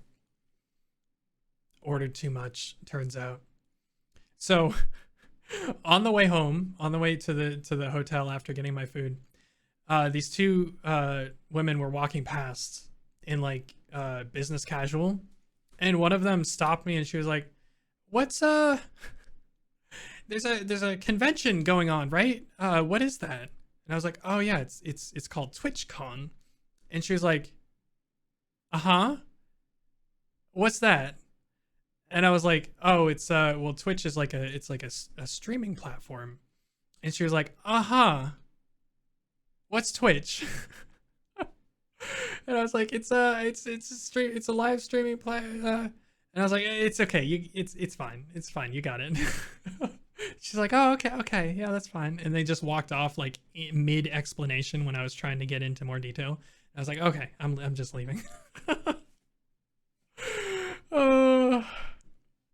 You had one of those interactions as well? Yeah. It just like, it goes to show you how small of a market we're really dealing with, you know? Like, Twitch is pretty big, but it's still nothing compared to like other platforms and other forms of entertainment, you know? Like, we're still, I feel like live streaming is still in its infancy when you really look at the big picture.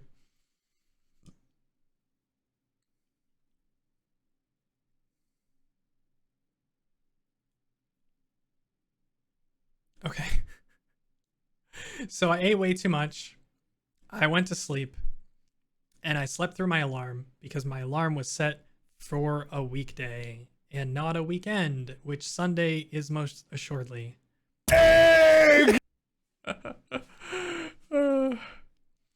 Food coma? Yeah, pretty much. I stayed up a little later that night too, because it was pretty nice. Someone was also in my elevator at the hotel. I don't know who she was, but she was a partner. Oh, these two bros get on and start asking her about it, and they were being dicks. She got off on her floor and was like, "Okay, bye." And I giggled at them. Yeah. Yeah. That's, oh man, that's so scary too. It's like when you think about the it's probably a really good thing that most of the VTubers that I know that went there, most of the female VTubers and streamers are either there with groups or they went with they like have Airbnbs and that sort of stuff. Because I was thinking, and it's like just me, like I'm a pretty big guy and I'm a guy, you know? So I was like, what's stopping somebody from just like following me back to my hotel and then getting on the elevator and then getting off on the floor that I'm staying at? Like, that's scary, right? Like, that's scary. Like, obviously that wouldn't happen to me because, like, obviously. But anyone with like 50 plus people that regularly watch, like, the chances of you having one person in there that can be a creep like that and just follow you around, like, it can happen. And that's terrifying. Yeah, there was a girl VTuber who was followed and she was safe in a group. Yeah.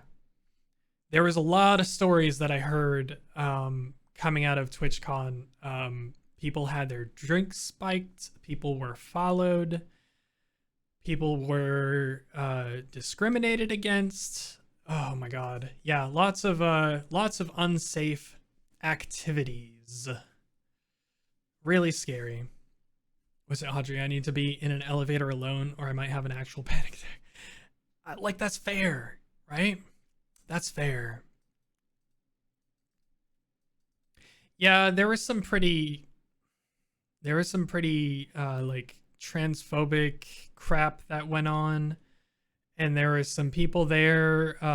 You know, there's a whole drama about masking and vaccination requirements and stuff with a certain large creator, and some of their people infiltrated the con and were bothering people.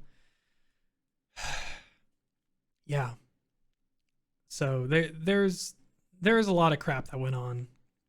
And I only heard a small portion of it because, like I said, I'm just me. I'm just by myself. I didn't have like a group or anything that I went with.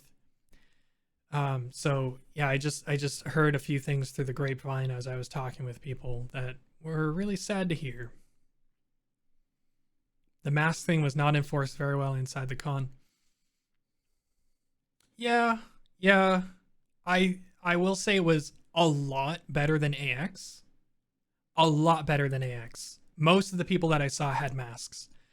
There were only I only saw a few people that didn't have their masks on in the convention, and I saw a bunch of people with it like under their nose, which is like, we've been dealing with this for almost 3 years now, people. How do you still not understand how to wear a mask properly? Like, just, how are you dumb? Like, I don't understand. Wear a mask properly. Come on. It's not that difficult. As the days went on, more masks were off. Yeah, I believe that. They just don't care. Yeah. Yeah, it's just those people who are like, I'm too important for this.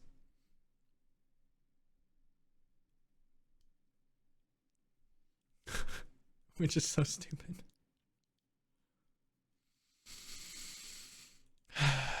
Man.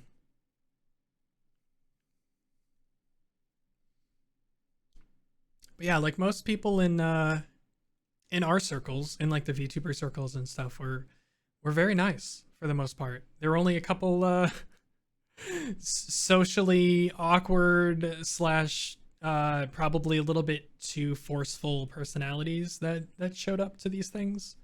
And most people were wearing masks and being pretty polite and respectful and nice. So I was pretty happy, at least from my perspective. I know I'm a small nobody content creator who's also male and white and fairly large. So I know my experience is not the same as others. But from what I could see, it felt pretty good for our communities. It was pretty nice to see. But yeah, I wanted to see what was up. So I woke up late, but I got there in time to see Mousie's signing.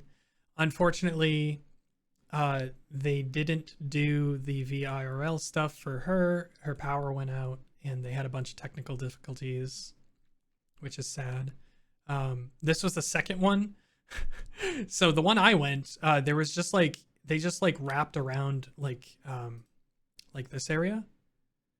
But this time when I got there almost about the time that I was about to start, and there were people down this way, wrapped around all the way back past me, all the way over here, and then back and wrapped around the booth this way.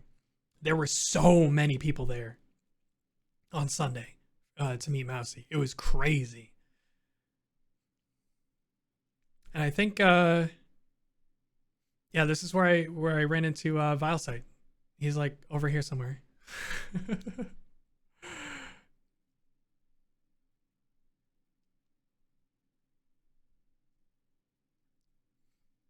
Let's see. So I ended up meeting, I didn't get a picture with her, but I met Chloe beginning.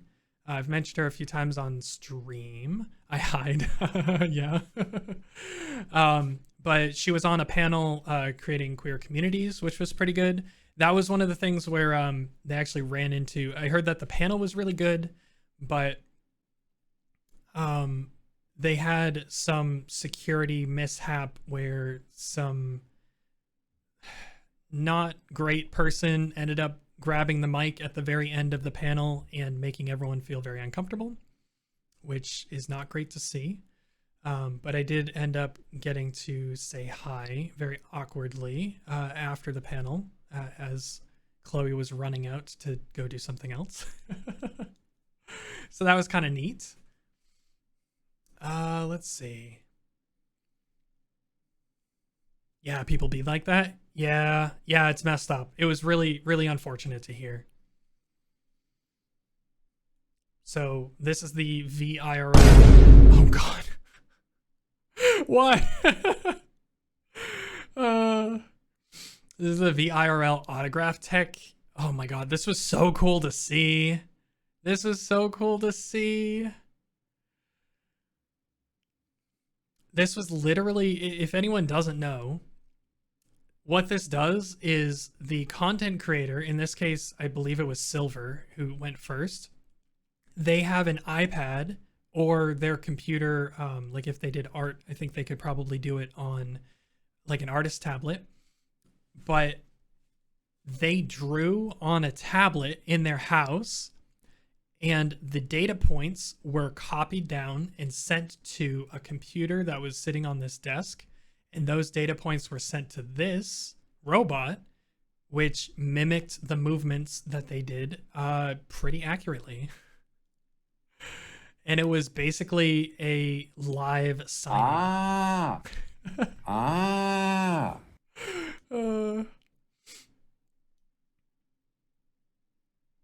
was so cool.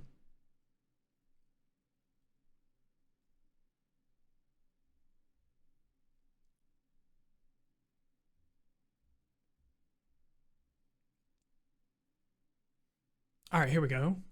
So yeah, I went back to Techie Cutie's booth.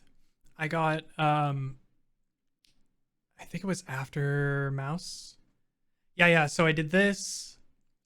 I went to see, okay, hold up.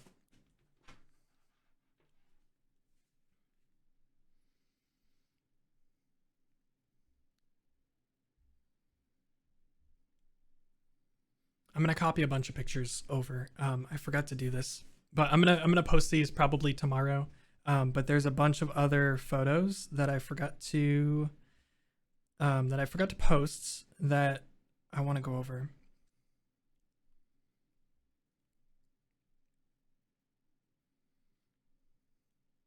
And I'm gonna do this live because it's very awkward, and that suits me.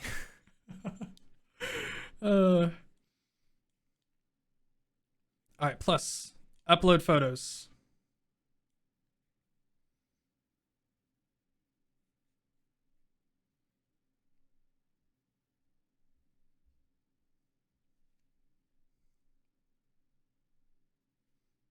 Boop, boop, boop, boop, boop, boop, boop, boop, boop.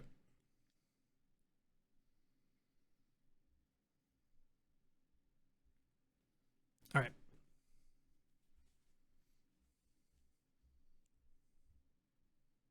So I'll go over those because I'm almost done here. I'll go over those in a sec.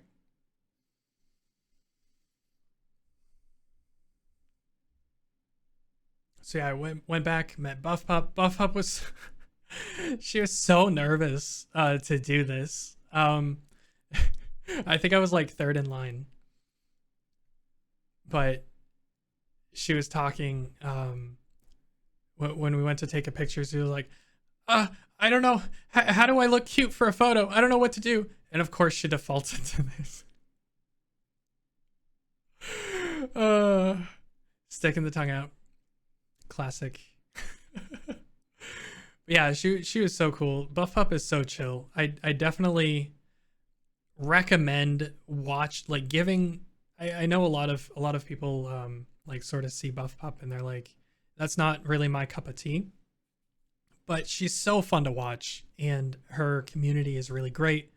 The way that they have like the sound alerts and everything integrated into her regular streams is just, it's so fun.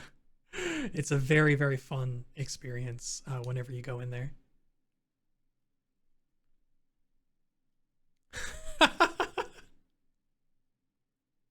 This was amazing. Classic. We got the bow at TwitchCon. This Chipotle bathroom is about to meet its maker. Followed by the Chipotle ad.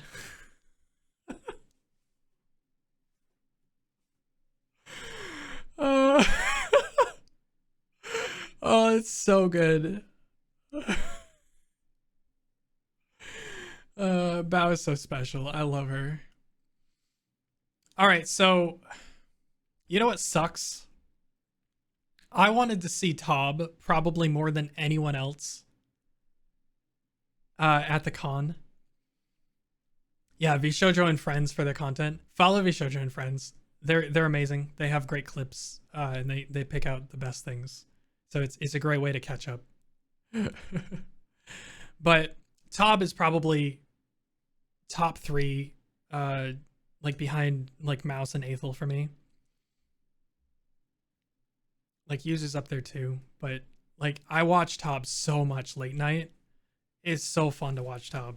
But Tob was there, and it turns out, like I didn't want to be, I definitely went a little bit too creepy with this. But at every meetup, I was like trying to listen and see if anyone was talking about Tob or if anyone had a badge that said Tob on it, because I have no idea what she looks like. But it turns out that I totally was within 3 feet of Tob at one point and didn't know about it. Because turns out later on in her Discord, she posted that she had a friend with her that she lent her badge to. And Tob herself borrowed a badge from Sykkuno. And so the girl that I saw randomly that I really don't remember what she looked like in a group of people that had a Sykkuno badge that I was like, huh? Like that looks like a Sykkuno badge. Like that's weird. That was Tob. And I hate my life. Yeah, that was Tob. You remember.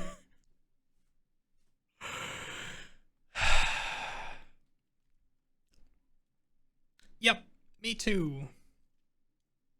Very sad. The deception there was genius. And she was talking, she was like, in her Discord, she was like, it was so funny to see people do like double takes. Looking at the Sykkuno badge. I was one of those people, and I feel like an idiot. Plus 16 to her deception checks. Yeah. I am so pissed off at myself. Like I should have investigated more, but it was one of those things where it's like, it's okay. It's fine. Nat 20 on con stealth. Disguising yourself as Sykkuno. Flawless.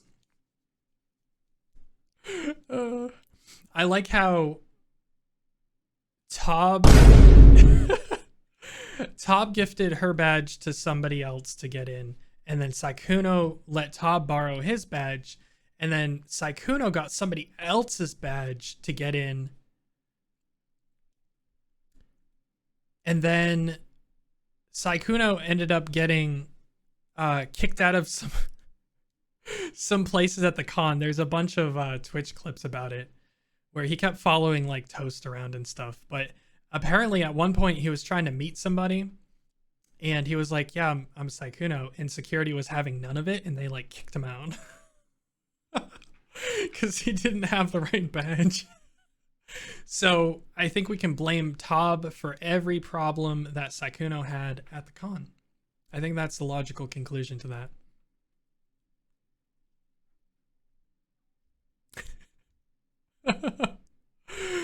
Sakuno brought it on himself. It's true.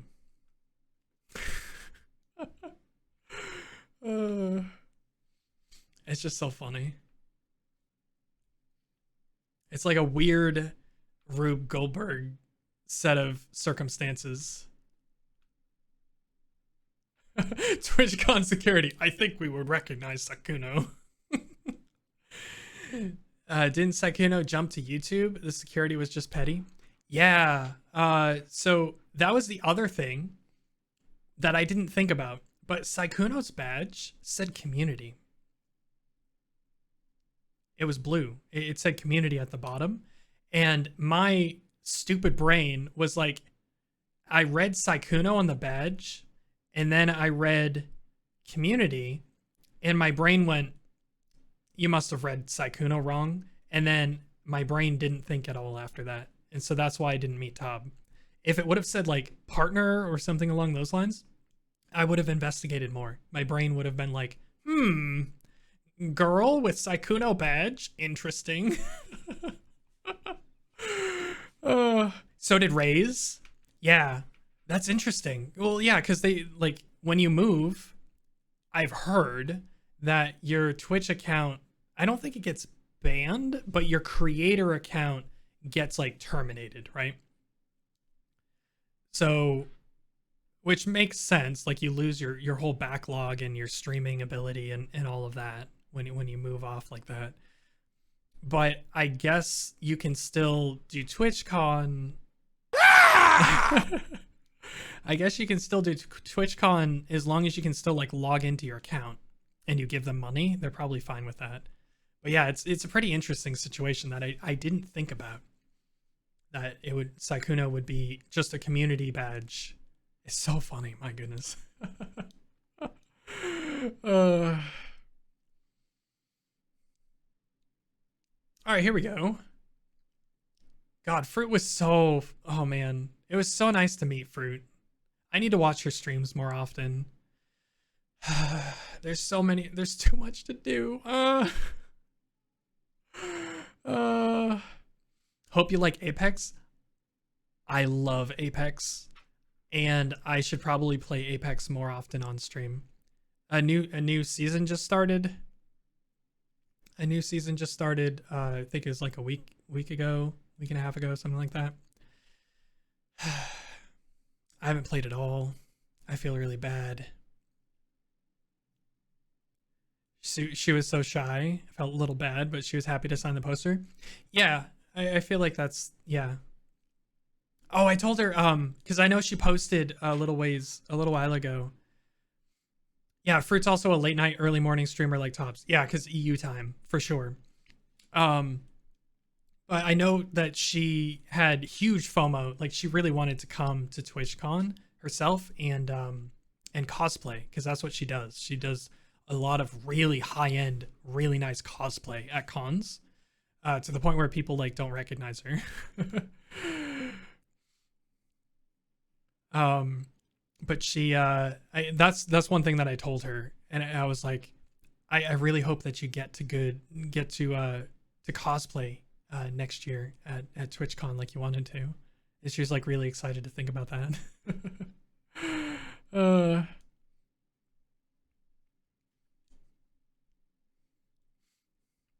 I audibly went aw at work when I saw that image. Nobody looked at me weird. Yeah, it was so nice. See, and as you can see, some hoodies they make me look fat. And some hoodies, if you just add like another inch and you like slim it up a little bit, it looks good, but this makes me look fat, which is unfortunate. I probably won't be wearing this hoodie very much. I'd honestly love a Fruit and Jessica Negri. Oh, the collab. Oh, that would be awesome. It's color theory and it sucks. I mean, it's also fit. Like there's some hoodies. I mean, there's some fits that are more like trim and long, like tall and long, which look really good. That's husky territory, not far. Not fat. Yeah. Yeah, I guess.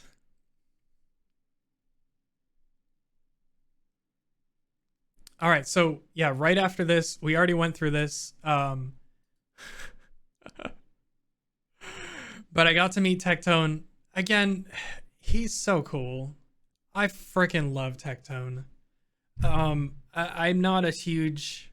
You got the same hoodie. Haven't put it on yet, but now I'm afraid. I went up a size.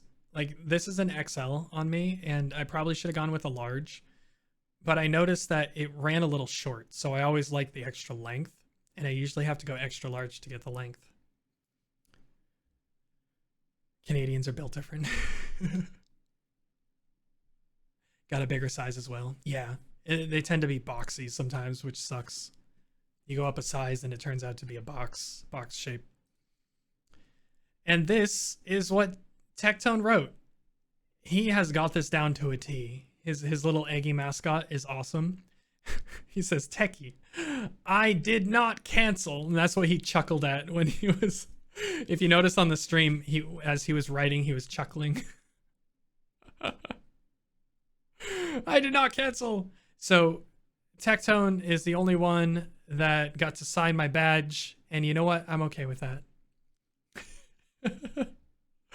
Like, there's no way I'm gonna say no to Tectone signing my badge. Like, this is so cool. But yeah, I made it through the entire convention. I didn't have anyone sign my badge, and then Tectone signed my badge, which is pretty awesome. Your Skillet shirt that has a problem with length and it makes me sad. Yeah, like, what's up with this? Like, these t-shirts that are shaped like squares. Like, I don't understand. Egg squared, yes. So I was dumb and I added this like almost on the last day. Like, I forgot. I should have just put Eggy on here, like, to start with. And I was super dumb. But I added this, like, later on. It's like, nobody knows who I am. Like, of course I should just put Eggy so that people know what to call me. This is stupid. Oh, yeah, this is funny. So, I don't know. It's like big and tall clothing. Apparently you can be one or the other, and I missed memo. Long torso gang. Can't do anything. Clothes don't fit. So this is a picture of Joel, Porcelain Maid, another streamer that I know through like collabs and stuff, but I don't really follow very much. I know, awesome content creator. He's great. But this right here is Girl DM. And she initially asked if she could rip this very nice photo that had been signed by very many VTubers. She was like, can I tear this up? And she was told no. So she was like, can I step on it? And they let her step on it. And that was pretty funny. So like in this picture, I was like right here. I was like right next to the person taking this picture. That was so funny. I have a torso too short for sun visors in cars, yet too tall for medium shirts. Ah! Oh, that sounds like a nightmare. It's almost like everyone's built differently, and it sucks. Oh, we got an Enzo retweet. Everyone should follow Enzo.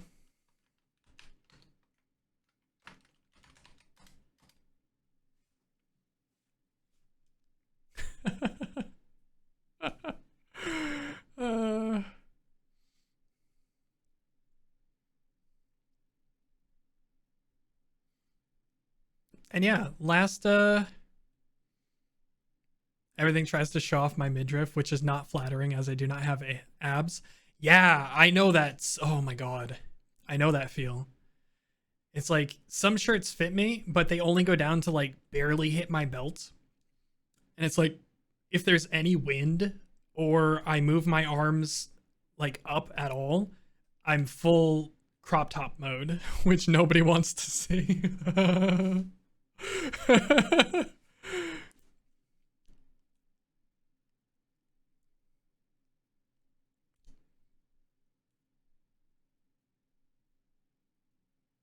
Skinny jeans are normal jeans on me. Yeah, I can imagine that, Ryan. Yeah. You need a belt with almost every pair of pants you wear. I need that too, but for fat guy reasons. Because I don't want to offend anyone when I bend over. Two different reasons for wearing belts. All right, so we're on to the last day. So this picture took place at the last, let me see here. This picture took place at the last meet and greet. Suspenders over belts. I've never worn suspenders. I should probably try them at some point. I feel like they'd be a little bit uncomfortable, to be honest.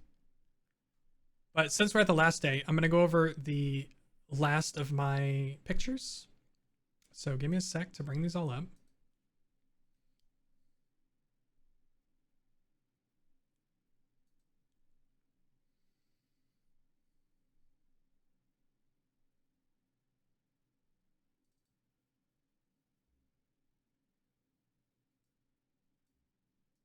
All right, so we're just going to do this. They're pretty comfy. Maybe for, I don't know. Maybe. I X to doubt on suspenders being comfy.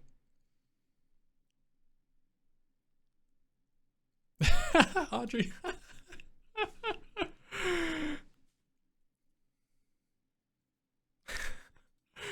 Y'all are so funny.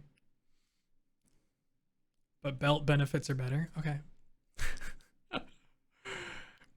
All right, let me add one last thing. So we're gonna do a plus. We're gonna do a window capture. We're gonna do photos.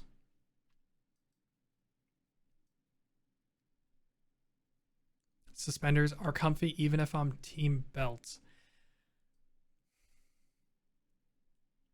So the reason why I doubt is both you and Enzo are very skinny from what I can tell.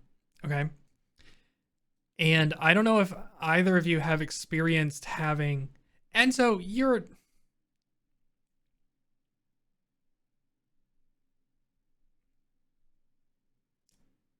I've seen pictures of you. I would really? You hold that weight very well if that's true. Are you serious? No way.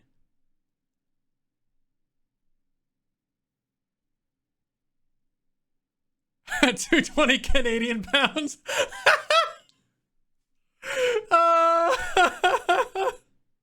It's all in my legs and stomach. Wow. That's crazy. Okay, I mean, okay.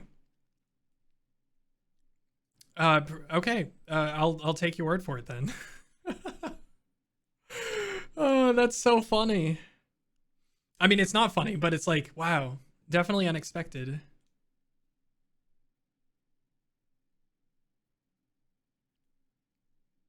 Again, color theory.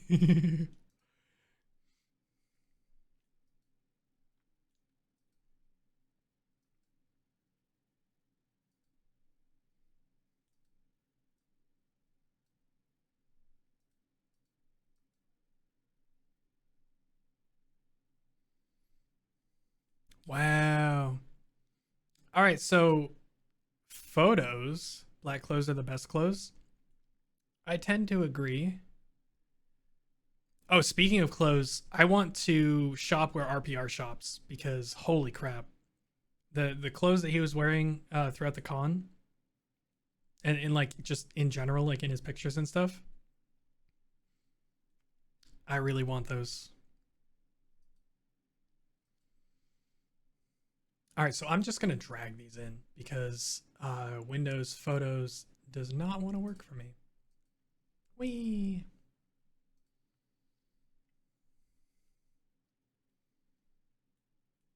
With my face / half body reveal. Mm-hmm. Okay, yeah, that makes sense. All right, here we go. The first random, these are going to be from all over the weekend. I just forgot to edit them, and I'll just explain which one is which when I get through them. Boop. Holy crap! Sudden S-Fan. So I didn't get in his video, obviously. But this was, I think this was day one. I think this was Friday. He's another OTK streamer. S-Fan jump scare, I know. This is going to happen with all of them, unfortunately. They're just going to be super huge. But yeah, I just randomly ran into him. Who is that? He's a WoW streamer who's been in the game for a very, very long time. I'm awake. Weird screen transition, guys. Yeah. But yeah, so, oh, I know, lol. Okay, cool. But yeah, so again, I didn't really know him before Camp Canute. But he got pretty involved near the end, and he's just a super chill guy who seems like a really, really cool dude. And while I don't really watch a lot of his content, he was super chill, super awesome to watch through Camp Canute, and some of his clips and his tailgate stuff that he's doing recently has been pretty cool to watch.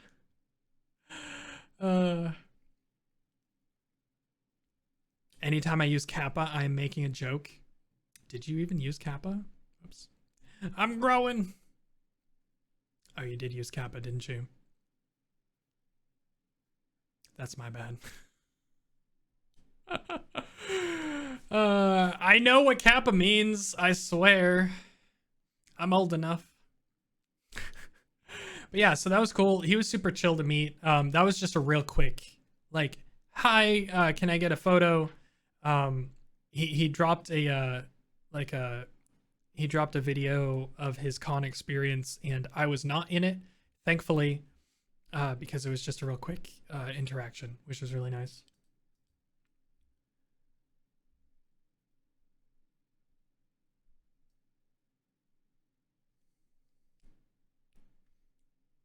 Got a little Kappa U2's figure. Unfortunately, not gold. Yeah. I heard there was only one per day. All right, we're going to get a techie cutie jump scare. Boom.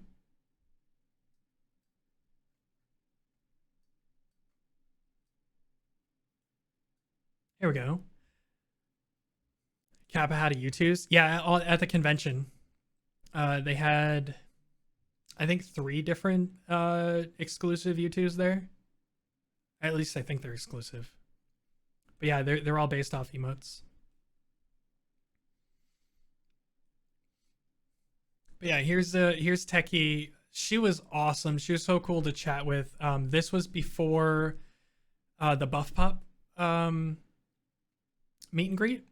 And I got there like an hour before the Buff Pup meet and greet because I knew Lena and everyone was doing a meet and greet at about the same time that Buff Pup was. So I wanted to be first in line to Buff Pup so I could say hi and then immediately run over to where everyone else was meeting. And that worked out because they ended up being late anyway. So I got to chat up with Techie and compliment her on her booth. It was so cool to see. Really awesome that she gave Snuffy and Buff the opportunity to jump in here and meet some fans themselves, which was really neat. It sounds like both of them are planning to go to cons in the future after seeing everything that's happened at AX and in this con, which is really cool. But when I was waiting and I was watching people like shuffle up and buy stuff at her booth, some lady that was streaming like walked over and was like live streaming, and she was filming the booth, and she was like, "Oh, these are like, this is a cool looking booth," and blah blah blah. And Techie's just like sitting here on the screen, and she's like, "Oh, what's this on the big screen? Oh, this is cool." And Techie's like, "Hi," and the lady's like, "Ah!" And she goes, "Are you real?" And Techie's like, Yeah, I'm here. Hello. How are you? The lady had no idea what was going on. It was so funny. I should it'd be nice to find the stream, but it's like basically impossible. Techie jump scare, I know. Yeah, I wanted to buy something from her booth, but I didn't end up buying anything. Just because I was there often and then I just forgot, or I was busy. I was going to other things. It was bad, I know. I should support. All right, here we go. Raccoon Booba, yeah. Yeah, she had a bunch of Snuffy prints that were actually signed too, and they weren't even that expensive. They're like $15. I definitely should have gotten one or two. Really, really unfortunate. Lapse in judgment. All right, so this one actually means a lot to me. Day 9 jump scare. Day 9 shirt stain jump scare.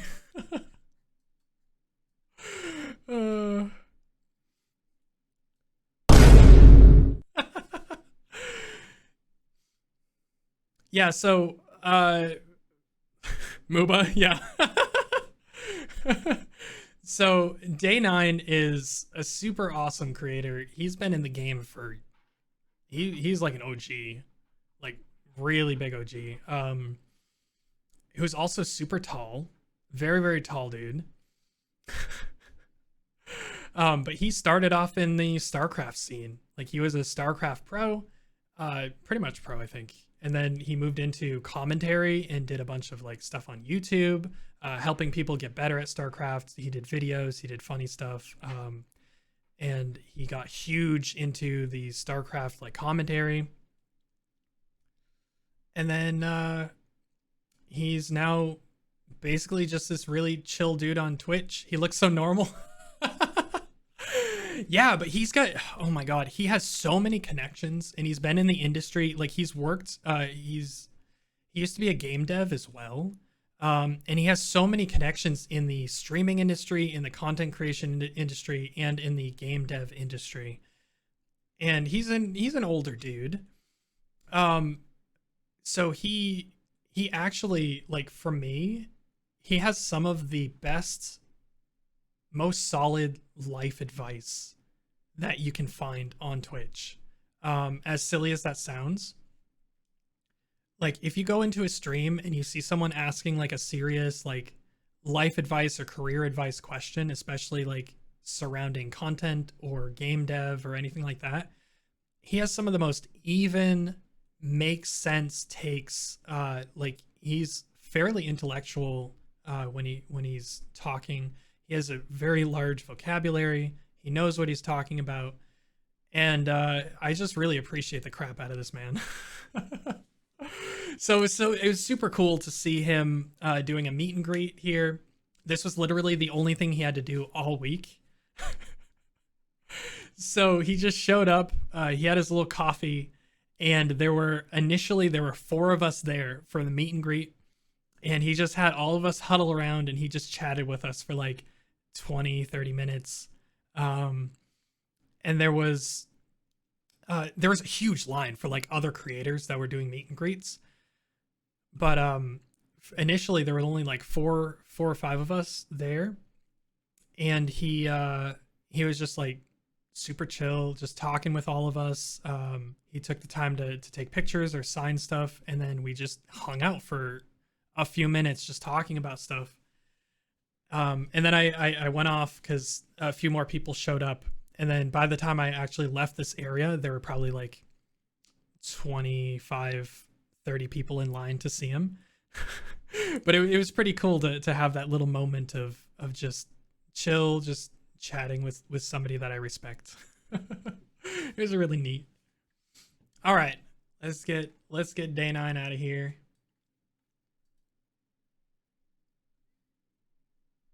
All right, last day.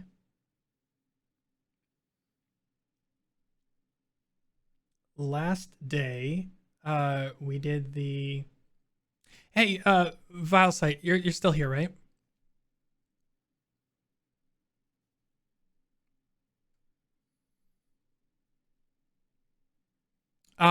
Do you know if Lena, like she posts her face all the time. She's fine with regular face pics, right? Do you know?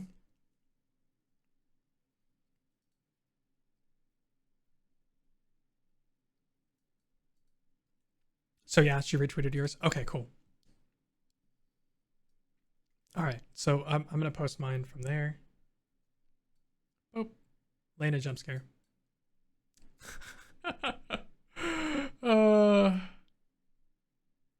Yeah.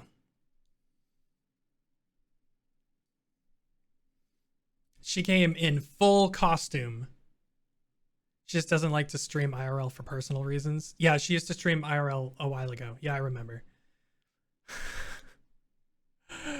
But yeah, she was awesome to talk to. Again, another content creator that I'm like, I know about, and I've seen some of her content, especially in some collabs and stuff. But I just don't watch regularly. But yeah, full costume, just like her VTuber. I think a little bit of both. I think a little bit of both. Yeah. I'm pretty good size.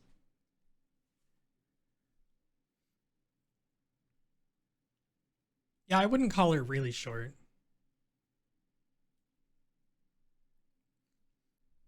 But yeah, she wanted to like hug everyone in line, but she had just poured the blood on herself a little while ago, so it would have gotten all over people. Yeah, 5'3" is like average. But yeah, so that was super cool. She came out again, they were late, but she meant to do a meet and greet on Saturday, but it didn't happen due to a bunch of reasons. And so she really wanted to get in on Sunday and just have something for people to come out. It was super cool. I'm so glad that she did that. It was really nice of her. And obviously, like Vilesight's a huge fan, so it was super cool to see that interaction as well.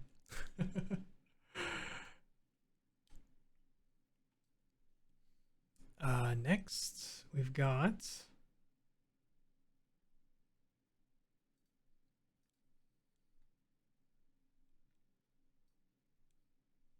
Oh yeah. Another somebody that I just know from collabs and stuff.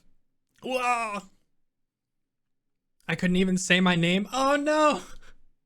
But she recognized your badge though, right? Like, didn't she recognize you through the badge?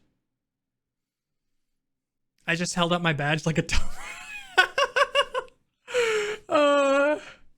it's so hard, right? It's man, it's so hard when you're meeting people that you look up to so much and like you followed for so long, and then finally you're face to face with them and you're like, oh,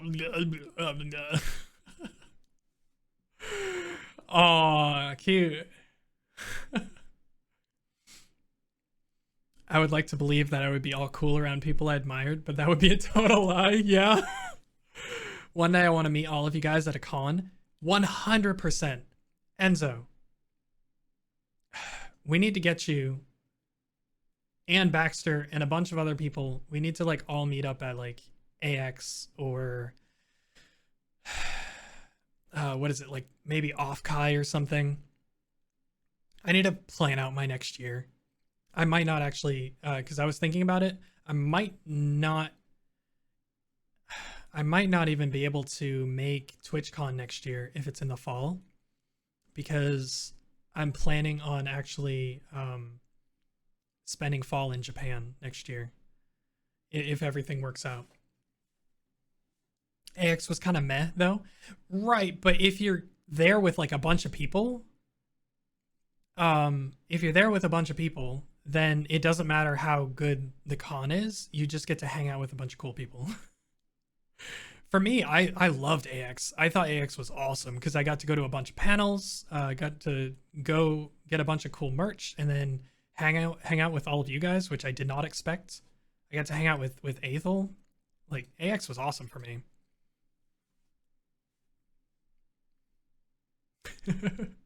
But I understand, like, everyone has different experiences and stuff. I don't even know what that is. What even is this?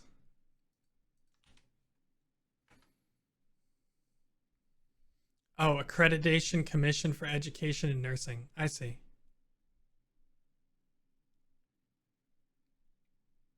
Follow your dreams, Ryth.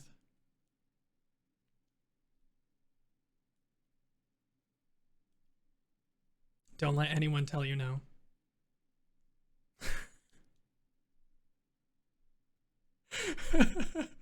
Anime Central? In Chicago? Who's gonna go to freaking Chicago? Nice searching, loser. It's literally the first result. Stop. If y'all went to, okay, so do you just say ACN? I may have to withdraw if it's in Chicago. Yeah, like, I'm not flying to Chicago. I'm sorry. ASEN? Ugh.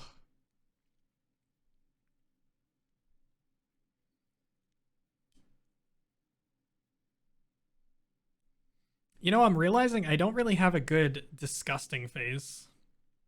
A good, like, disgusted face. I need that.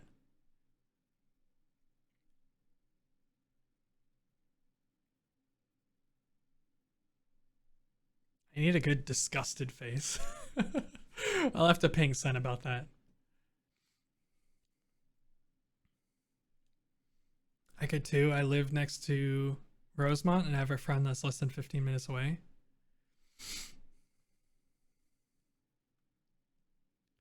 You go to Oregon for the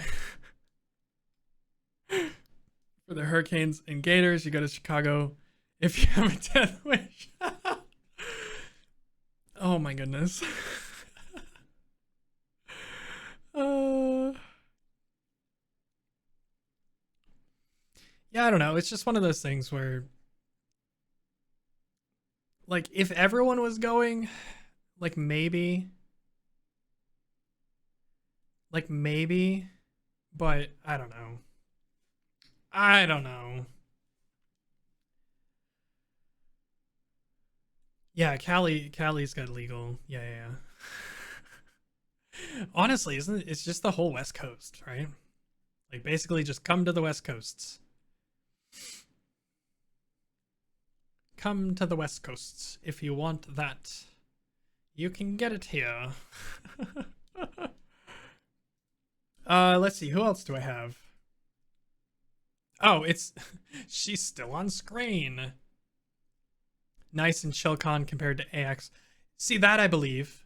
But the problem is if you want to meet a lot of people and like just like hang out with people, then unfortunately the larger cons are a little bit easier for everyone to plan around, which kind of sucks at the same time. So I forgot that I had this. But yeah, Cinder was everywhere this weekend. She was like popping in and out. All the collab or all the meets. We're trying to form a clique. Get with it. Oh no, not the cliques. Just get them to go to ASIN too. No, you do it, and then maybe I'll come. Right? Aren't you on the West Coast? Like, why would you advocate for ASIN? Like, Chicago's nowhere near the West Coast.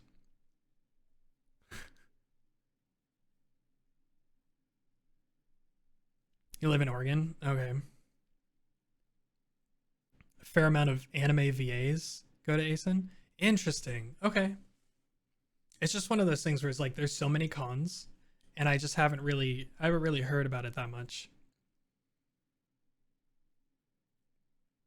Yeah, Cinder was so nice. Oh my god. She's probably one of the nicest person, and like the most excited to talk to people and meet with people, I think, than anybody else. Like, she was super outgoing. It was really funny to see. But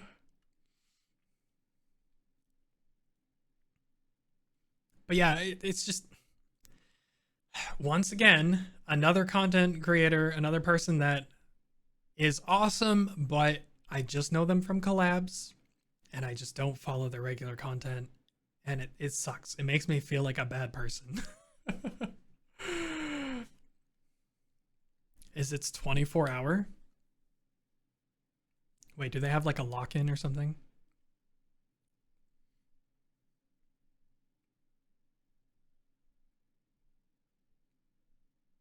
Oh wait.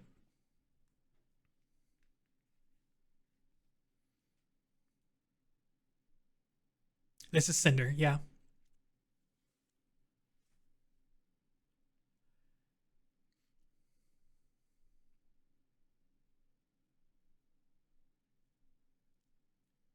Video games open 24 hours. Oh, that's kind of neat. That's really cool.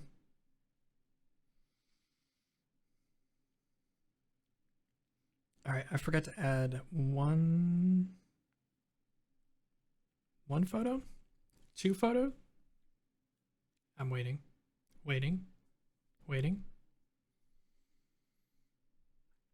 Yeah, and board games. Yeah. It sounds like a good time, but it also sounds like I'd have to fly to Chicago.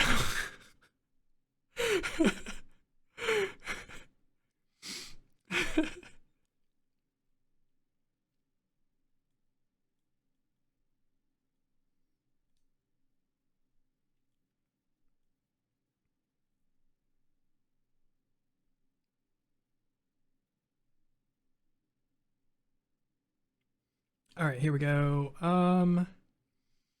So we do this, and we do this.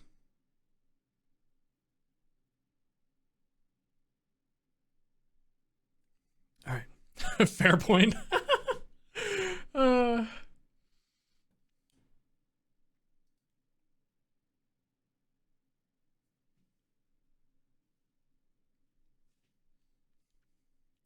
Also, you don't need to pay for the games. Yeah, that's nice.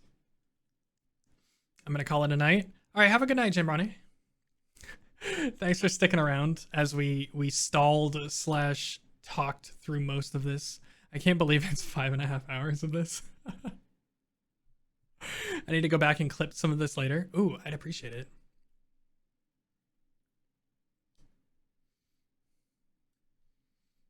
All right, so as we move down the line, she wasn't taking pictures. But I also got this. Girl DM was so cool. She had a literal utility belt. I swear it was like a TARDIS. She kept like taking things out of there and helping people.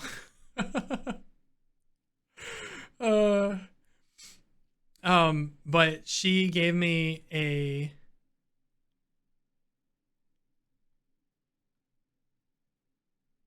oh my god, cursed. You're already planning.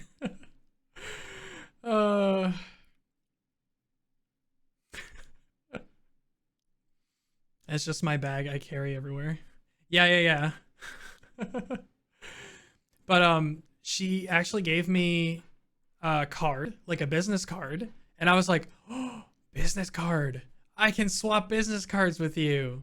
So I ended up, one of the rare times that I actually gave somebody one of my business cards, which was pretty cool. And I didn't feel bad about it because, like I said, she had a giant utility bag and plenty of room to just stuff random crap that she got from people. So 100% I'm sure that it went in the con trash, but it felt good at the time. So oh, speaking of which, since we're here, you guys remember when I met Numi and Yuzu? Yeah, her business card was cool. Oh, you didn't get one? Oh no. Oh, that's sad. I'm sorry to hear that. That's sad. But when I met Yuzu and Numi, there was a huge to-do at the time, way back when they had that on Friday, where nobody had a Sharpie. And I was like hanging out and I was like, oh hey, I have a Sharpie in my bag. So I handed it to Yuzu to use. And then I proceeded to hang around for like an hour, trying to get my Sharpie back. And every time like I asked somebody and they were like, oh, I think so-and-so has it. It turns out Sen's had it the whole time. And then finally, when almost everyone was gone, Yuzu had it back. So I I walked over and I was like, oi, this is really dumb. But could I maybe have my Sharpie back? Maybe? And she's like, oh yeah, no problem. We didn't know whose it was. That's totally yours. Yeah, I remember taking it. And then I was like, I was able to give her and Numi business cards as well, since there was like no one around at that point. And as always, as awkward as I am, I was like, I know this is really stupid, but I have these and I think they're cool, so I wanted to give you these. And at that point, Yuzu remembered me and she was like, oh, it's Sai. Again, Yuzu's the only one who calls me Sai. But I thought it was funny. She asked me if I was streaming yet, and I told her yes. It's been the best month of my life, of recent memory, and it's everything that I ever wanted and dreamed about. And she was super excited for me. It was a really cool interaction that I forgot until this moment. Oh man, really, really cool. So I'm definitely glad that I have business cards, but it's just one of those things where it's like, I feel like it doesn't really do anything. Maybe if I meet more people, that like if I get bigger, it's kind of neat to like hand them out if people want to meet me. But like to hand them up to people as like a networking thing, I really don't think it's worth it, because you run into people like nags who are like, you got a business card, so you got to be professional about it, and then you melt into a puddle and make a fool of yourself. If Yuzu is anything IRL as she is on stream, and I adore her, but there are a lot of moments with her where the brain just exits. That's what makes her great, though. Yeah, Yuzu's great. I'm convinced that most of the stuff that is on stream that she does is not accidental, and she knows exactly what she's doing. I think a lot of people sell her short. I think she knows exactly what she's doing most of the time.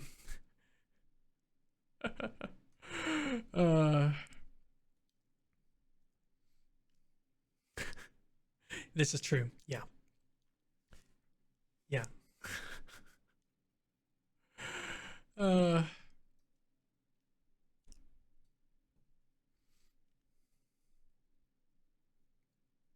Can confirm. I mean, Rythe knows what's up.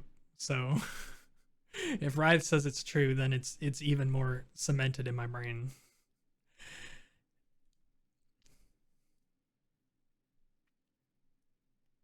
Oh, tangent. All right. We just have a couple more that I want to go through. So this one was probably the most awkward that I've been. Another jump scare. Sometimes they're so good I can't tell. I thought a certain pink cat not understood. It turns out it wasn't. Yeah. And it's like part of the persona and part of the performance, right? So it's like most of what you get is pretty true to life, I think, but there's definitely a full aspect of performance to these VTubers, and I think to assume that everything, like, take everything you see at face value, I think that severely undersells and doesn't appreciate what these people do on a day in and day out basis. I think there's a lot more brains and a lot more planning that goes into a lot of this than probably what most people realize. Yeah.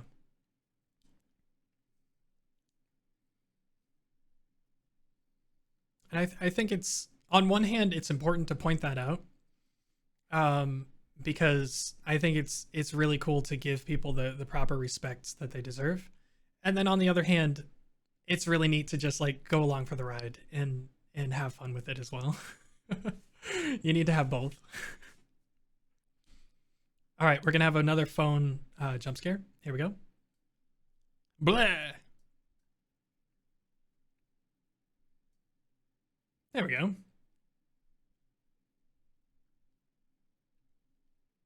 Real and true. Yeah, I know. I love that phrase too. Real and true. I can't do it, but the way like Baxter and a few other people are like, so true, bestie. I love it when people do that. It's so good. So a lot of people didn't know. Her hands aren't black as night IRL. Color me shocked. Right? Onigiri, I didn't realize who she was because she kept her badge flipped for the entire weekend. I only found out who she was at the very end of this last meet and greet, but she was always hanging around with everyone else, so I assumed that she was somebody important. But I finally found out that it was Geary, and I was like,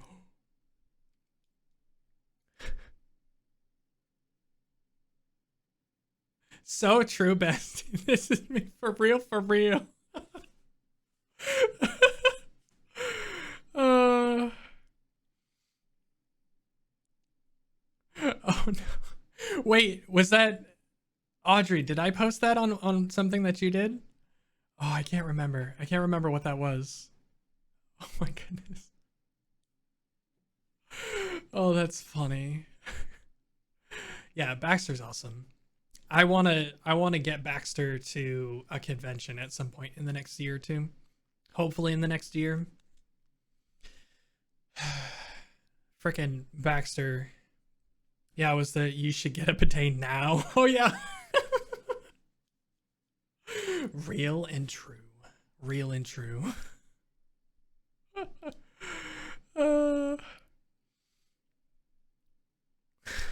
I remember. But yeah, so this was really cool. I get to say hi to Geary. Again, another content creator that's super awesome that I don't really follow very much. But great stuff. And really awkward. Vilesite knows. I tried to say hi real quick, and then suddenly she was sitting on the ground with a bunch of friends and a dog, and it was basically impossible to ask, so I just sort of milled around until I found an opportunity, and I asked very as nicely as I could. And she was very nice and graciously let me take a photo. Very, very much socially awkward behavior from yours truly. But I was there, and I wanted, I didn't want to leave. All right, last two. I think we got the last two right here. Last three.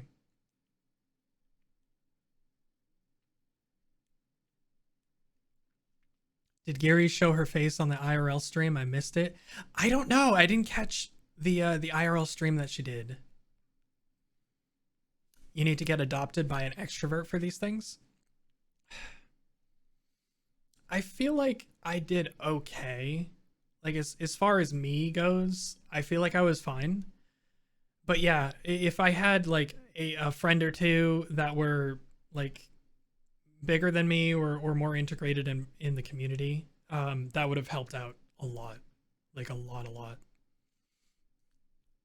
So yeah, maybe in the future I'll have somebody like that can help. Yeah, her social battery was low. Yeah. I probably should have just let it go, but I was selfish.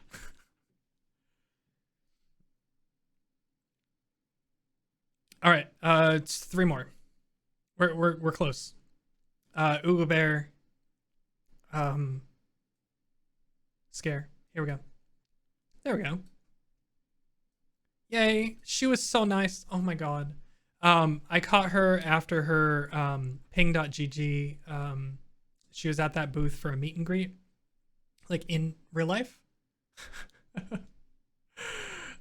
She was so nice. I like randomly walked out into the hall and she was just like by the stairs just on her phone. And so I interrupted her like somebody who doesn't care.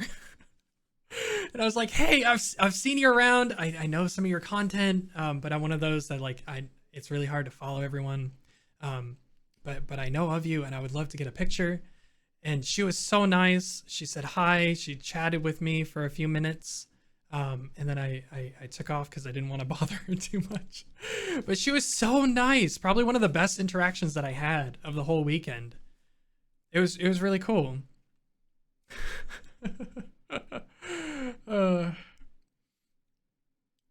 And then right after that, I was about to leave the convention center and literally almost walked straight into Soda.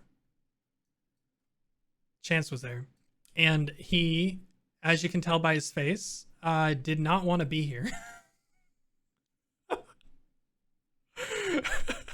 If you follow Soda Pop and you know this, or any of the WoW streamers, or I guess Vay at this point, 100% he doesn't want to be there. It was so funny. If you watch the stream, like I caught the end of the event that he was a part of. And if you watch the stream of him talking with Nick, they were like, "Dude, let's lose on purpose just so we can get out of here." He is having the worst day of his life, and this is the face. He is trying so hard to smile here for the picture, and I appreciate the crap out of him. Thank you so much. I know you won't see this, but I really appreciate it. Yeah, he's like...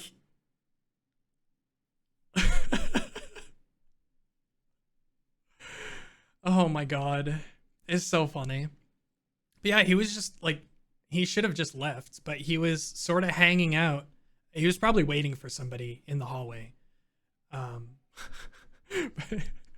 It's so funny. And then last photo, we end where we started. The left side is trying, the right side reflects his true self. True. All right, here we go. So as the convention ended, I happened to see a photo that Evanito posted with the VShojo cutouts from the VShojo booth. And I saw another picture of them, the cutouts with the VShojo cars. So it was like, ooh, 3 things that I want a picture with. The cars, the cutouts, and Evan. Because I had run into Evan multiple times over the weekend and I hadn't gotten a picture with him. So I was like, I saw the picture and I recognized where it was taken, and like a creepy stalker person, I ran over to that area because the convention was closing anyway. So I was like, yeah, whatever. I'll just go see if I can take a picture with the cars and the cutouts. And when I got there, the cars were gone, the cutouts were gone, but Evan was there. And let's Evan jump scare in 3, 2, 1. Boop. Hey. There we go. Look at him. he makes anyone feel special when you talk to him. Even though when I opened my phone, I realized that to take the picture, I realized that my Twitter had the picture of him taking a picture with the cutouts, and he 100% thinks I'm a stalker, crazy person now, because that was right on my phone. And yeah, oops. I swear I wanted to go see the cars and the cutouts, and I am not a crazy stalker person. I feel like that's not good enough. But he still smiled and took a picture with me, so I love him for that. Thank you so much. I literally walked up to him and I was like, Evan, I feel like I've gotten a photo with every single other person but you. I need to take a photo with you. And he's like, oh god, this crazy stalker person is socially awkward as well. Oh no. It's fine, Emily can vouch for you. Maybe. He hates VTubers, so I don't know if that's good enough.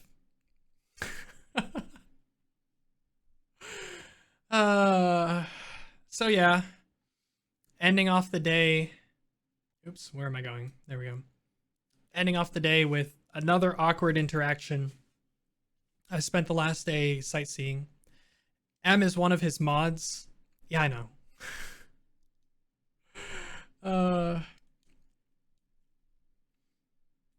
So it's good. Also in the cathedral. Yeah. Not gonna lie, if I didn't know you, I'd be real sus of you and probably have less of a filter than Evan. And you'd be right to do so. And you'd be right to do so. 100%.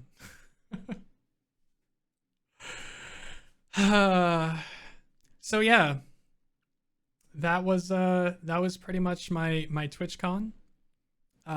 Bothering people since 2020.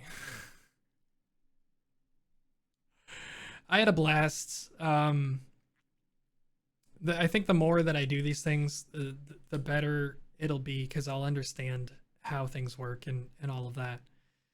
But but yeah, I had a really good time. I'd say less so than AX. I had a really, really good time at AX because there was a lot of extra stuff going on. And I got to actually like hang out with people, which was really nice. But this was also pretty chill, and I met some pretty cool people and did some pretty cool things, and definitely don't have any regrets. I had a good weekend. Really sad it's over. We'll see if the post-con depression is gonna hit me the same way.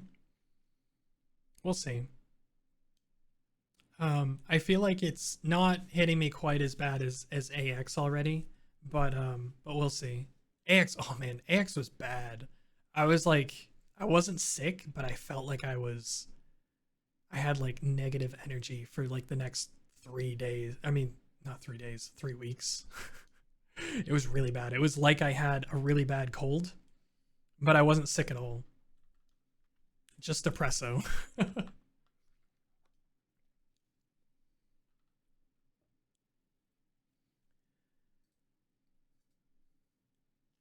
But I'm doing okay now. Seems pretty good. You've been super moody. Might be work hitting you in the face. Yeah, that's so hard. Like coming back, like I had crazy stupid stuff happen the night before, or the night I got back. So, and I wasn't feeling super great, so I was able to take a sick day yesterday. I felt like that sort of helped. But yeah, getting back and jumping right back into work is so dumb. Really, really hurts your mental. I may be upset now that I'm home. Yeah, it's I think it's like a little bit of A, a little bit of B. You get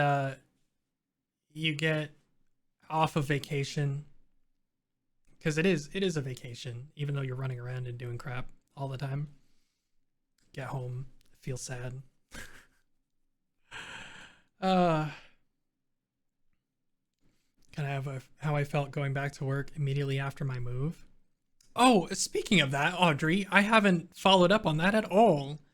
So you finished your move. That's awesome. Hopefully it went well. I've been really bad about keeping up in the castle. I know you've probably posted updates there. And then we've got any trip I take, I plan on having a day extra to get back to normal. Well, my normal. Yeah. Not me. 2 people out, 1 on vacation, 1 in class. Then 2 people called out today. 5 a.m. start today. Oh. Ugh. Yeah, that's the worst. Like, you get depended on and you literally can't call out. Oh my god. The apartment is still a mess. We're slowly making it home. Nice. That's awesome. That's so good to hear.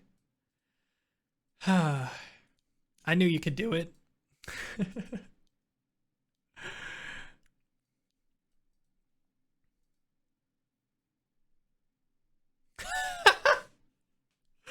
Stupid auto mod.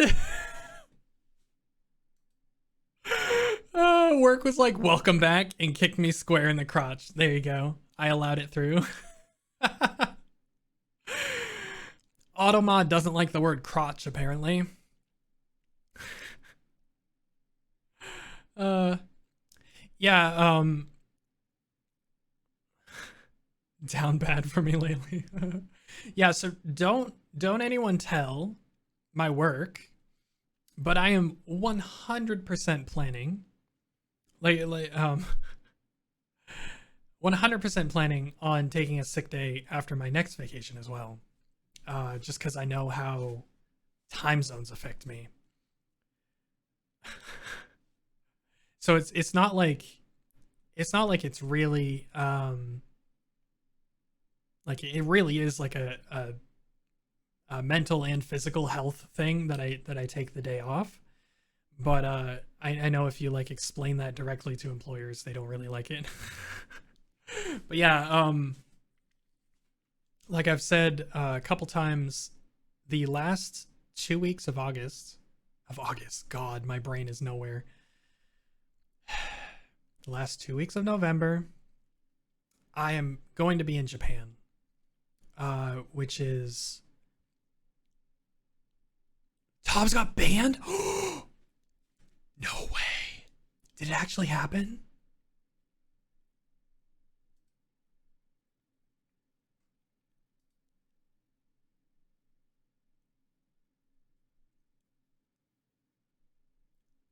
She showed the picture. It actually happened.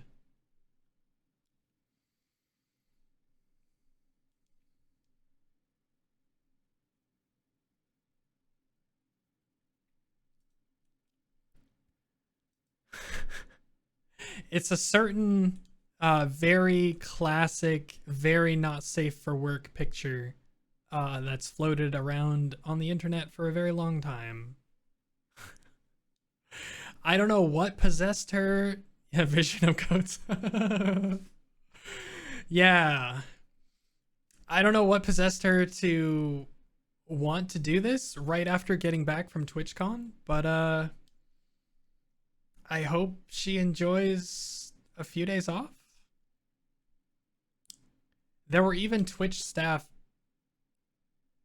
Oh no, I'm not going to do it on stream. But I'll have to check it out afterwards. Yeah, that's the one cursed. I didn't watch her stream all the way to the end last night. I only caught like the first half of it. It was way too late. I needed to go to bed. I think I stayed up till like 2 o'clock. And I get up at 6:30 to go to work, so I'm very dumb. It's literally just her laughing maniacally. Oh my god. Oh no. Oh, Tob. What sucks about this is she can't even like collab with other people for the next however long they're gonna ban her for. You know? It's 3 days. Nice. That's not too bad. That's what she was hoping for. Yeah. That's so funny. Oh my god. Hey, guess what I forgot for the past 5 hours or something? Music. Pro streamer. Had to play a game.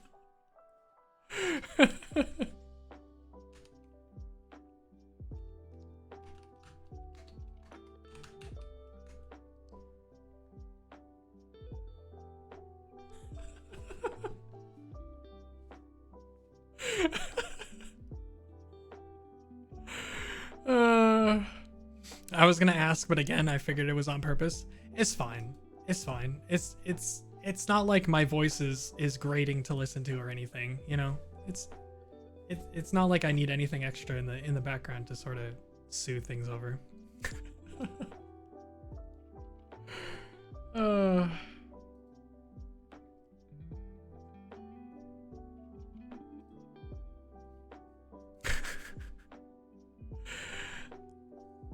Smooth and soft, like, no. The music? Yeah. I wonder if you can even hear the music. It's really soft. There we go. So yeah, that was my TwitchCon. Yeah, we can hear it. All right, cool. Interspersed with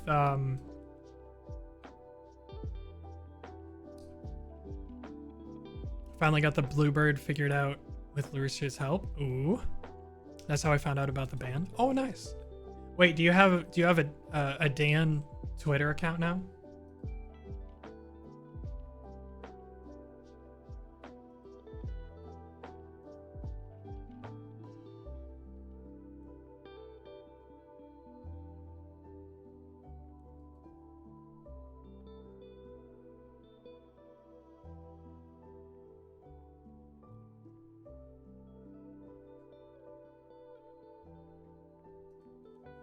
I do.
All right, no problem. Well said.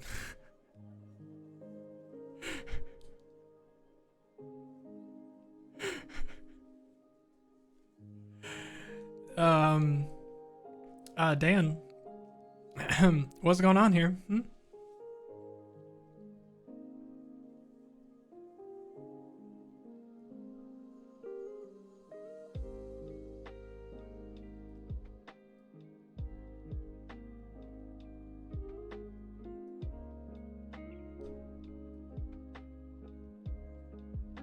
Suspicious. Oh, I see. So your very specific handle on here wasn't good enough for Twitter. I see how it is.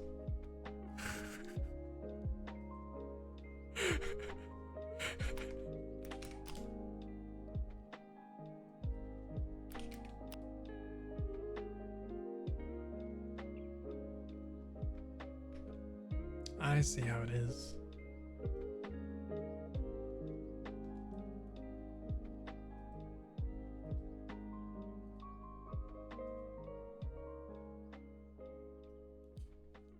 I see how it is.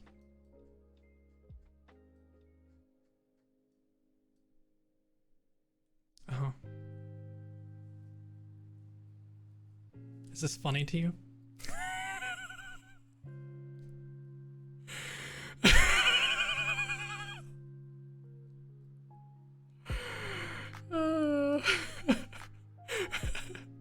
I followed you though? Oh no.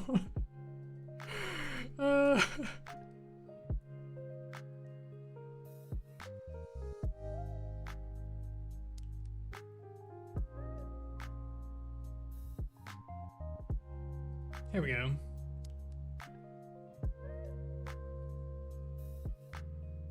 All right, I got your back. That's so weird.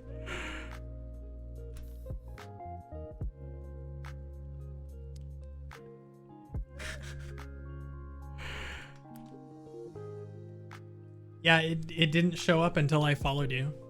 Maybe it's because you're new. That's whack. Maybe it's because I just changed it. Oh, that's definitely why.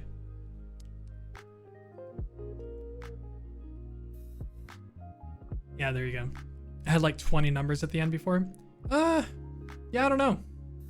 Usually it takes a while. Yeah, if you like just created it, then it won't show up in the search algorithm.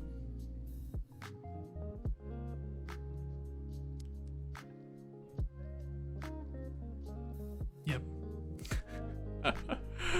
Oh my goodness.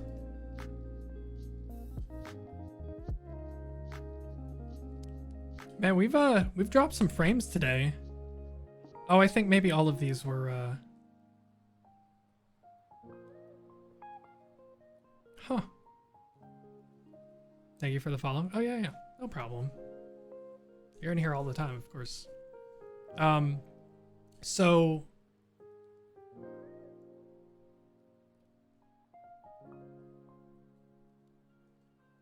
have y'all noticed like stutters or anything like that today? Apart from the chat breakdown that we had? Because I think Twitch just completely took a dump during that time, and I think all my dropped frames were around there.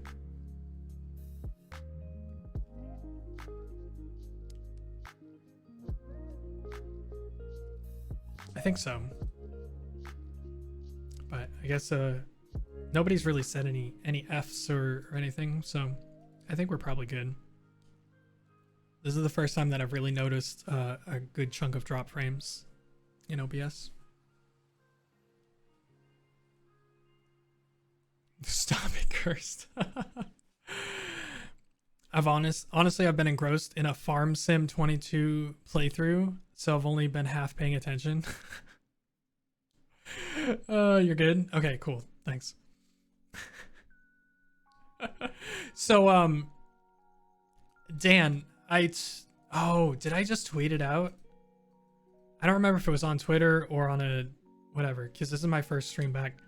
They had a Farm Sim 22 booth at TwitchCon. Why? I have no idea. Like all the games, I think they only had like 5 games represented there, and one of them was Farming Sim Simulator 2022. And I never saw a single person visit that booth. There was just like there was some old dude that was like just chilling there. That was, I don't know if it was like a farmer that they hired to like talk about how realistic the game is. but yeah, I never saw anyone other than staff at that booth. Yeah, I saw it and was just like, why? Yeah, like there must have been some reason. Wait, it's weirdly popular on German Twitch? Weird. Maybe their booth was really popular in the EU version? Or in the EU TwitchCon? So they were like, well, let's just bring it to the US one as well. And then that didn't really work? Could be. Maybe. Tractors, plowing, architecture, roar! Yeah, there were a few things there that there's like, huh? Why?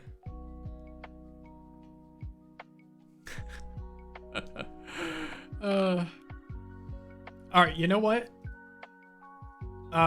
We've been going for 6 hours.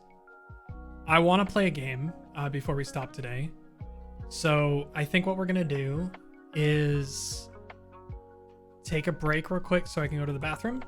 And then when we come back, I'm going to see if we can stream the bathhouse and go for some scary games, since it is October still. Metalcore looked interesting. Yeah, it did. It did actually. I spent like 0 time in any of the booths. All right, I'll be right back. Just real quick.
I hit the wrong thing again. I'm back.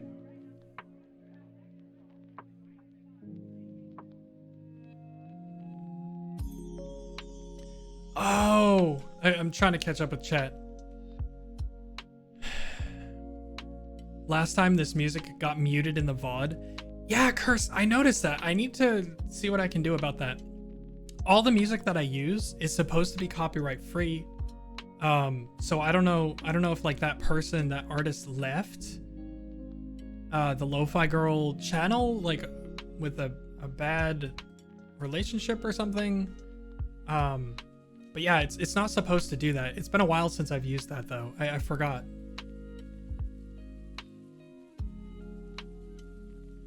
It definitely shouldn't be muted.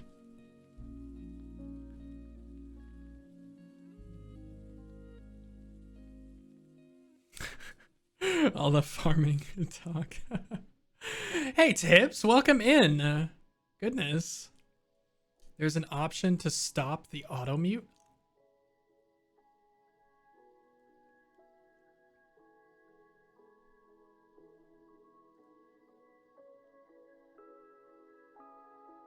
I'll have to look for that.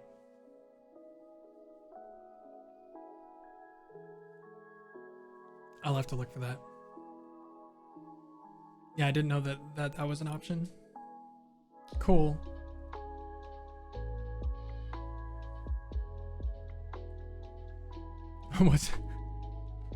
What's Vile say? So I used to have super long hair. Time has not been kind, so I cut it. But back when I was in retail, some dude was trying to get my attention for help, and he just yells, "You there, hippie fella!" The worst part was I actually turned around. Oh, that's good.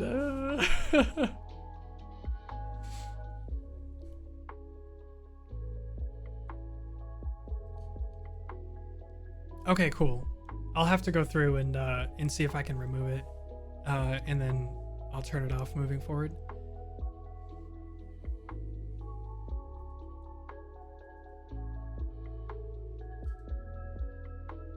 But yeah, it's one of those things where it's like it's from their backlog, but it was still like it's still on their website and they're still hosting it. So I'm assuming that it's fine because all of their stuff is copyright free as long as you give them credit. And I really like the song, so I don't want to remove it. All right. Well, that was like on par with my that was like the same sort of thing as my debut. I super rambled for a long time. I apologize, but you know what? I had fun, and that's really all that mattered.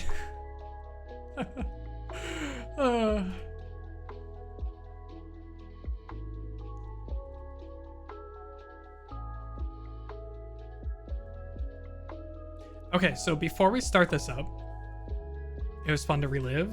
Nice. I'm glad you're all here to listen to me ramble and share some pictures and stories. Relive some of the memories. I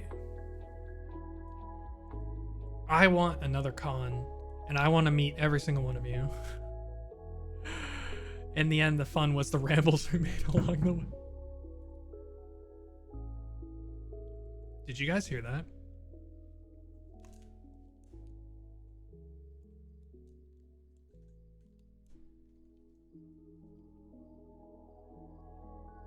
Yeah, that was like in IRL FBI open up. I think no, that was I think my upstairs neighbors just gave the floor the people's elbow or something. Holy crap. That was so loud. Sorry about that.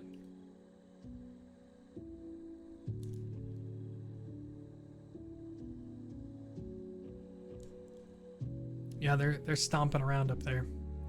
Laying the smacketh down.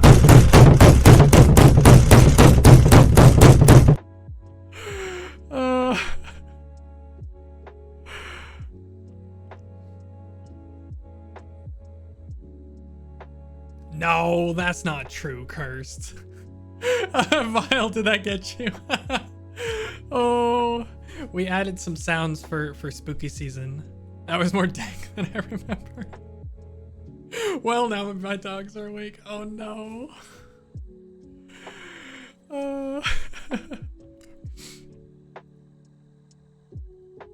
Okay. I have a proposition for all y'all. Hey Hashi, welcome in. What that dog doing?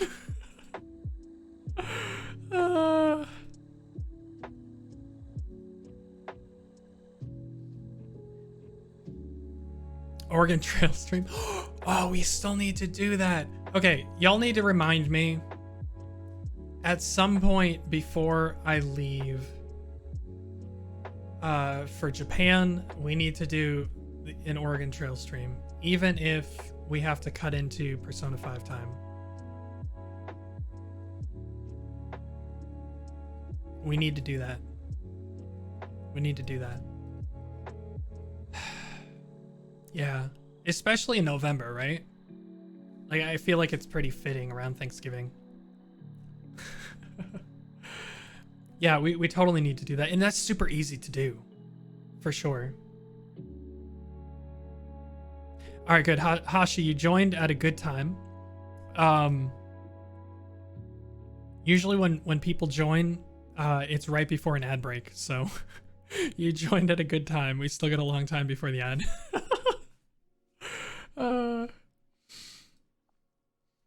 All right, so yeah, $20 is $20. So shoot. So here's my proposition. We have a week. We have 1, 2, 3 streams. Yeah. I really want to do it, Dan. I really want to do it. It's gonna be fun. It's gonna be great. I'm really excited. And then if we die early on, then we can just re-roll and play more. I'm definitely excited. But we have, so today's the 12th. If I stick to my normal schedule, we're gonna have the 14th, Friday. We have Monday the 17th, and then Wednesday the 19th. So after today, we have 3 streams. Before the 20th, when Persona 5 comes out. And I will be almost exclusively a Persona 5 streamer until we finish that game, which is probably going to be until I leave for Japan at the end of November. Like, we're going to do 1, 2, 3, probably like 4 weeks of Persona 5. Y'all better buckle up. So here's what I'm thinking. To finish off Spooktober, right? I'm almost done with the Chillizart games. And by almost done, I mean I've played like 5 of them. And today I'm going to do the Bathhouse, which is the newest one. Which is especially exciting for me because it's the first one that I've actually supported on their Patreon, which is really exciting. I'm super happy to play it. Hopefully we can finish it up tonight. But with these last 3 streams, what I want to do is I realized that I have, because I bought it in a bundle, I have Resident Evil 7 and Resident Evil 8. And they both look like they would take about 10 hours to play. And I think it's very reasonable for me to play through both of them in the next 3 streams. Especially if we do the normal like 12-hour Friday stream that we've been doing. Does that sound good to everybody?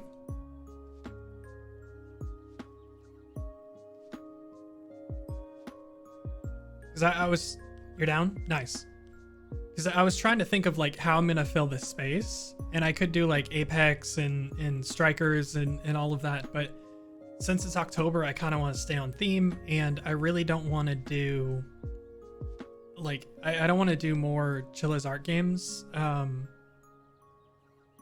Because I feel like it's I need a little bit of a break. I will grab snacks and GG for Friday. Sick.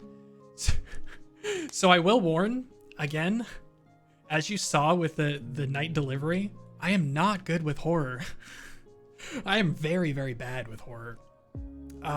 So it should be pretty interesting. I hope I can take it.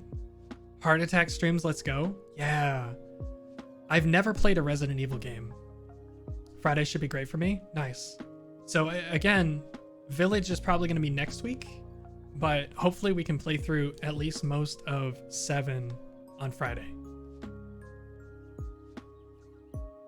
Yeah, because I want to play them in order, because they sort of connect is what I've heard.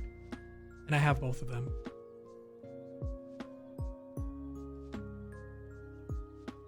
Seven is good. I've heard good things. I've heard nothing but good things. I have 2 days to beat 7 before Friday stream. Oh no! I don't want spoilers. I'm interested to see the DLC for 8. I don't know if I have DLC for both of them. I'm not sure what's gonna happen with that. It's okay.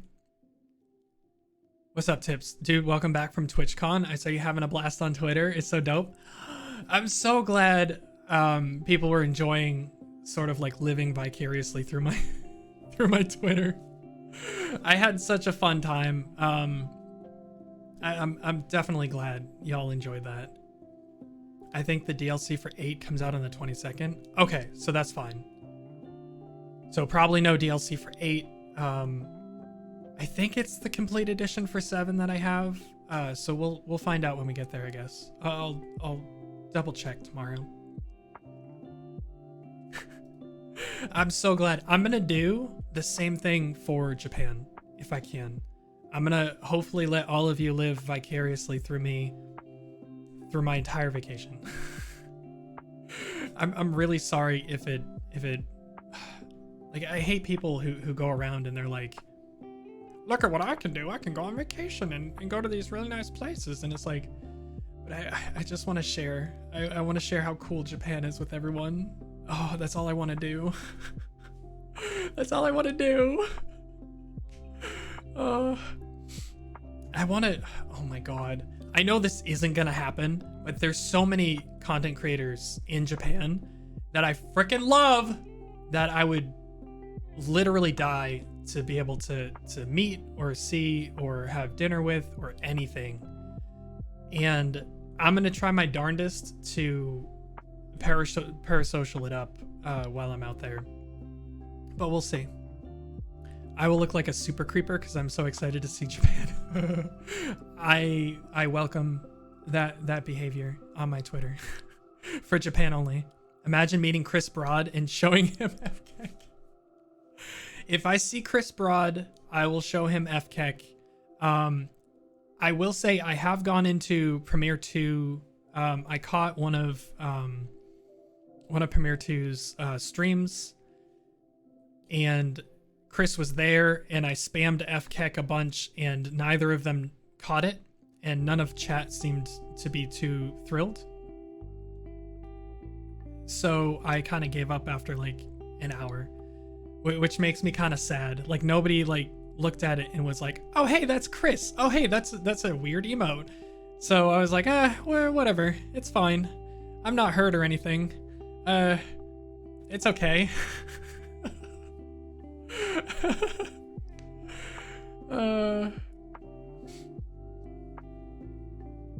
Yeah, so like I saw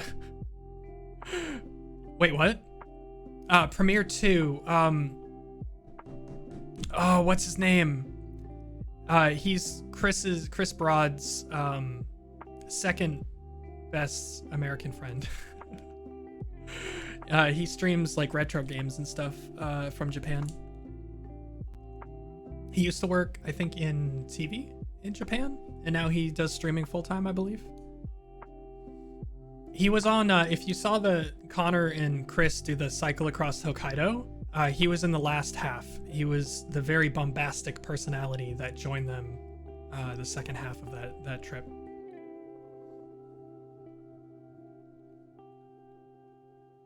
All I'm hearing is Eggy is going to take us around Japan Connor style, and we are Iron Mouse. Probably no IRL streams. But I definitely, yeah, I don't really have anything to do that. But I do want to, I'll be posting on Twitter probably every day with like photos and maybe some videos and that sort of stuff. So, sort of like what I did at TwitchCon.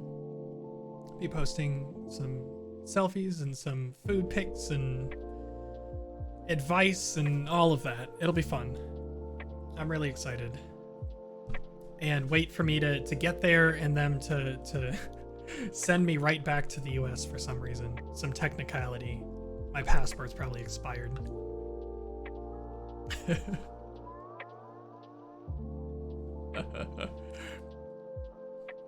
But yeah, so that's when we get closer to November, I'll post the exact day so that everyone's on the same page. But I believe I'm leaving on the 15th. They're declining your card as we speak. Oh my god. Oh, if that happens. Oh my god. Oh, that would be so funny. Oh no. Oh no. Oh no. Oh, I could totally see that happening too. Because the card that I have is it's a travel card, so they specifically say you do not have to notify them for travel. But I've had it decline things because of travel multiple times. Not just the ones that I've told you. I've had it happen more than that. So yeah, maybe it'll happen again. It happens. You just drop to your knees, raise your hands, and scream, "Vile side!"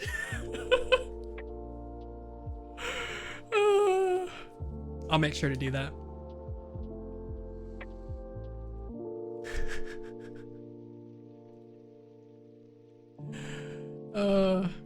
But yeah, I'm leaving on the 15th.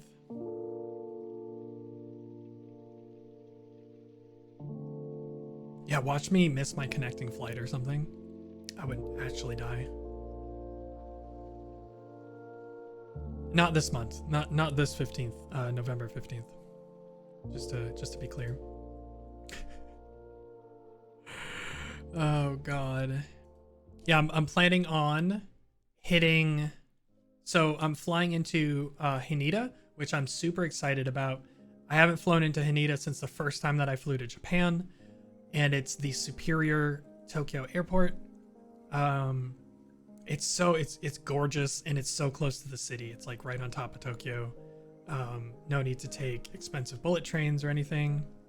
The secret is to go in pre-lubed to TSA. So speaking of that, I was watching Tectone's stream, his return stream today. Was it today or was it yesterday? I think it was yesterday. I don't remember. It was today or yesterday. But I was watching his stream and he was talking about going through security, and he was like, "Yeah, guys, I went through security for my flight and they scanned my bag. And then they stopped me, and then they scanned my bag a second time, and they were kind of like looking around.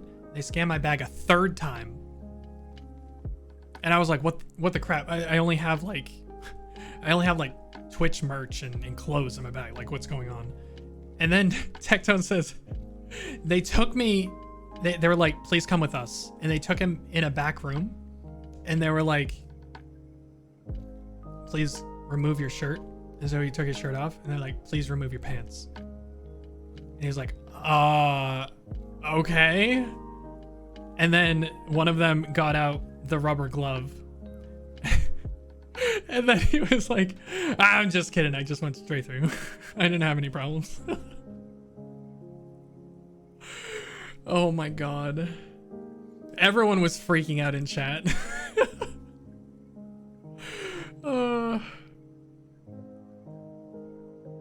That's like one of those things where, like, I would never think to do a bit like that. Like, he went on for like 10 minutes describing in detail the whole experience, and at the end he was just like, I'm just kidding.